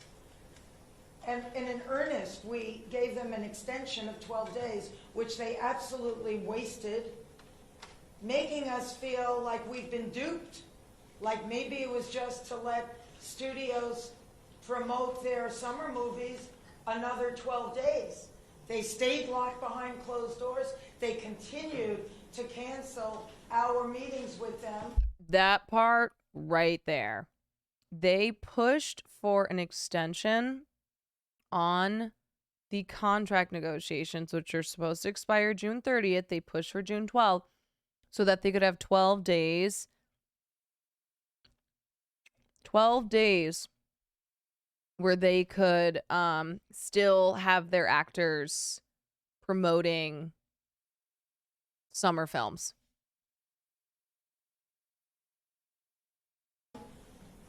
I work in VFX. This is ultimately going to end up with many VFX shops. Yeah, I don't think AMPTP realizes this trickles down.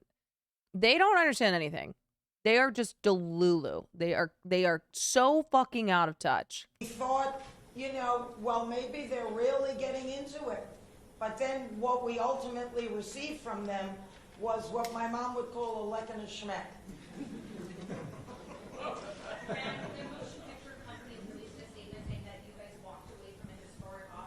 Was this in fact historic? Can you repeat that again? Yeah, the motion picture companies released a statement saying that the union walked away from a historic offer, that you guys left the negotiating table. What's the AMPTP? It's the Alliance of Motion Picture Television Producers. So that is the union that represents the studios and the streaming platforms. Okay, so you think Disney, Netflix, Paramount, Fox, etc. That is the AMPTP. In fact, historic. What was historic about it is that we were really so marginalized, so dishonored, and so disrespected that it was really egregious and disgusting. So that's what was historic. That at a moment when streaming and AI and digital is so prevalent in the industry, it has disemboweled the industry that we once knew. when I did the nanny, and everybody was part of the gravy train. Now it's a walled-in vacuum. And not only is it unfair to everybody up and down the ladder, but the entity that employs us, it's really un-American. And it's unconscionable. What are you doing? We're not curing cancer here. It's a collective art form. Please hang on one second. We have a live stream. This is being viewed by several thousand people online, so I need you guys to use the microphones. We're going to go back to me recognizing you, and you will go to a microphone either here or here. She's like, please use the fucking mics from all of us. Thank you. Talk a little bit about how long you expect this to go on. Are we talking about weeks? Are we talking about months? And what would it take to get back to the table? That's up to them. We're open to talking to them tonight. But, you know, it's up to, all of this is because of their behavior. It's up to them if they're willing to talk in a normal way that honors what we do. I mean, they are well aware of what it takes to make a deal. Fran and I personally spoke to several of the CEOs of these studios yesterday, and at length. They know what it will take to make a deal. They had the power in their hands to make a deal and avoid this strike. They chose not to do that. And last night, we told the AMPTP directly across the table we're ready, willing, and able to return to the negotiating table whenever they're ready to do so. Their response to us was that they would be ready to talk whenever we would act in a civilized manner, not be on strike. We told them that it's not uncivilized for people to go on strike. It's a moral right, it's a human right, and it's a legal right of our members to collectively bargain, to organize, and to go on strike if needed to defend their rights, and that we will be happy to approach them and negotiate with them whenever they're ready to do so. These people are such fucking assholes. I mean, we watched the Bob Iger clip earlier, of course. Bob Iger, who is sitting at Sun Valley, Idaho at Billionaire Summer Camp, talking about how writers and actors are being, you know, unrealistic and so disruptive and they're hurting people. And to hear Duncan Crabtree Ireland say that, and this is these are the statements that the AMPTP have been putting out about the WGA, and now we'll be putting out about SAG as well. I mean, if this doesn't make your blood boil, then you're really not you're not paying attention. I mean, just the uncheckered greed of these CEOs and of these corporations that they, you know, that they represent. It is disgusting. It is appalling. It is so maddening. These capitalistic pigs.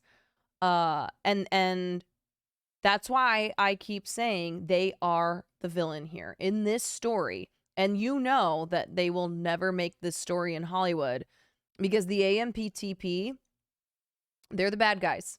They are the villain in this story. So they're not going to they would never make this story.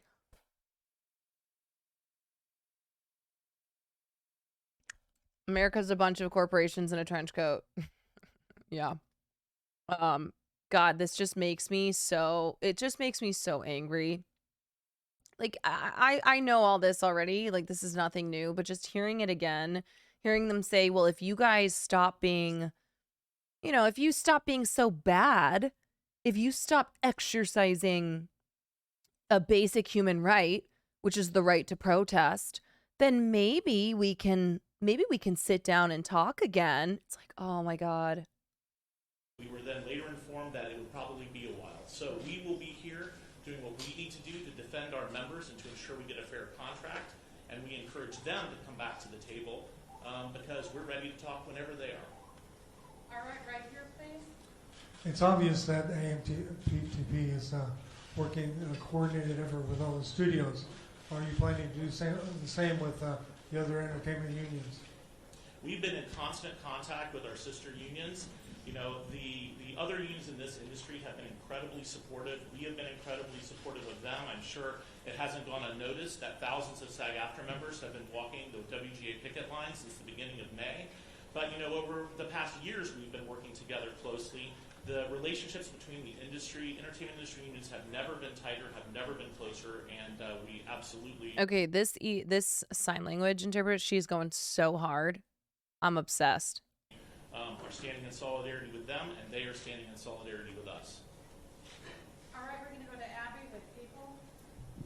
Use the mics, please. Hi. She's dialed I'm in. also wondering how this is going to affect promotion of past work, not current movies to be promoted by actors, but things like participating in a panel at 90s Con, or if they are being recognized for their entire body of work. Can you clarify a little bit about the terms? Sure. We will be issuing a strike notice and order to our members today that lay out exactly what members are prohibited from doing as part of this strike and what they can do. We've also communicated directly with members, agents, lawyers, and publicists so that they have this information as well. In general terms, any kind of promotion of any project that was made under the TV theatrical agreements, either current or past, will not be allowed, whether that's at a con, at a festival, at a panel, on social media, at a premiere, in any form.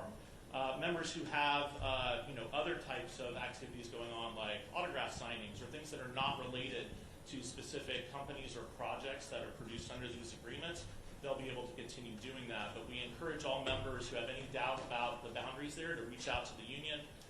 Writers are lazy. I have Hollywood, you forgot the O, friends that used to brag about how little work they do. Sure, Jan.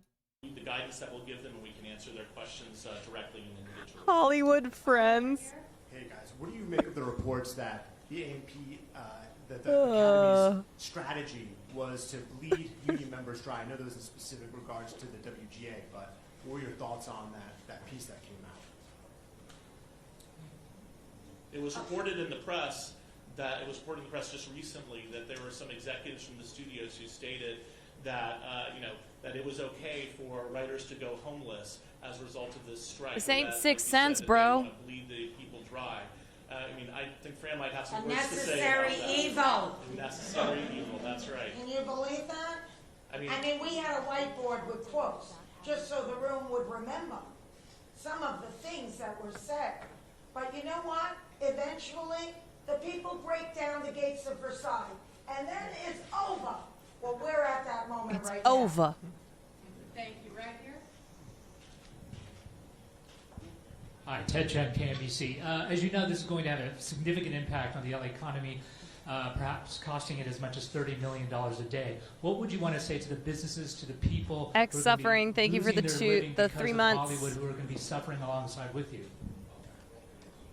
Well, believe me, our heart bleeds that we had to make this decision.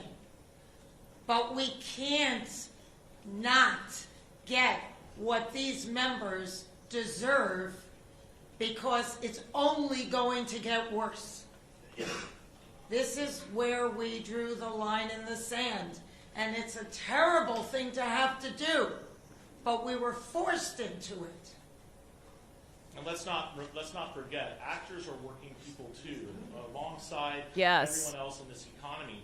And I love that basically Fran comes out and says says something like spitfirey, and then Duncan follows it up with like not that what Fran is saying isn't true, but she's got like the emotion behind it, and Duncan's like, and also let's just remember that like actors are literally workers as well, okay? every working person should feel empowered to stand up for themselves. And when an employer, especially these big multinational corporations, wants to take advantage of you, wants to use their power to squash you under their heel, it is your right and your obligation to stand up to them. And I have a very strong feeling that those other people, whether they're parts of unions yet or not, will see what our members are doing and will understand why we had to do it. And Fran and Duncan, I have a quick question, Leslie with the Associated Press. How do you anticipate that this will affect Emmy's campaigning amongst actors since nominations were just announced yesterday?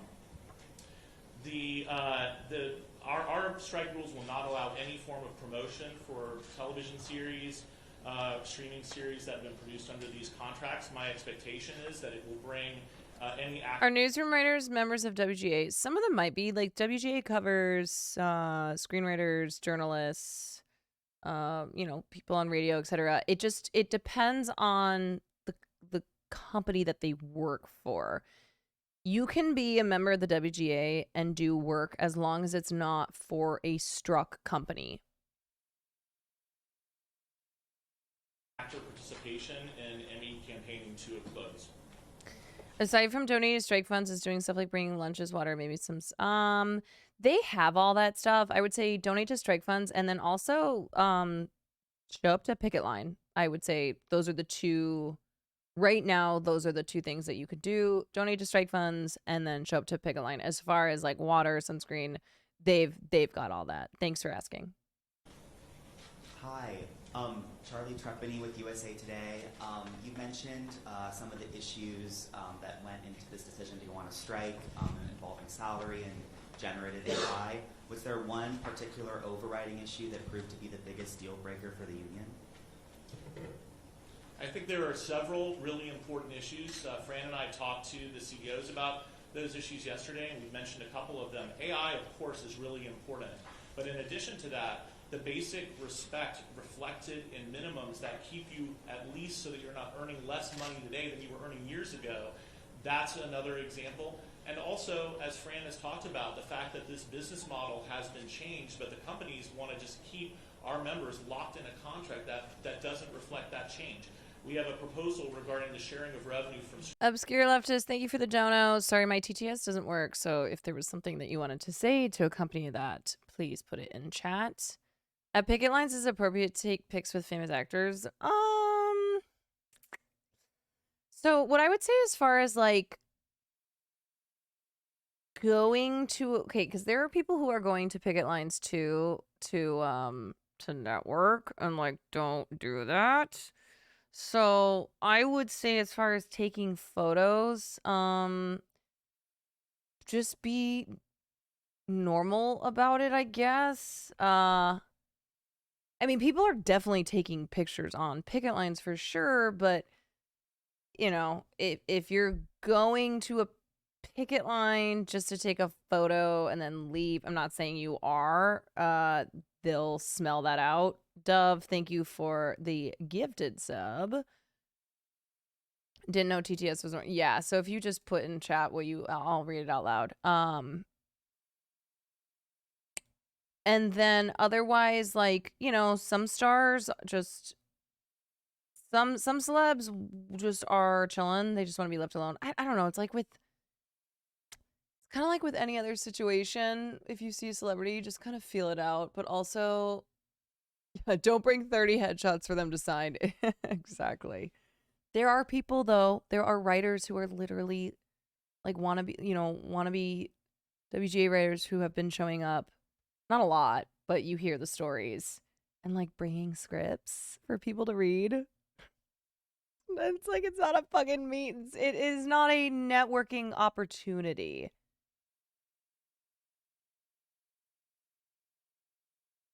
Yeah, bringing scripts, wanting like to get people's information. Yeah. Streaming services that has been on the table since day one of negotiations. The companies have refused to engage on that proposal and give it any meaningful discussion, much less agree to it. And we discussed that issue with the CEOs yesterday as well. Okay, right here, please. You miss every shot you don't take, but please don't take that shot. Here at this press conference, I would like to ask you in Spanish, ¿qué provocó el rompimiento de estas negociaciones y de qué manera han sido tratados por los representantes de los... This part is really cool, but he does respond in Spanish. Thanks very much. Hi, Jonathan Handel, writing for Puck. Do you guys want to hear it? I was just going to skip because I want to get through this. I want to step back, as existential. Okay, here, I'll go back. We are here at this press conference. I would like to ask you in Spanish, ¿qué provocó el rompimiento de estas negociaciones y de qué manera han sido tratados por los representantes de los productores y los estudios cinematográficos?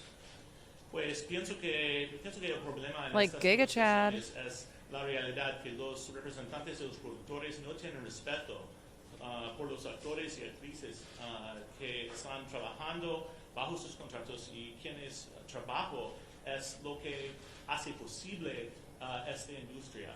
Y todos de nuestros miembros, los miembros de habla inglesa y de habla hispana, son completamente unidos en luchar Everyone por sus nodding. derechos contra estos empleadores y todos nosotros vamos a hacer lo que es necesario a asegurar que nuestros miembros de habla hispana y de habla inglesa que están trabajando bajo estos contratos tienen contratos con respeto Like, y what a con Giga Chad, salarios man. justos y términos apropiados.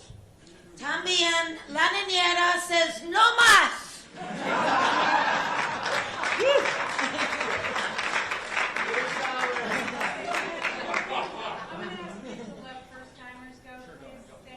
Goddamn Fran Drescher, man. So much.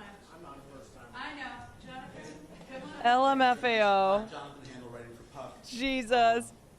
You know, Fran and Duncan, you both cast this as, I want to step back, as existential. And that makes the stakes very high. And of course, the companies claim it's existential for them in terms of the challenges that the business is facing economically and theatrical and Sí linear se television, puede. the amount of money that needed to spend to compete with Netflix in streaming. How do you win a victory in a situation where there's just so much head-to-head, so much fear, uncertainty, and doubt, and so much at stake? I just say that I have zero doubt that these companies could have agreed to every single item in our proposal This part. package without a problem whatsoever This in part. the bottom line. They could do that. They choose not to do that.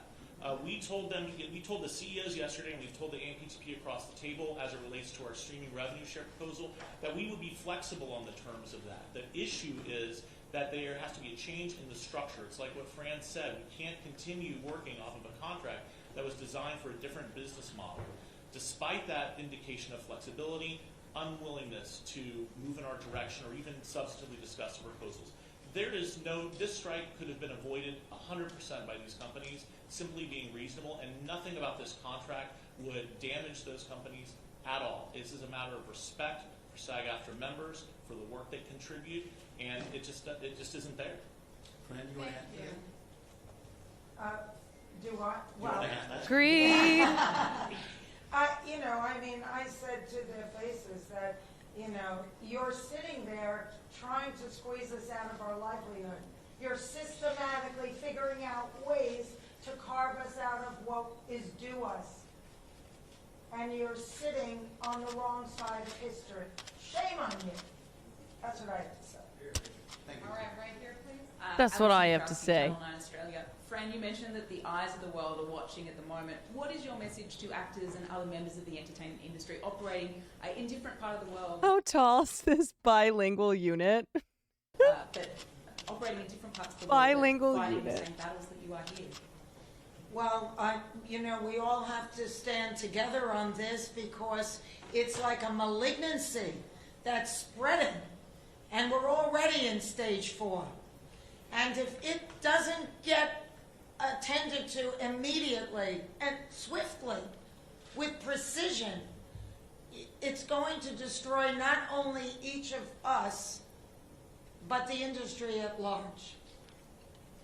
I'll just add, SAG-AFTRA has members all around the world, and we also have extremely close relationships with our sibling actor unions all around the world as well. And there have been plenty of times in the past when SAG-AFTRA members have gone to bat to fight for our fellow members around the world, whether it be in New Zealand with respect to the Hobbit situation, whether it be in South Africa, helping our colleagues there achieve copyright protections in their domestic law that they didn't have before.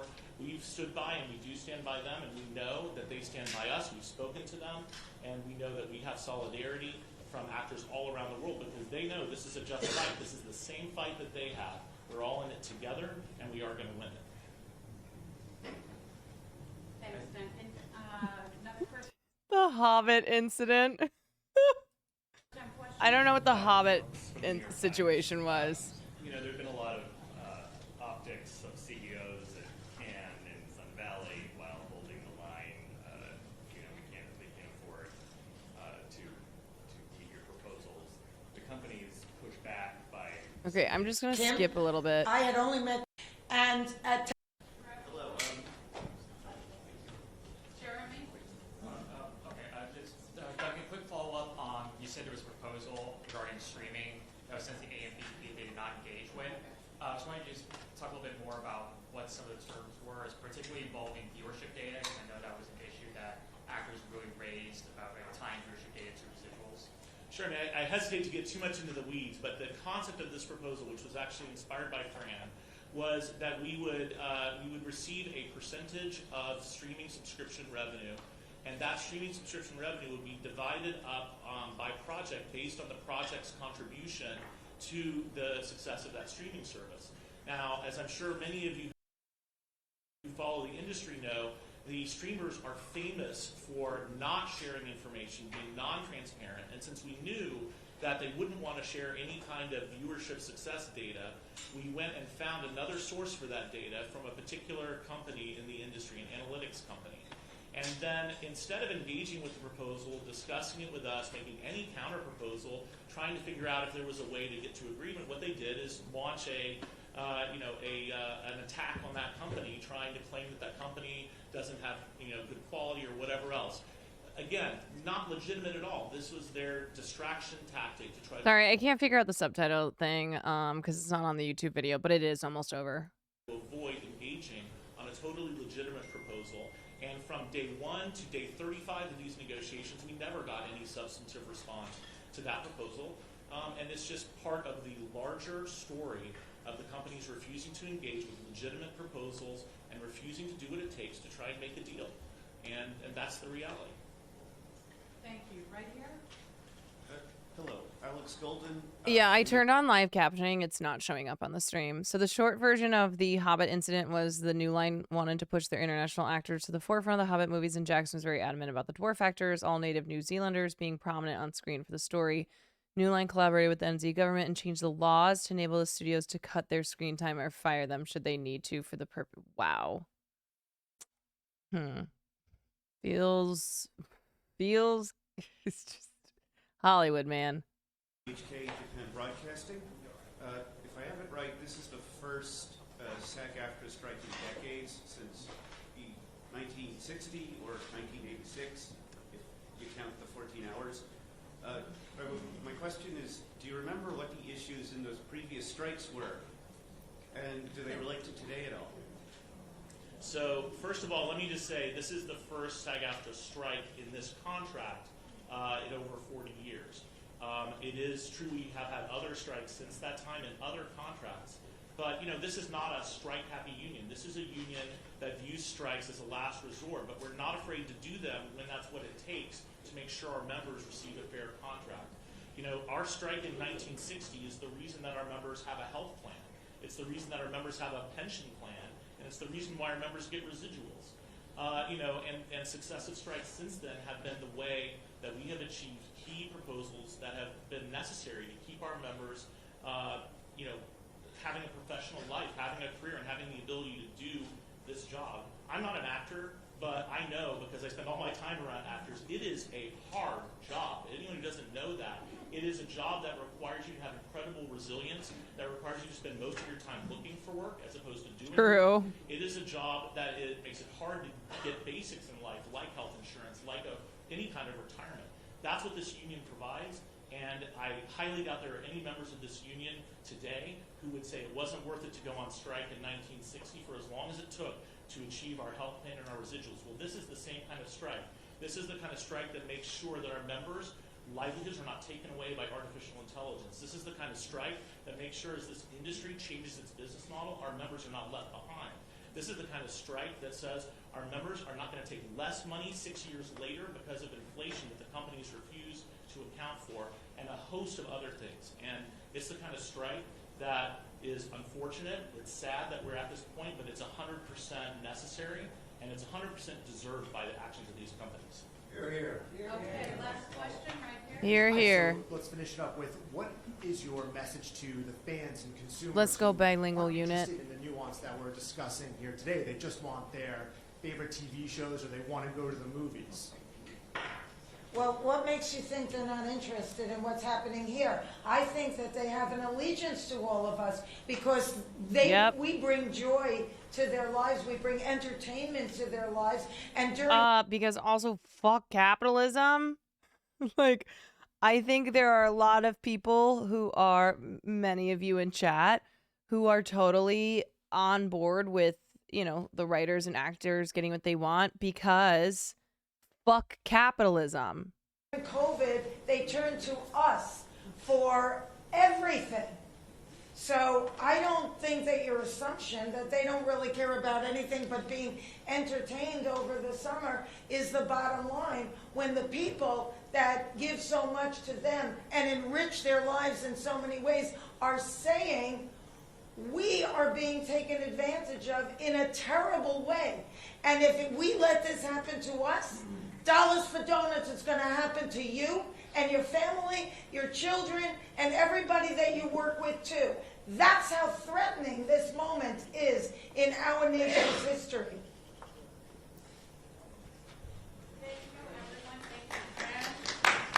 Yeah, dollars to donuts. Dollars to donuts. But yeah, I mean, especially like, you know, this is something that those of us who are workers, which is all of us, unless there happens to be some CEO in chat here. Bob Iger, are you in here? But all of us who are workers, who are working under the thumb of these, of capitalism, of these corporations, we know what it's like to be exploited, to be taken advantage of, to not, to not receive fair compensation for our value. So yeah, that's why, like, a lot of people, you know, without me having to explain why you should be supporting the writers and the actors and everyone else striking, we're already supporting. And then those who have, you know, those who are in here tonight, who have been in here for any of the other streams, who watched Hassan or Mike or anybody else who's covering this, they understand, like, oh, even though this is Hollywood, even though this is an industry that I'm not a part of, that I don't understand, these issues are mine as well. I share in this as well. Did I see the joint? Yeah, let me read this. I'm angry about films and TV shutting down, but not the actors and writers, at the management. Yes, good. When the groceries go up, I'm not angry at the guy stocking the shelves. I'm angry at the guy in an office watching his. Yep. You know, you need to know who the real villain is. All right, so here is the joint statement from Teamsters, IATSE, Writers Guild, DGA. This is their statement in solidarity with SAG-AFTRA. As a Screen Actors Guild, American Federation of Television and Radio Artists continues negotiating for a contract that respects their indispensable role in America's motion picture and television industry from the studios. The International Alliance, so IATSE, Teamsters, Hollywood Basic Crafts, the Directors Guild, the Writers Guild, we all extend our unwavering support and solidarity. Hollywood must be a place where every worker, on screen and off, is treated according to the value their skills and talents command. While the studios have a collective worth of trillions of dollars, billions of viewers globally, and sky-high profits, this fight is not about actors against the studios, but rather about workers across all crafts and departments in the industry standing together to prevent mega corporations from eroding the conditions we fought decades to achieve. We recognize the actors have taken the step of voting in favor of strike authorization, arming SAG-AFTRA leadership with the authority to call a strike if the studios do not address performers' unique priorities. As their current agreement is set to expire on July 12th, we call on the Alliance of Motion Picture and Television Producers to immediately acknowledge the contribution of performers and negotiate a suitable contract with their union.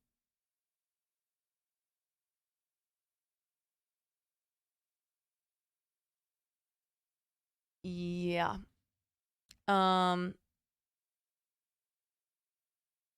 Oh, this is the last thing I'm going to play, and then DGA really fucked it. Yeah, they did. They did. Last thing I'm going to play, and then I have to sign off because I'm so faded. I am... And it's going on, and it really should be stopped. I'm And at the some end. reason should...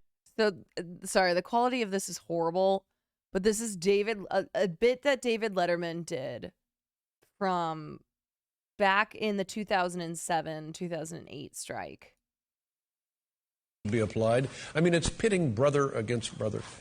And the big media companies have been criticized, I guess you know this, for refusing to negotiate. Yeah. But judging from this announcement, it seems like maybe the writers might be the ones who are being unreasonable. Really? Yeah, can you believe that? All along, we thought the enemy was big corporate show business. Well, sure. Well, based on this announcement, maybe we're wrong. No kidding. Yeah, maybe the writers have been unreasonable. What kind of... I'd like to see this announcement. All right. All right, well, we have it right here. Yeah. Go ahead and take a look. The Writers Guild of America is trying to portray the studios as greedy and unwilling to compromise, but consider the facts. When the writers complained about their share of revenue from online streaming of their programs, we proposed a contract that doubled their percentage. But the writers still refused to sign, even after we tripled and quadrupled our offer. You just can't win with these people. The AMPTP, cowards, cutthroats, and weasels since 1982. That's a beautiful song. Yeah, so still accurate today, okay?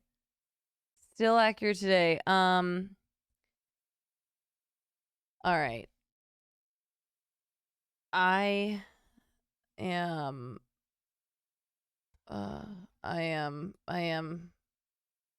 laid done. I made it almost 5.5 hours, which is insane considering I am not well. But I really wanted to cover the press conference, so don't worry, guys. We will keep covering this strike as we did for as we have been doing for the WGA strike. Some of you are asking me if I'm going to go out tomorrow. I think Hassan is going out. I'm supposed to do this show, which hopefully I'll be feeling well for. And then I don't think I'm going to be out on the picket lines till next week. Because I need to rest up. But thank you so much for being here. Thank you for coming to my return stream. Yeah, I hope you feel better. Thanks. Thank you. Listen, I can't reiterate. I can't say enough. Paris was amazing. I'm so happy for everyone I met there. It was worth me feeling like death now. It was all worth it. Let's see, who am I gonna read? Bring me, I will send you guys over to, I'm gonna send you to,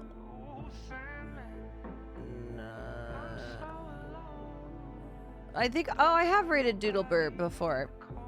I'm gonna send you guys to Tofu Ghost.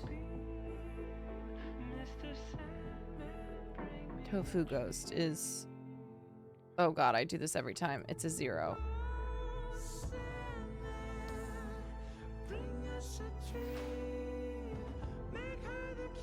Okay. All right, friends. Thanks for hanging with me tonight. I'll be back tomorrow. Hopefully I'm feeling better. Another good night of sleep. I'm not sleep, man. I'll try not to.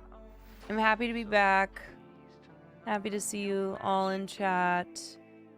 Mwah. I'll see you all tomorrow.